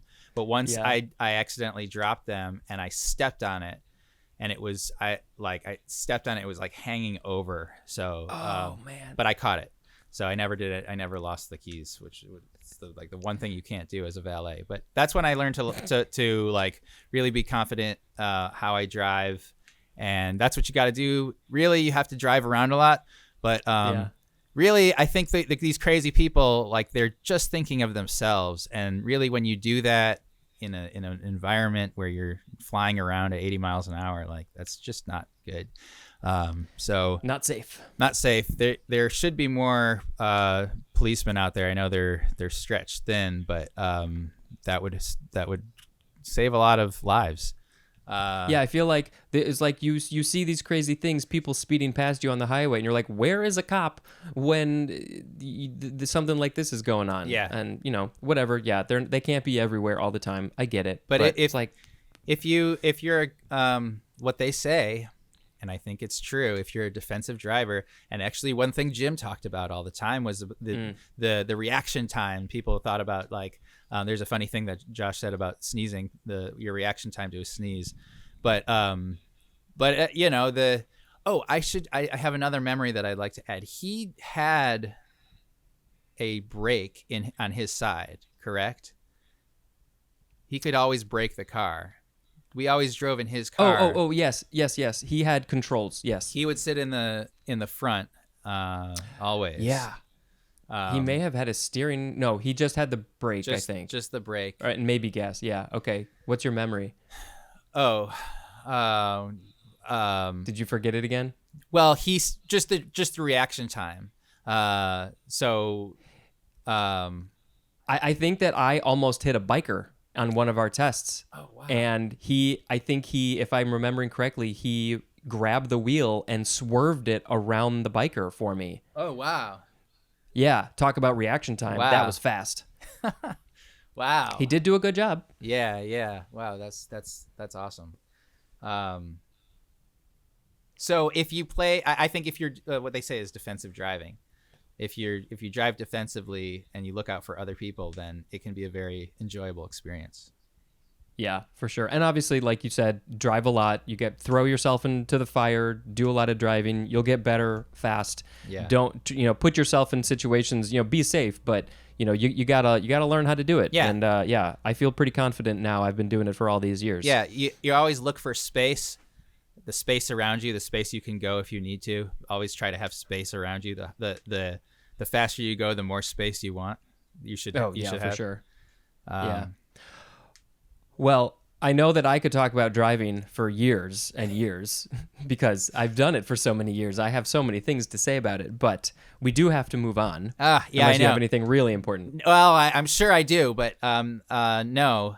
I was like, oh, are we gonna do this first? And then I looked at your picture. I was like, oh, it's in the middle. But then I realized it was at the so I threw It's right at the in, top, just yeah. like you just said, throw right in. No, I Exactly. don't know. I hope you get some comments on this because people could write a lot. I think there's a lot that a lot of interesting stuff around driving and driving people with people, your car and other people's cars. So a lot of people out there probably have some stories about that. So I don't know. Oh, yeah. I definitely want to hear people's stories about driving, instructors, just driving in general, all that. Driver's gonna drive. Yep. Can you please make a sound effect? Okay, I thought about this for a while, and I didn't plan this. I thought I'm just gonna come up with the first thing. So here's the first thing that I got. The concept is the same, but the actual thing. But here's what I got.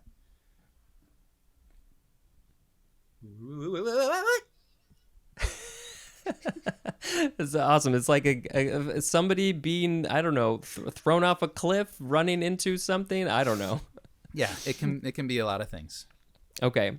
Well, you did the sound effect, and so the next word is driver's seat. 2 words, also with an apostrophe S. Noun from 1923, 100 years ago. The driver's seat. This is the position of top authority or dominance. So, I mean, like literally if you're in the driver's seat, but also just metaphorically if you are, I guess I'm in the driver's seat of this show. I'm the host. I'm in control. I'm being authoritarian over my guests. Yes, and I like it. I want more. You want more of me being in the driver's seat? I mean, if this is an authoritarian yes, government? Authoritarian. If this is authoritarian, then I am eager to let you dominate me. Gotcha. I will keep that in mind for when I need to be in the driver's seat more. Well, I'm assuming that it's throughout the show, Oh, just at the show? All right, fine. Right. I guess not in life in general. No, just the show. The show. Okay, that's fair. Next is drive shaft. 1 word, noun from 1895. A shaft that transmits mechanical power. It's the thing in the car, right? The vehicle that makes it go? Can you read that? I'm sorry, I should be looking at. A shaft that transmits mechanical power. Yeah. So it's the It's the thing that makes the thing drive. So if you connect it to a motor, then you basically get it to go really fast, and you can do things like, put wheels on it and make a car go. Cargo. You should invent something like that. Yeah, a lot of these are the dates of these are around when cars were being mass produced. And Yeah, I mean 1895. That was probably just right when the first cars were being made. yeah, yeah. I mean, I don't know much car history, but it is certainly fascinating. Yeah, same. I don't know cars at all. Can you please make a sound effect? Sounded like you put an effect on your voice. Okay, the next word is the first form of drive-through, 2 words with a hyphen, and through can be spelled THROUGH or THRU, because we are Americans and we like to shorten things because we don't know how to spell. Yeah, and also we like to incorporate drive into everything. We love to be in our cars and just That too. and just do things in our cars, but have things also that we're doing, like driving in and getting some food. Yeah, we got to do things in our cars at all times. This is an adjective from 1949. The synonym is drive up, which will be coming up soon. So we will quickly move on to the second form of drive-through, spelled the same way. This one's a noun, though, also from 1949. Speaking of our driving instructor who would make us go through these things, Yes. it is a drive-through establishment as a restaurant or bank, and then also the drive-through window at such an establishment is the drive-through. So you go up to the drive-through window when you're in a drive-through. Yeah. I don't even remember the last time I was in a drive-through. Oh, if you, depending on where you live in the country, you're probably doing it a lot, or have a lot more options to do it. Although I think anywhere you go, there's going to be some drive-throughs or drive-ups. I didn't hear that before. Yeah, it's a similar idea, I think. Do you do drive-throughs much? No, I don't. I do not like sitting in my car and waiting for some shitty food. Sorry. Yeah, and letting the car run and adding more greenhouse gases into the world and Yeah. I mean, I don't. Yeah. No. But it is convenient sometimes. I guess I should say no. That's not true. I do use it at the pharmacy down the block. So yes, it is convenient for sure. If you don't. Yeah, as long as you don't. Yeah, if you don't have to wait too long. There's a Starbucks right down the street from me that has a drive-through, and it's at the corner of a kind of busy intersection. But in the morning, the drive-through is so long, the line gets out into the street. Yeah. And the parking lot is tiny, and I'm just like, why? This is a terrible idea. You're blocking traffic, and this is terrible. But people need their Starbucks, and there ain't much parking, so. Yeah, I mean, space is a commodity, so Yeah. If we knew what to do, we'd probably be helping. Do it? Yeah, we'd probably be hired commissioners. Yeah, if I were so smart, Yeah. which I'm not. No. The sound effect, please.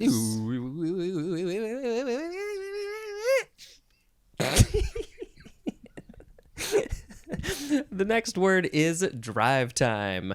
I feel like I gotta do a radio host. It's the drive time. It's a noun from 1966. This is a time during rush hour when radio audiences are swelled by commuters listening to car radios. Wow, that's an interesting way to word that. Radio audiences are swelled? Oh yes, the audiences swells up during the drive time, rush hour traffic. Everybody's listening to their radios. It's the drive time. I mean, yeah, it's just rush hour, right? The morning and the afternoon. This has become a phrase, I believe, used in the industry, and it is. But I can imagine it was also adopted into other usages, probably from the business side of things. I don't know, but in terms of music, like in radio, there's if you're looking at if you're a radio station, you're looking at two times of the day that people are listening to their radio, and you don't care about any other time of the day. And those are when people are driving to work and from work. And so from whatever is happening in that drive time, they will start their research there, and then basically test on different groups. And then another interesting thing is that if the tests that they do are too low or too high, so they'll ask people to rate stuff 1 out of 5, and they'll throw out anything. Well, a good score is 3. So the lower you are to 1 or the higher you are to 5, the worse you are off. You want to be right there, in the middle. You want to get a 3 to satisfy everybody. Yeah. So that's how they calculate what their drive time is going to look like this week on Drive Time. Jonah in the driver's seat. We're playing the hits of the 1920s. Yeah. That should be a radio show. I do say. Yeah, drive time. These days though, I think people are listening to a lot less radio and a lot more podcasts probably. Although there's still clearly a swell in radio audiences during the rush hour, but I'm sure it's not as much as it was, 10 years ago. Yeah, I think absolutely. It's definitely just continues to be less and less important, and therefore it kind of gets more watered down. So I know there's a lot of good stuff on the radio. I know that, but I just feel sorry for people that have to listen to it more than once. Yeah. Well, maybe this podcast will be playing during the drive time. Drive time, please. Drive time, please, and thank you. Yeah, that'd be awesome. I mean, drive time is whatever time now for most people. Yeah. Drive time is whatever time. And you know what? It's okay to just turn everything off and just drive. I do that sometimes. I'm like, you know what? I can't really be thinking about all these other things right now. I gotta chill out the brain for a bit. Yeah, it's a good thing to do that. And then you don't have to do that when you're driving either. You can have silence when you're home, but anytime. Yeah, it's always a good thing. Yeah, your brain needs a rest. Yes, working Whoa. overtime. Was that your? Whoa. Sorry to cut you off. No, it's totally good. Anytime, cut me off whenever you want. I don't care. It's fine. Interrupt me. All right. The next word is drivetrain. One word. Noun from 1954. The parts that connect the transmission with the driving axles of an automobile. Also the synonym powertrain, as in the drivetrain warranty. So examples of these parts would be the universal joint and the drive shaft. So these parts, they connect the transmission with the driving axles, the things that make the tires move. And it's a very important part because if it breaks, then your car ain't gonna go. Yeah, drivetrain. I don't know.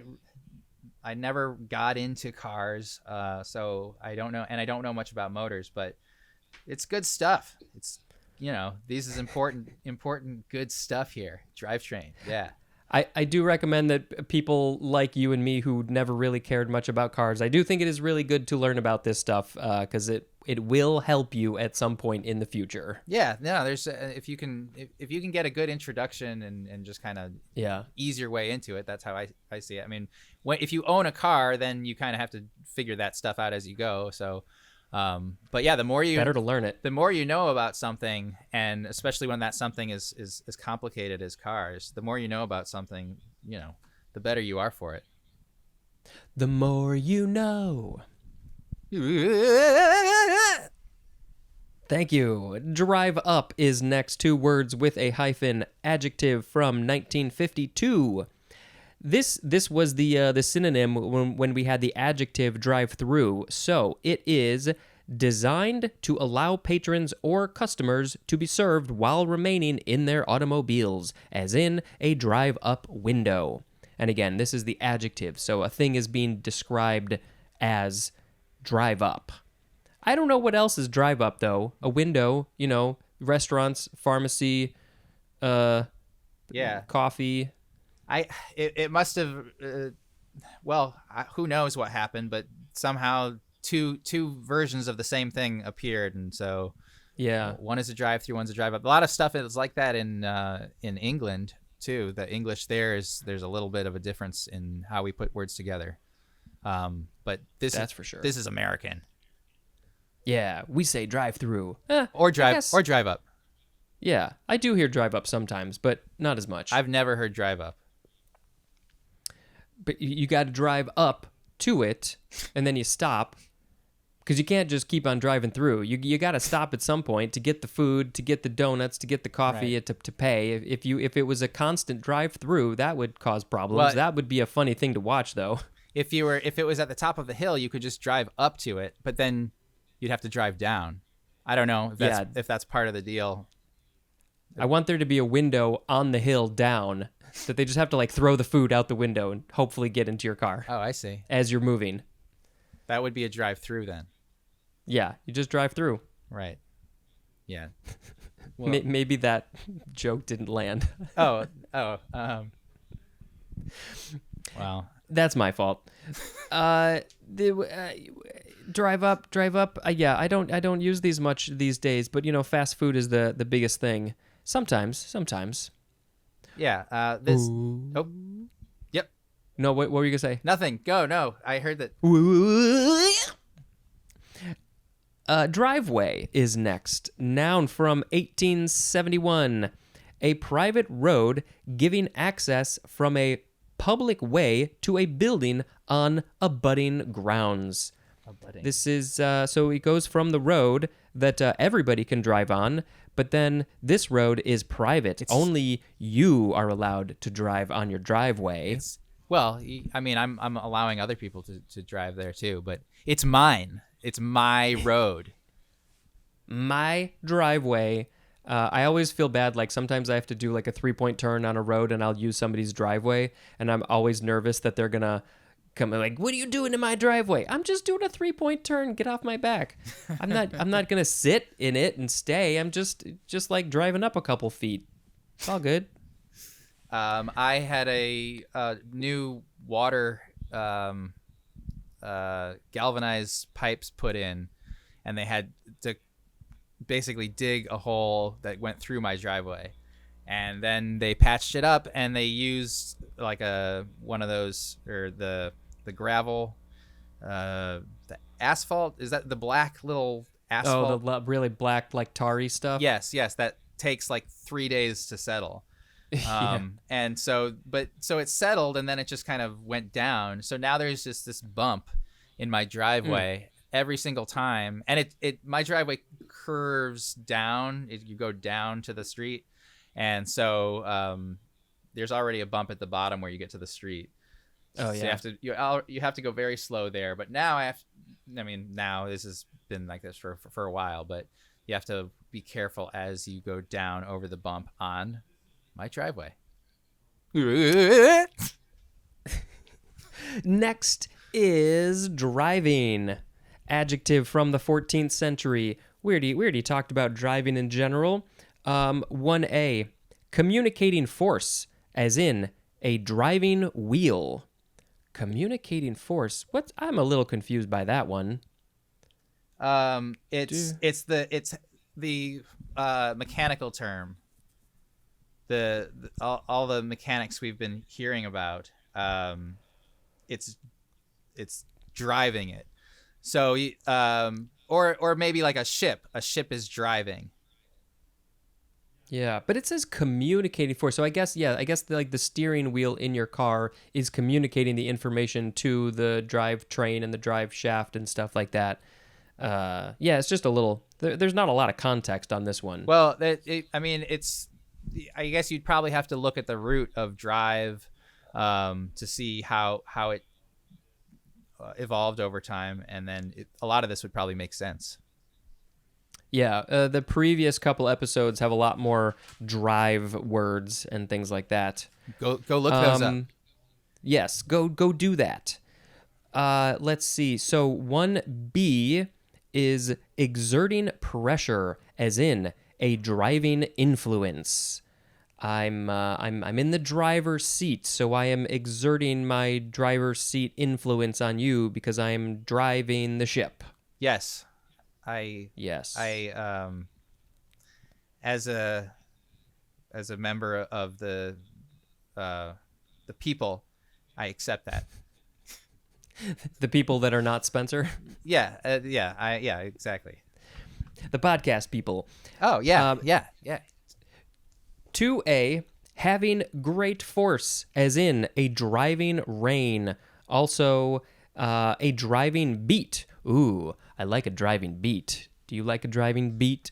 Oh, yeah, of course. I think music is all about a beat or the lack of a beat, but some sort of rhythmic pattern, even if it's uneven. But there is a very strong connection that we all have, I think, to say listening to music while we're driving. So yeah, there's a relationship between the two, and movement is sort of expressed, I guess, with drive, perhaps. Yeah, I definitely like to have a song that has some like good energy, maybe a driving beat while I'm driving. Because if it's too slow or quiet, it's like it's putting me to sleep. It's not driving enough because I'm driving because I'm in the driver's seat. Well, but then sometimes you like to mismatch it, so I like to have like some just non-driving music,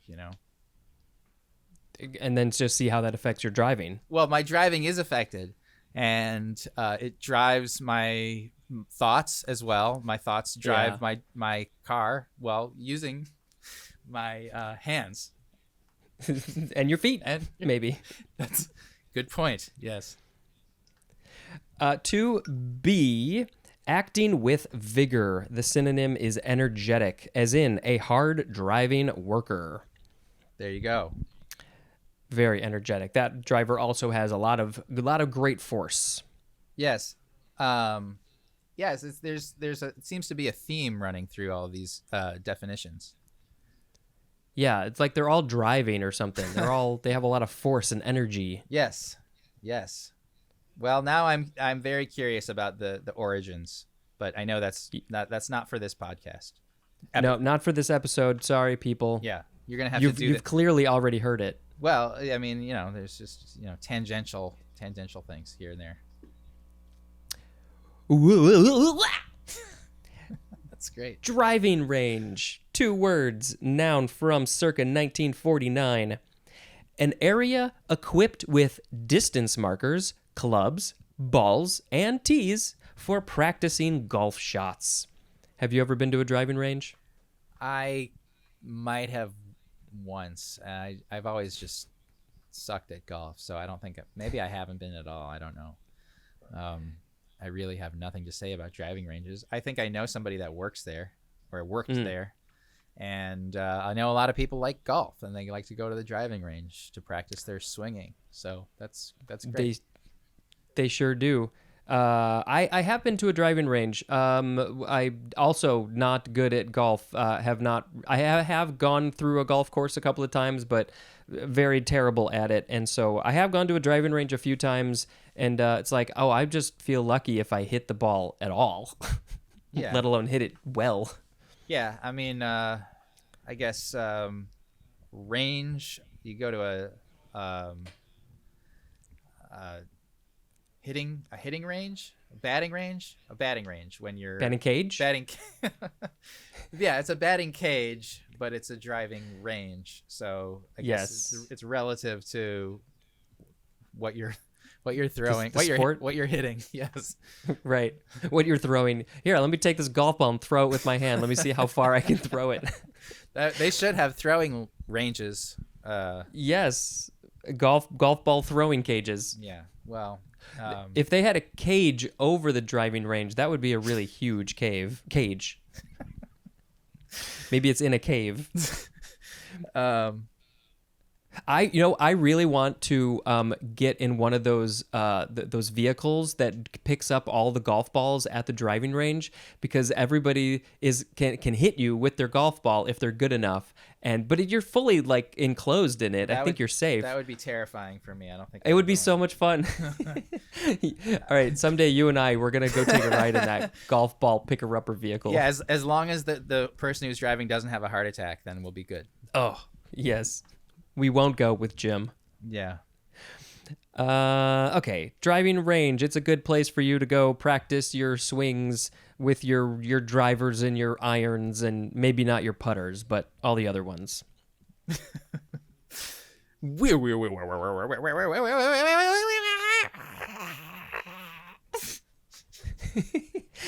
I love how this is changing. The next word is the first form of drizzle.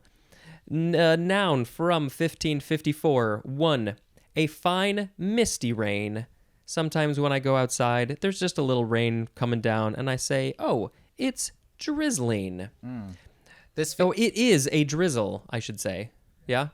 No, I'm really glad we're not talking about driving anymore. What a relief to have like a drizzle. A drizzle at the right time, I think, is just wonderful. Absolutely. It keeps you a little cool on a hot summer day. It's refreshing. It's misty. Is that in the fine misty rain. Who doesn't like a drizzle? And I think nowadays, post Snoop Dogg, we've got extra meaning behind it. So a welcome anytime for me. Drizzle. Yes.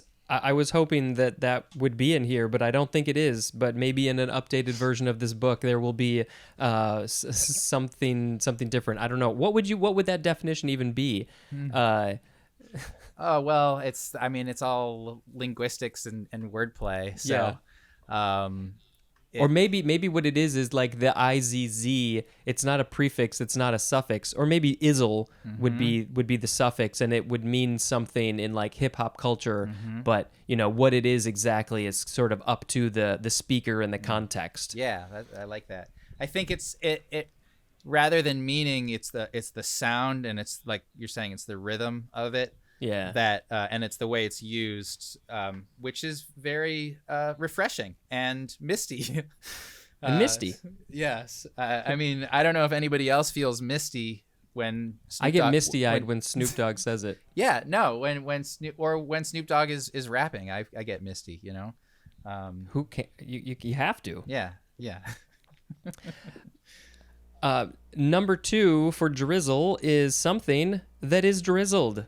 As in a drizzle of syrup. I'm sorry, that is not enough syrup for me. I like syrup too much. I need more. I need a hard driving range, hard driving rain of syrup. Well, I just think there should be now a driving range for syrup. Syrup. What would you call it? A syrup range? Yeah. What? How exactly is this going to work? I don't know. You'd have to have some contraption that ejects the syrup quickly. When you hit the golf ball, there's a drizzle of syrup that falls down on you. Yeah. Yeah. Make sure to have your pancakes ready. All kinds of drizzles in that one. Drizzly is an adjective, and we got more drizzle. So.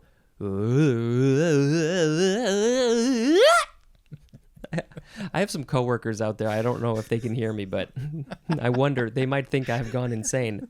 It's not my fault. It's Jonah's fault. I really hope they do, and that they don't ask you about it at all, and just walk back away. Stare at me. Okay, the second form of drizzle is a verb from 1584, starting with transitive. Number 1, to shed or let fall in minute drops or particles. So this is where you are actively creating the drizzle, allowing the drizzle to happen. I don't know what context that would be in. Maybe you're drizzling the syrup on your pancakes or your waffles or your hash browns. Yeah, you can drizzle any kind of spices and herbs and anything you can mince small enough, you could probably drizzle on something else. And if it's literally in droplets, that's best. Yeah, absolutely. The more the lighter the particle, the better. Yeah, like this one, number 2. To make wet with minute drops, the synonym is sprinkle, as in vegetables drizzled with olive oil. That sounds delicious.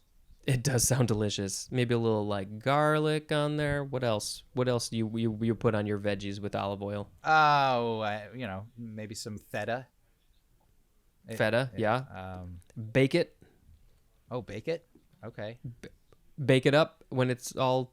You got to cook the vegetables. Oh no! I mean, on a salad, no. Oh no, yeah, not on a salad. No, I mean, you don't bake salads. What are you, insane? What, I hate you. I'm not friends with you anymore. You're baking your salads. Get out of here. I'm in the driver's seat. I have control over this. Excuse me. Could I get 3 baked salads and what? 4 baked salads and lightly drizzled with olive oil. Drizzle, or I guess you could drizzle large things as well, like French fries. Ooh, that's what I want drizzled I suppose, on my salad. I suppose the size of the drizzle depends on the perspective of the person who's viewing the drizzling. Yes, if you're like a very large human, you can drizzle fries more easily than a small human. Yeah, exactly. Yeah, that makes sense. Yeah. Okay, intransitive is to rain in very small drops or very lightly. The synonym is sprinkle. So yes, this is the drizzling that's happening when it's raining on your head, and it's like the sky is spitting on you. Sprinkling spit. Sprinkling. Yeah. Drizzlingly is an adverb. That's a fun word. Yeah. Drizzlingly. There is some etymology. This is perhaps from the Middle English drisnen, which means to fall. From Old English drisnion, which means to disappear. From akin to the Gothic drison, which also means to fall. So yes, it's just about a thing falling from one place to another.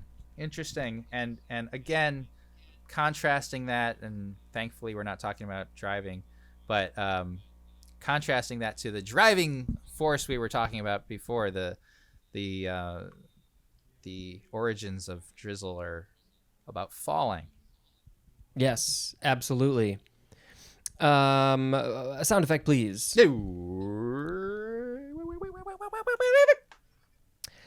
Thank you. We are we got a big jump in letters here. So we just ended the DRI section, and we are now going to the DRO section. Whoa. Nothing in between there. Wow. So we have the word drogue, D-R-O-G-U-E, noun from 1875.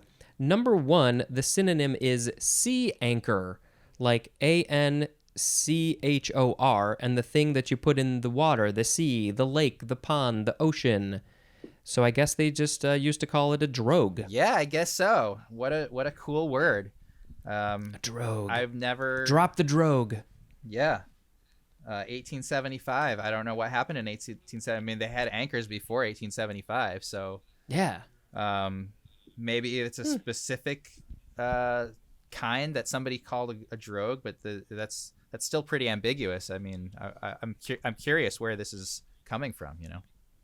Well, you should do some research on that. Drogue.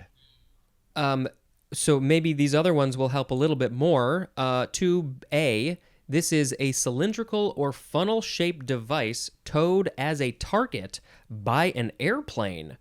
Ooh, interesting. So an airplane is flying through the air, and it's got a thing behind it, and it's used as a target. Maybe this is like in practice something?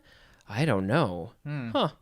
Yeah, I've never heard that, or I've never even thought about something that's being used by a target as a target by an airplane. Target by an airplane. Towed as a target by an airplane. Maybe I'll put a link in the show notes for this one. Yeah. Drogue. 2B is a small parachute for stabilizing or decelerating something as an astronaut's capsule, or for pulling a larger parachute out of stowage. Oh yeah, I mean, I've seen when the astronauts are coming back down to Earth, they get in that little capsule which is falling down, and then the little parachute pops out to slow them down, so they don't crash land completely, and that's called a drogue, I guess. I've never. I'm intrigued by this word. It sounds really cool. Drogue. Yeah. And the etymology is going to help us understand, kind of connect all of these, but we have one more definition for this one.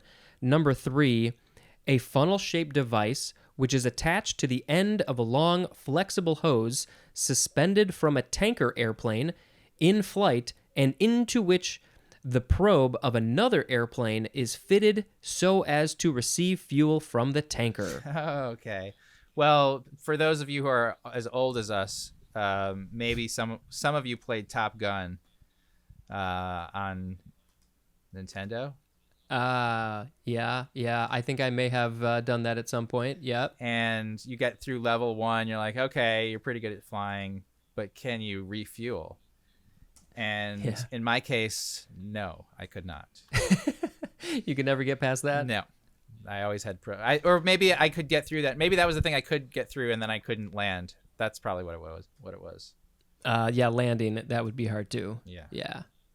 I don't remember if I ever tried that, but I definitely know, like, between like video games and also seen it in movies sometimes, just the logistics of gassing up a plane in mid-flight is kind of insane. Yeah, it's a little dirty, but Little dirty. that's how life works, people. Sometimes life is dirty. Yeah. So the etymology says it's probably an alternative of the word drag. So like a sea anchor is being dragged maybe behind a boat. This thing is being flown behind an airplane. It's dragging behind the airplane. Drag goes a lot of different ways, especially because drag in England is what? Something different. Getting a drag? Now I'm blanking on that. But it's not just the verb drag. There's noun drags that are all over the place. Yes. In fact, I believe the episode that aired today, April 18th, actually talked a lot about the word drag. What? So yeah, there's a whole lot of drag things. What? But I think in this context, yeah, exactly. But I think in this context, it's literally something being dragged behind something else. And then the small parachute behind the little capsule, it's being dragged or it's helping to create drag to slow it down. Yeah, there's a lot of stuff going on there. Yeah. Yeah. Is it your sound effect time?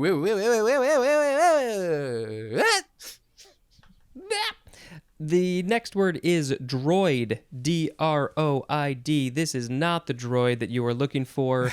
It is a noun from 1952, and the synonym is android. Droid. Wow. Droid. Is this 1952? Again, somebody's got to do some research. Why? We use this all the time now. What happened in 1952, people? What happened? Why do we say droid and have it be so awesome? We can say droid and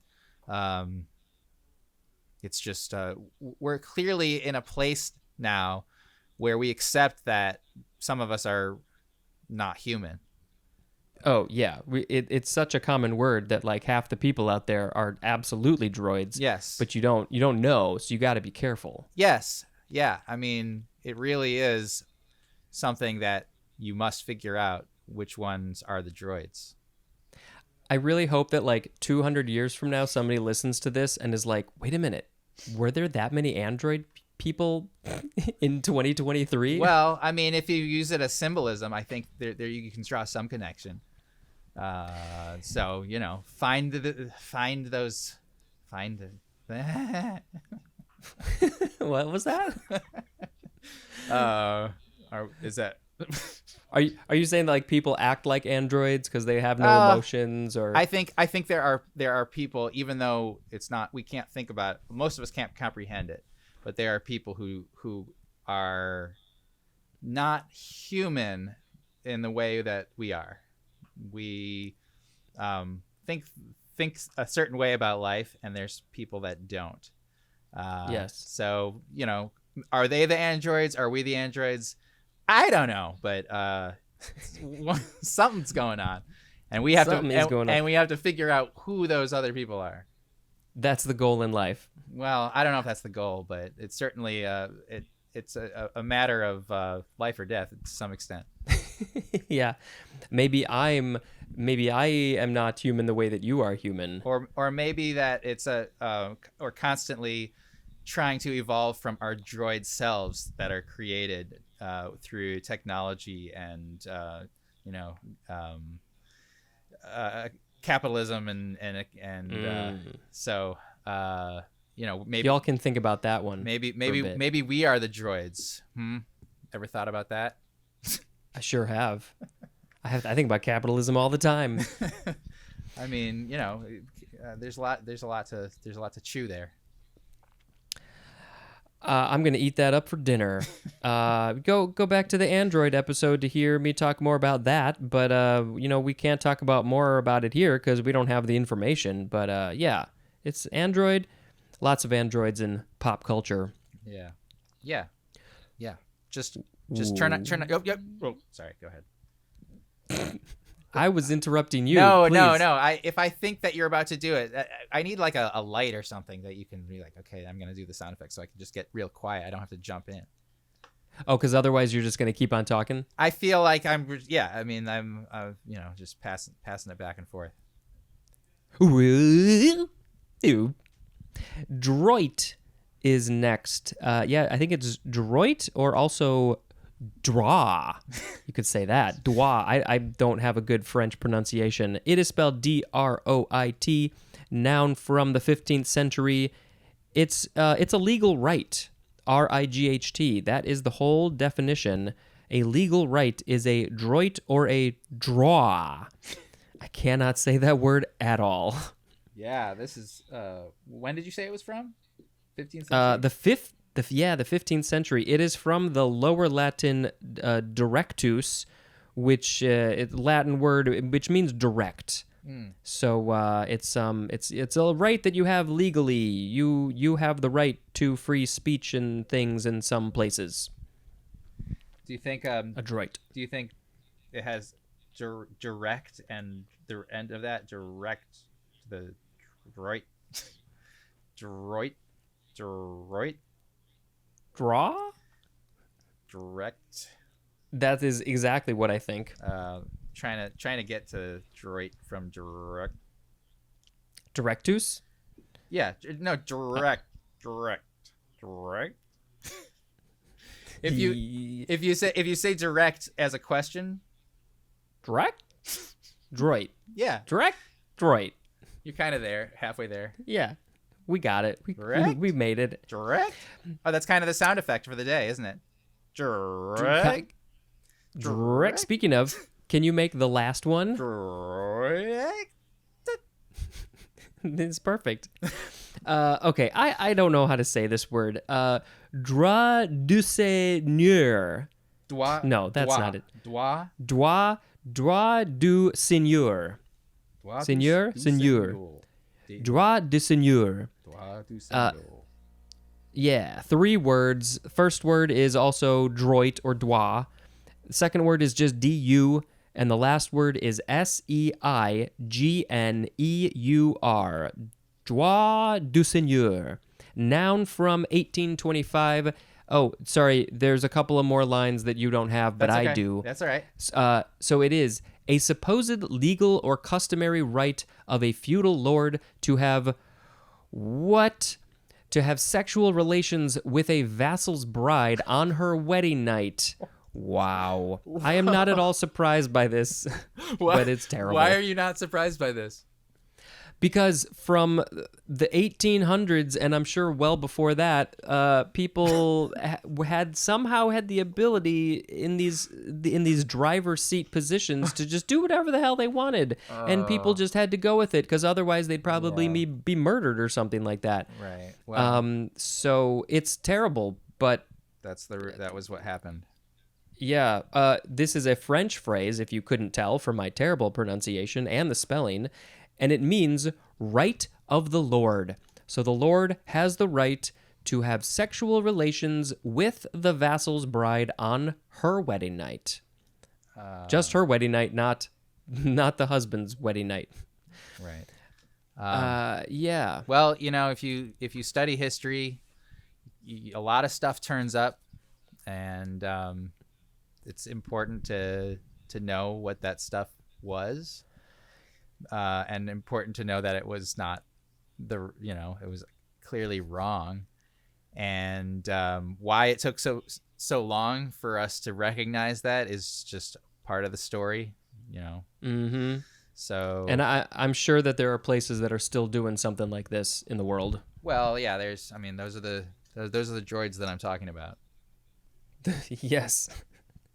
The droids, yeah, the rights of the Lord that's what we're talking about. So it's a dark way to end, but actually, it's fitting because that the story of Jim Kay is also, I think, pretty dark. So bookends. Yeah, sorry everybody, this is not an uplifting episode, but we do have to face these things sometimes. That is what happens when you read the dictionary. Sometimes you are faced with unhappy, unpleasant things, and it's never going to end. But Spencer, you do a great job of highlighting the positive side of things. So I always am looking. I look on the bright side of life. Yeah. Okay, I am going to reread the words quickly, and then you get to pick a word of the episode. Yes, I already know what Ready? it is. Yeah. Driver's license, driver's seat, drive shaft, drive through, drive time, drive train, drive up, driveway, driving range, drizzle, drogue, droid, draw, and doigt de seigneur. Not that one. Thank you. I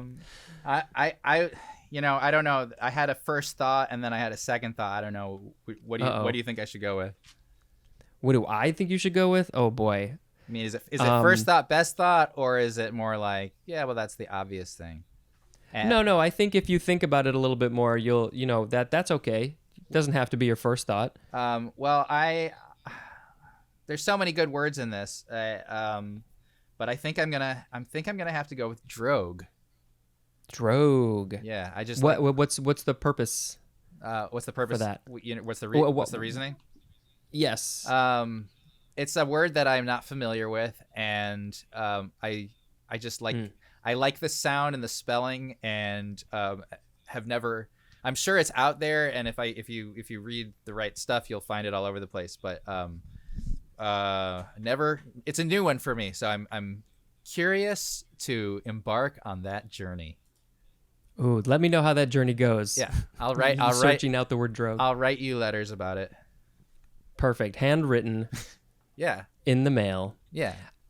Can you sing a short little song about drogue? Oh, right. Oh, yeah. Okay. Drogue. Drogue, drogue, drogue, drogue. Drogue. Drogue.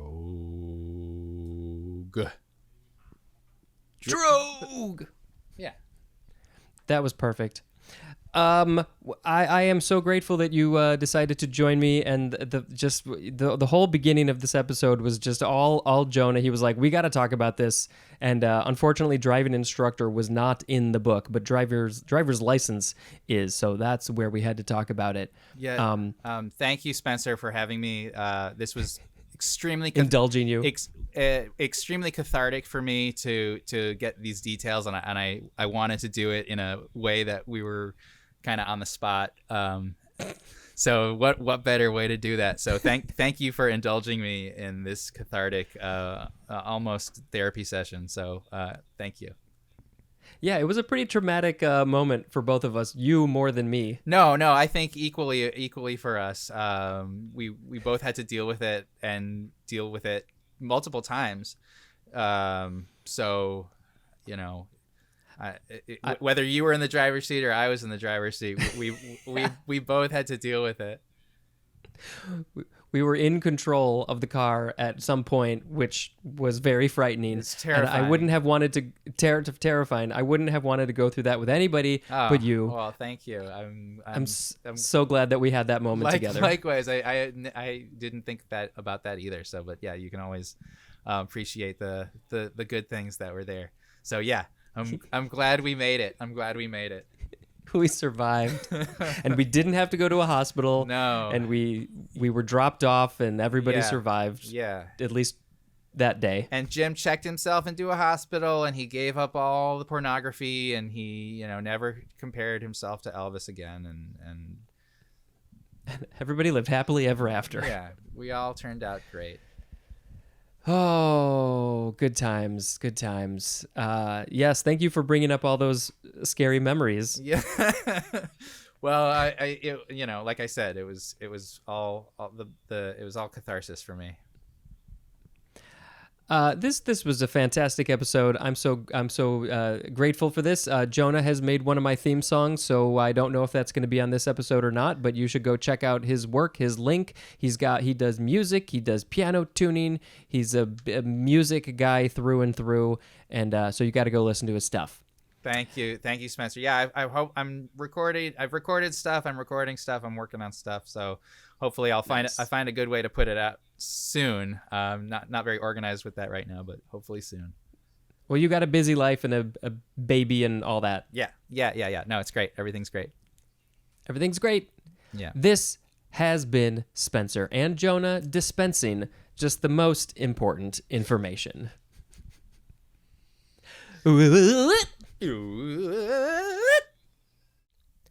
Hey, word nerds, what do you say? Let's talk about the words, word nerds. Welcome to the dictionary. My name is Spencer. Thank you for joining me. The first word in this episode is droll. D-R-O-L-L. This is the first form adjective from 1623. Having a humorous, whimsical, or odd quality. As in, his dignified presence decorated our droll little quarters. That is a quote from Gwendolyn Brooks. So their quarters where they lived were humorous, whimsical, or odd? His dignified presence decorated our droll little quarters. All right, I don't think this is at all what I think of when I think of droll. Maybe I'm thinking of a different word. Drollness is a noun and drolly is an adverb. This is from the French drôle, which means scamp. Oh, you're being such a little scamp, you droll. Also from, I guess, Middle Dutch. Is it the same word? That means imp. So imp, scamp, humorous, whimsical, odd? I don't know. I guess I thought of droll as being more drab, but maybe not. Well, we have a couple more forms. First, I must make a sound effect.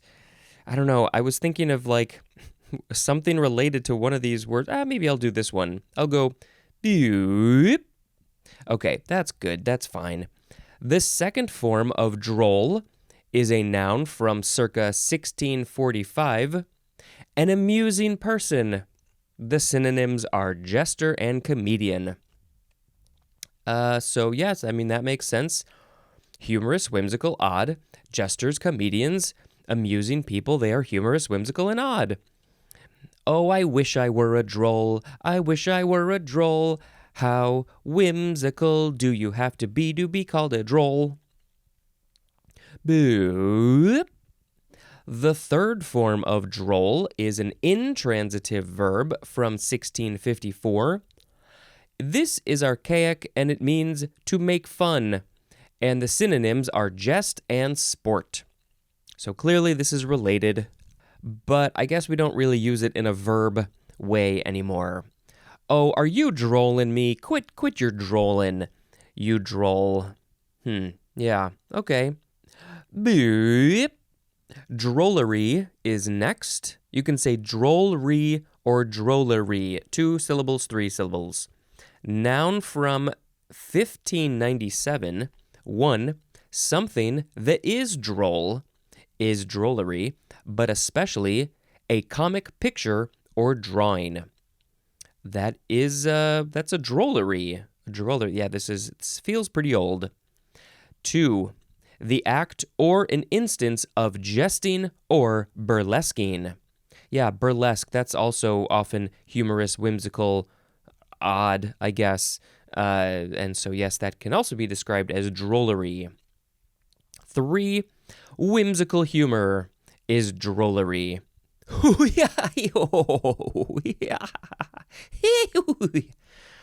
I think they mean humor, not in actual laughing, as in like the thing that is making people laugh in a whimsical way. It is a whimsical thing. That is drollery.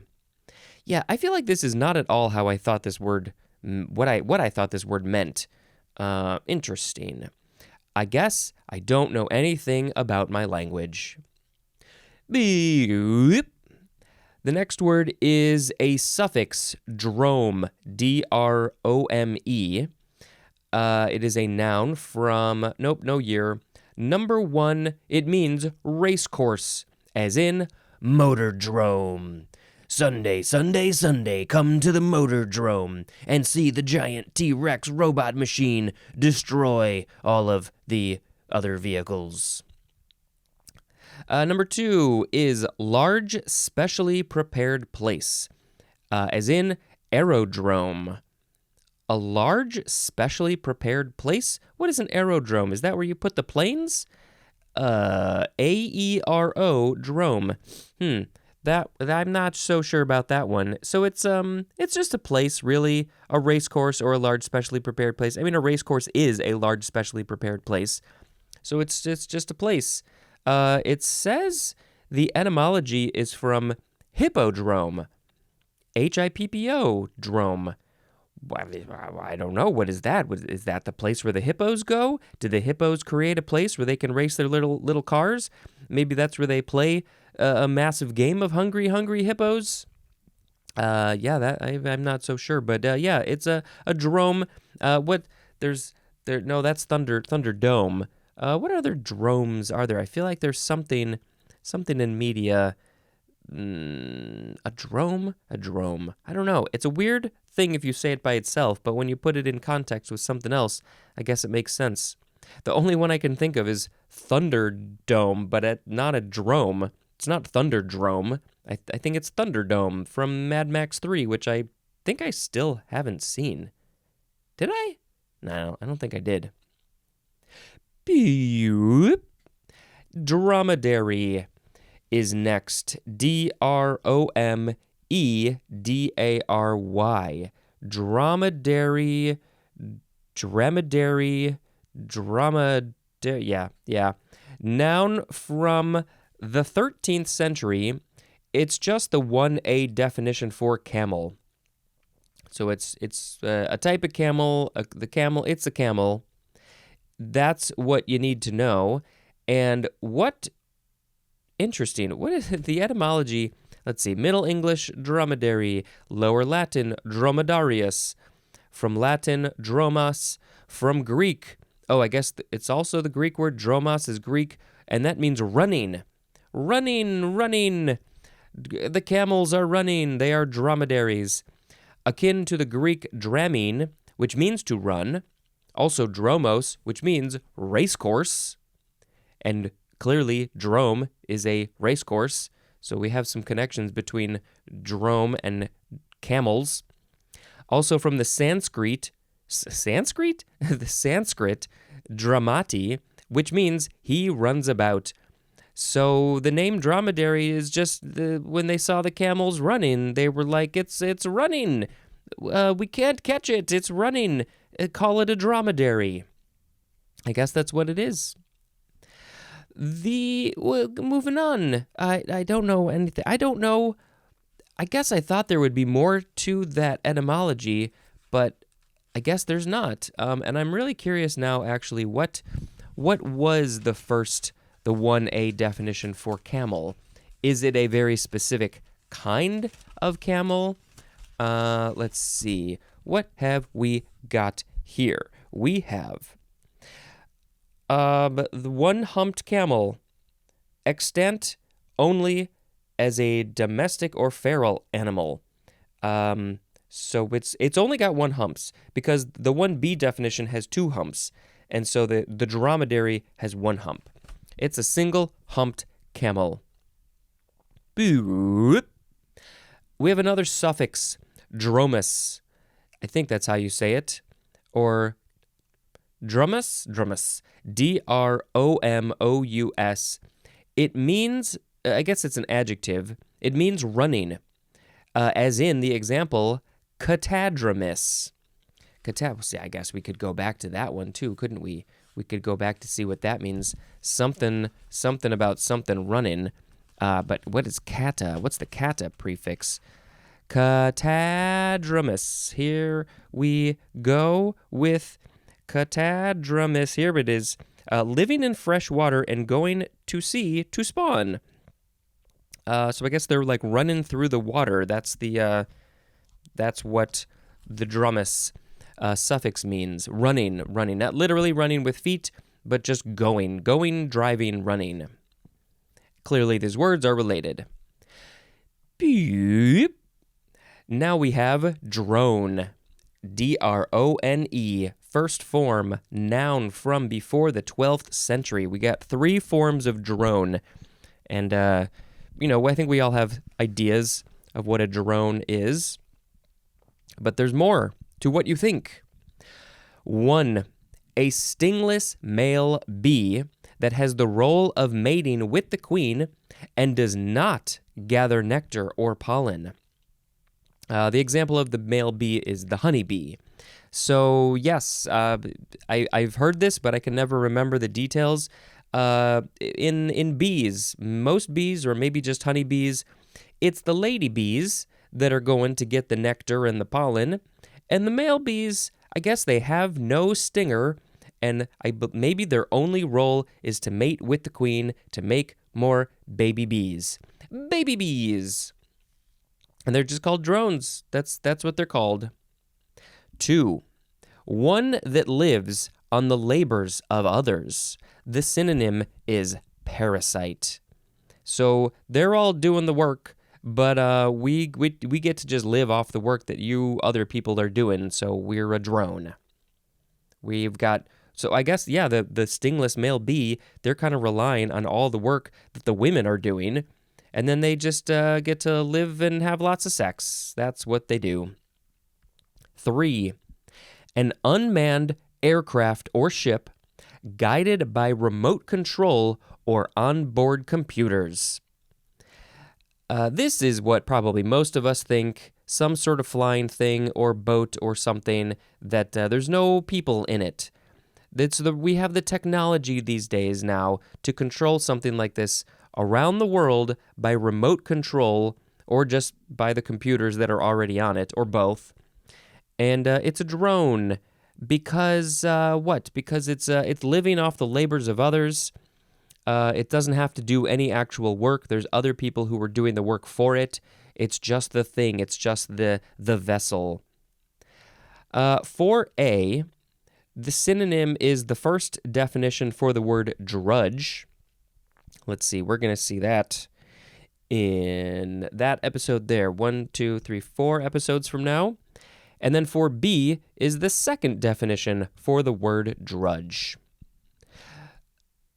What does the etymology say? It is from the Old English dren. I'm maybe sort of learning how to speak in Old English or Middle English a little bit. I don't know. We'll see how that goes. That is akin to the Old High German treno, which means drone, from the Greek word threnos, which means dirge. Dirge. I know that there's the musical dirge. I think there was some other dirges too. So that's a drone. That's a drone, but we got more forms. I'm trying to think if there were other things. I feel like there's another Another word, another definition of this, I guess the number 2 one is the closest to what I'm thinking of, one that lives on the labors of others. But I don't know, maybe I'm just making something up. Maybe I'm thinking of like robot drones in sci-fi movies where they're, I guess that would be more of the aircraft or ship. It could be in the shape of a human, but it's controlled by remote control. It doesn't really do anything on its own. So yeah, that's kind of another definition of drone that I think of. Beep. The second form of drone, this is the verb one. It's from circa 1520, and we are starting with intransitive. 1a. To make a sustained, deep, murmuring, humming, or buzzing sound, as in droning bees. That's interesting. I don't know if that's specifically related to the fact that there are bees that are called drones, but this type of sound making, we call drone, droning on. It could be a person talking. It could be like cicadas. They also kind of make a droning sound. That is interesting that we have 2 contexts with bees, two ways this word is used with bees, and I don't know. I think it's sort of a coincidence that we do it that way, that we use this word in both of those ways, murmuring, humming, or buzzing. I don't remember if I said this at cicada, but there was one time I was standing by some trees, just standing there, hanging out, and there were a bunch of cicadas, and they had this, I feel like if I remember correctly, one tree would buzz for a little bit, and then they would stop, and then a tree just a little further down would start buzzing, and they went back and forth like this for a while. And if you just sit and listen to the insects, to the birds, all the things that are making sounds, you can get some insights a little bit into their world. It's really fascinating. 1b. To talk in a persistently dull or monotonous tone, as in droning on and on about his health.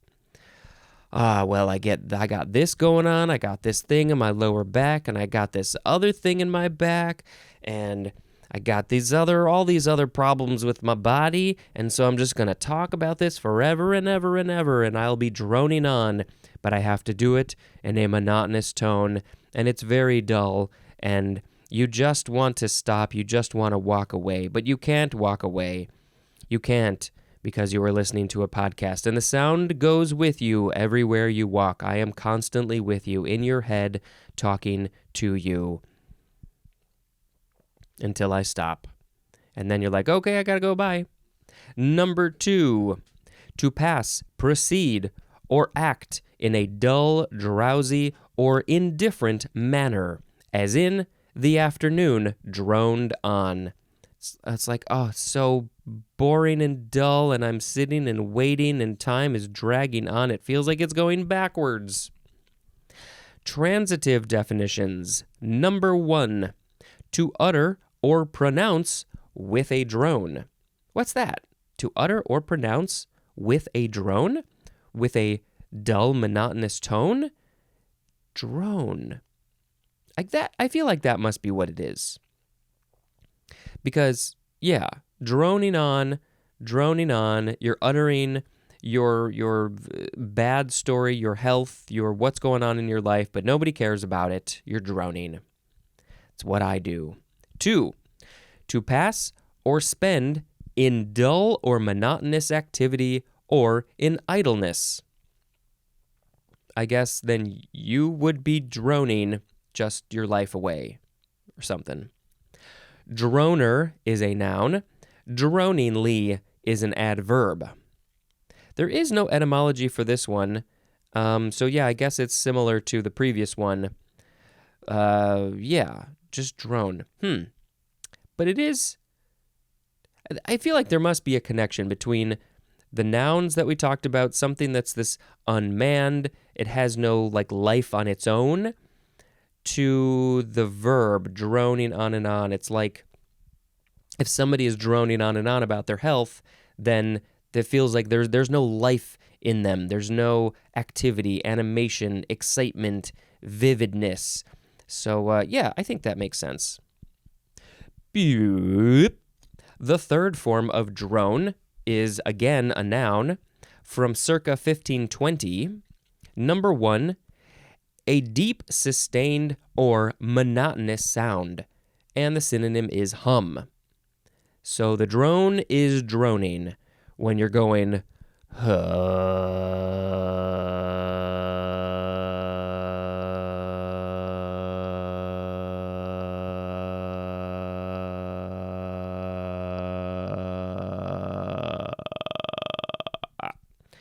could have gone longer, but I thought that was just long enough. So that is a drone, and it droned. 2, an instrument or part of an instrument that sounds a continuous, unvarying tone. And the example of the part of the instrument is one of the fixed pitch pipes of a bagpipe. And maybe just for a few seconds, we need to put in a sound clip of a bagpipe that's droning, because that's kind of the whole thing about a bagpipe. It drones. That's just kind of the sound. It's a very interesting drone. 3, the synonym is pedal point. Pedal, second word point, pedal point. I don't know what that is. I don't know if it's sound related. I think it's interesting that we split up all the nouns. We got the unliving things in the first form, and then we have these sounds in the third form. We could probably have put them together, but I guess they're different enough. They got different contexts, so they're different. Boop. The next word is drongo. D-R-O-N-G-O. Drongo. Noun from 1841. Any of a family of insectivorous passerine birds native to Africa, Asia, and Australia that usually have glossy black plumage and long forked tails. And now I am curious to see a picture of a drongo, so maybe I'll put it on social media. I am very, very delayed on my social media posts. I apologize for that. But, a few times a week at least, I'm getting some posts up there. I'm trying to be better. The family name is Dicruuridae. Dicruuridae. Insectivorous, so I guess that means they eat insects, right? Africa, Asia, Australia. You might find a drongo. This word is, it's Malagasy. That's the language that this word is from. Boop. Drool. The first form of drool, verb from 1802, starting with intransitive. 1a. To secrete saliva in anticipation of food. Ooh, here comes the food. I'm gonna start my drooling. Drooling, ready for the food in. Dogs, cats, animals, they do this. They know the food is coming and their mouth literally starts to drool. 1b. This is the first definition of the word drivel, which was just a couple episodes ago. To let saliva dribble from the mouth. Drool. And did that one send us to drool? Yes, the second form of drivel sent us to the number 1 definition of drool, which was to secrete saliva in anticipation of food. So drivel is the same thing. Number 2, to make an effusive show of pleasure or often envious or covetous appreciation. So you're drooling over something that you love. You are envious of it. You covet. You want it. You're drooling like, ooh, the new video game system is coming out. I'm drooling over it when I see it in the window of the store when I walk by. Oh, it looks so fancy. It's got 8-bit color technology, and I want it, and I'm drooling over it. It's me in the 80s, I guess. Number 3, to talk nonsense. Drool on. Nothing makes sense. That's drool. I don't think I've heard of that one. Transitive definition, there's only one. To express sentimentally or effusively. So you're talking about how much you love a thing, I guess? You're drooling about it.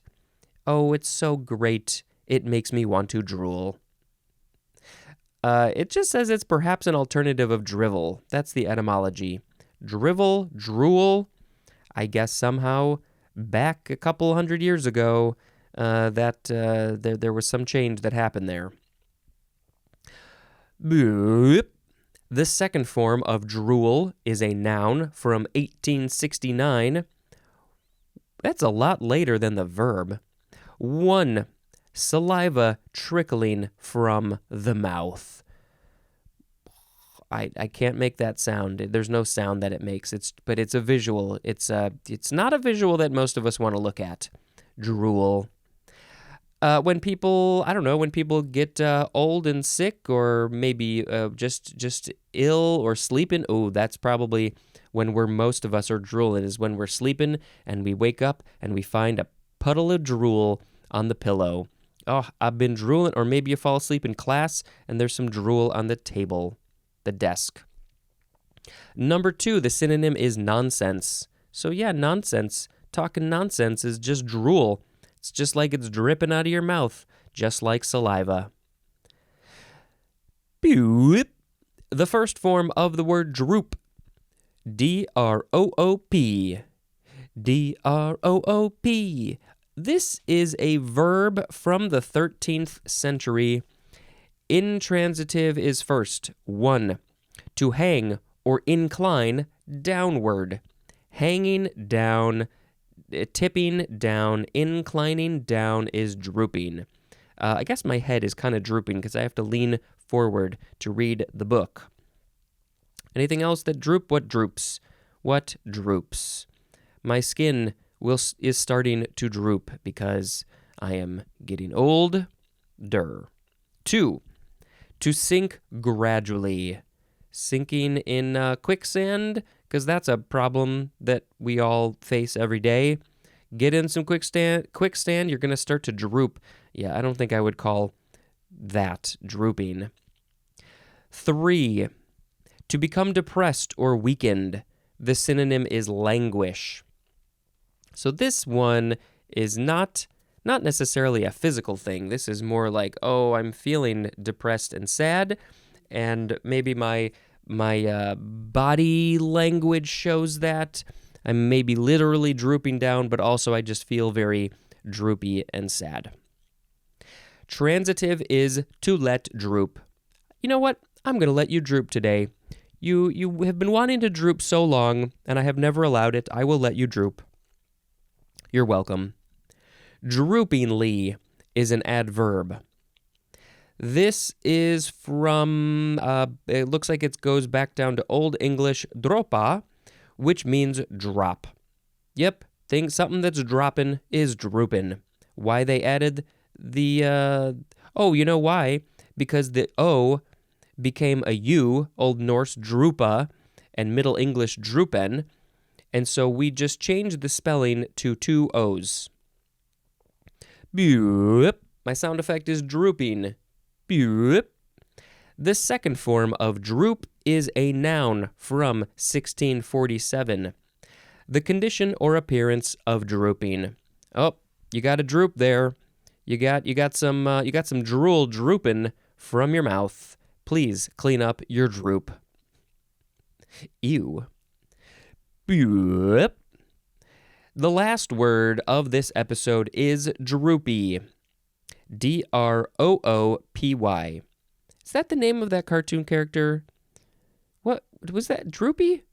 Man, I haven't seen him in so long. We haven't hung out in a while. Droopy. There's a droopy dog. And how did he talk? Oh, it's like in my head, but I can't think of it. Going down. Wasn't he always in like an elevator and his face was so droopy? Yeah, I think he was droopy. Droopy. Okay, let's talk about droopy. Adjective from the 13th century. Number 1, the synonym is gloomy. Gloomy and droopy? Like a gloomy sky is droopy? Number 2, drooping or tending to droop. Oh, you're tending to droop, so you are droopy. Droopy sounds so weird now. I feel like I want to just put in a clip of that cartoon character Droopy, assuming that was his name, because he was just so silly. He was always very slow and droopy. He talked droopy. He looked droopy. I can't remember anything else he said other than seeing him in that elevator going down.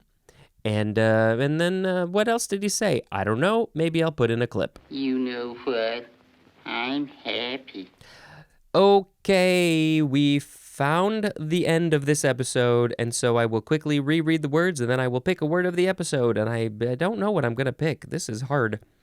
Droll, droll, droll, drollery, drome, dromedary, drone, drone, drone, drongo, drool, drool, droop, droop, droopy. Whew, okay, well, let's see. Well, okay, I think, is it, but, okay, is it, what, I think I might pick droll as the word of the episode. I don't know, drone, all the other ones were fine. Yeah, I guess for me, droll, humorous, whimsical, or odd quality. I very much appreciate that. I like that. I like to do that, be that. Sharon and I have been watching, we rewatched the Wet Hot American Summer first day of camp. It was an 8-episode series on Netflix, and then we just started watching the next one, which is 10 years later, also 8-episode series. And I think you could probably call it droll because it's humorous, it's kind of whimsical, it has an odd quality. I love the humor. It's like they just everything. The characters are mostly kind of one-dimensional. Everything they say and do is about like one thing, and they just that's everything that they do, and everything is done to the extreme, like way past when it makes sense. And I just love the sort of unreality of it all. And they just take it to some fantastic levels. So I gotta sing a song about droll. Droll, droll, droll, we're humorous and whimsical. We are droll, I am droll. We should be droll, more droll in the world. Go be drolly, go be drolly. Bring all the droll to the things that you do. It's droll, droll, droll. Droll, droll. Yeah, I think that was fine. I think I'm going to end it there. I very much appreciate that you are listening to this show. I should have had a guest on the previous episode, and so I hope you enjoyed that one. If you haven't heard it, go back and listen. It was probably fantastic and wonderful and the best thing ever. Okay, this has been Spencer dispensing information. Goodbye.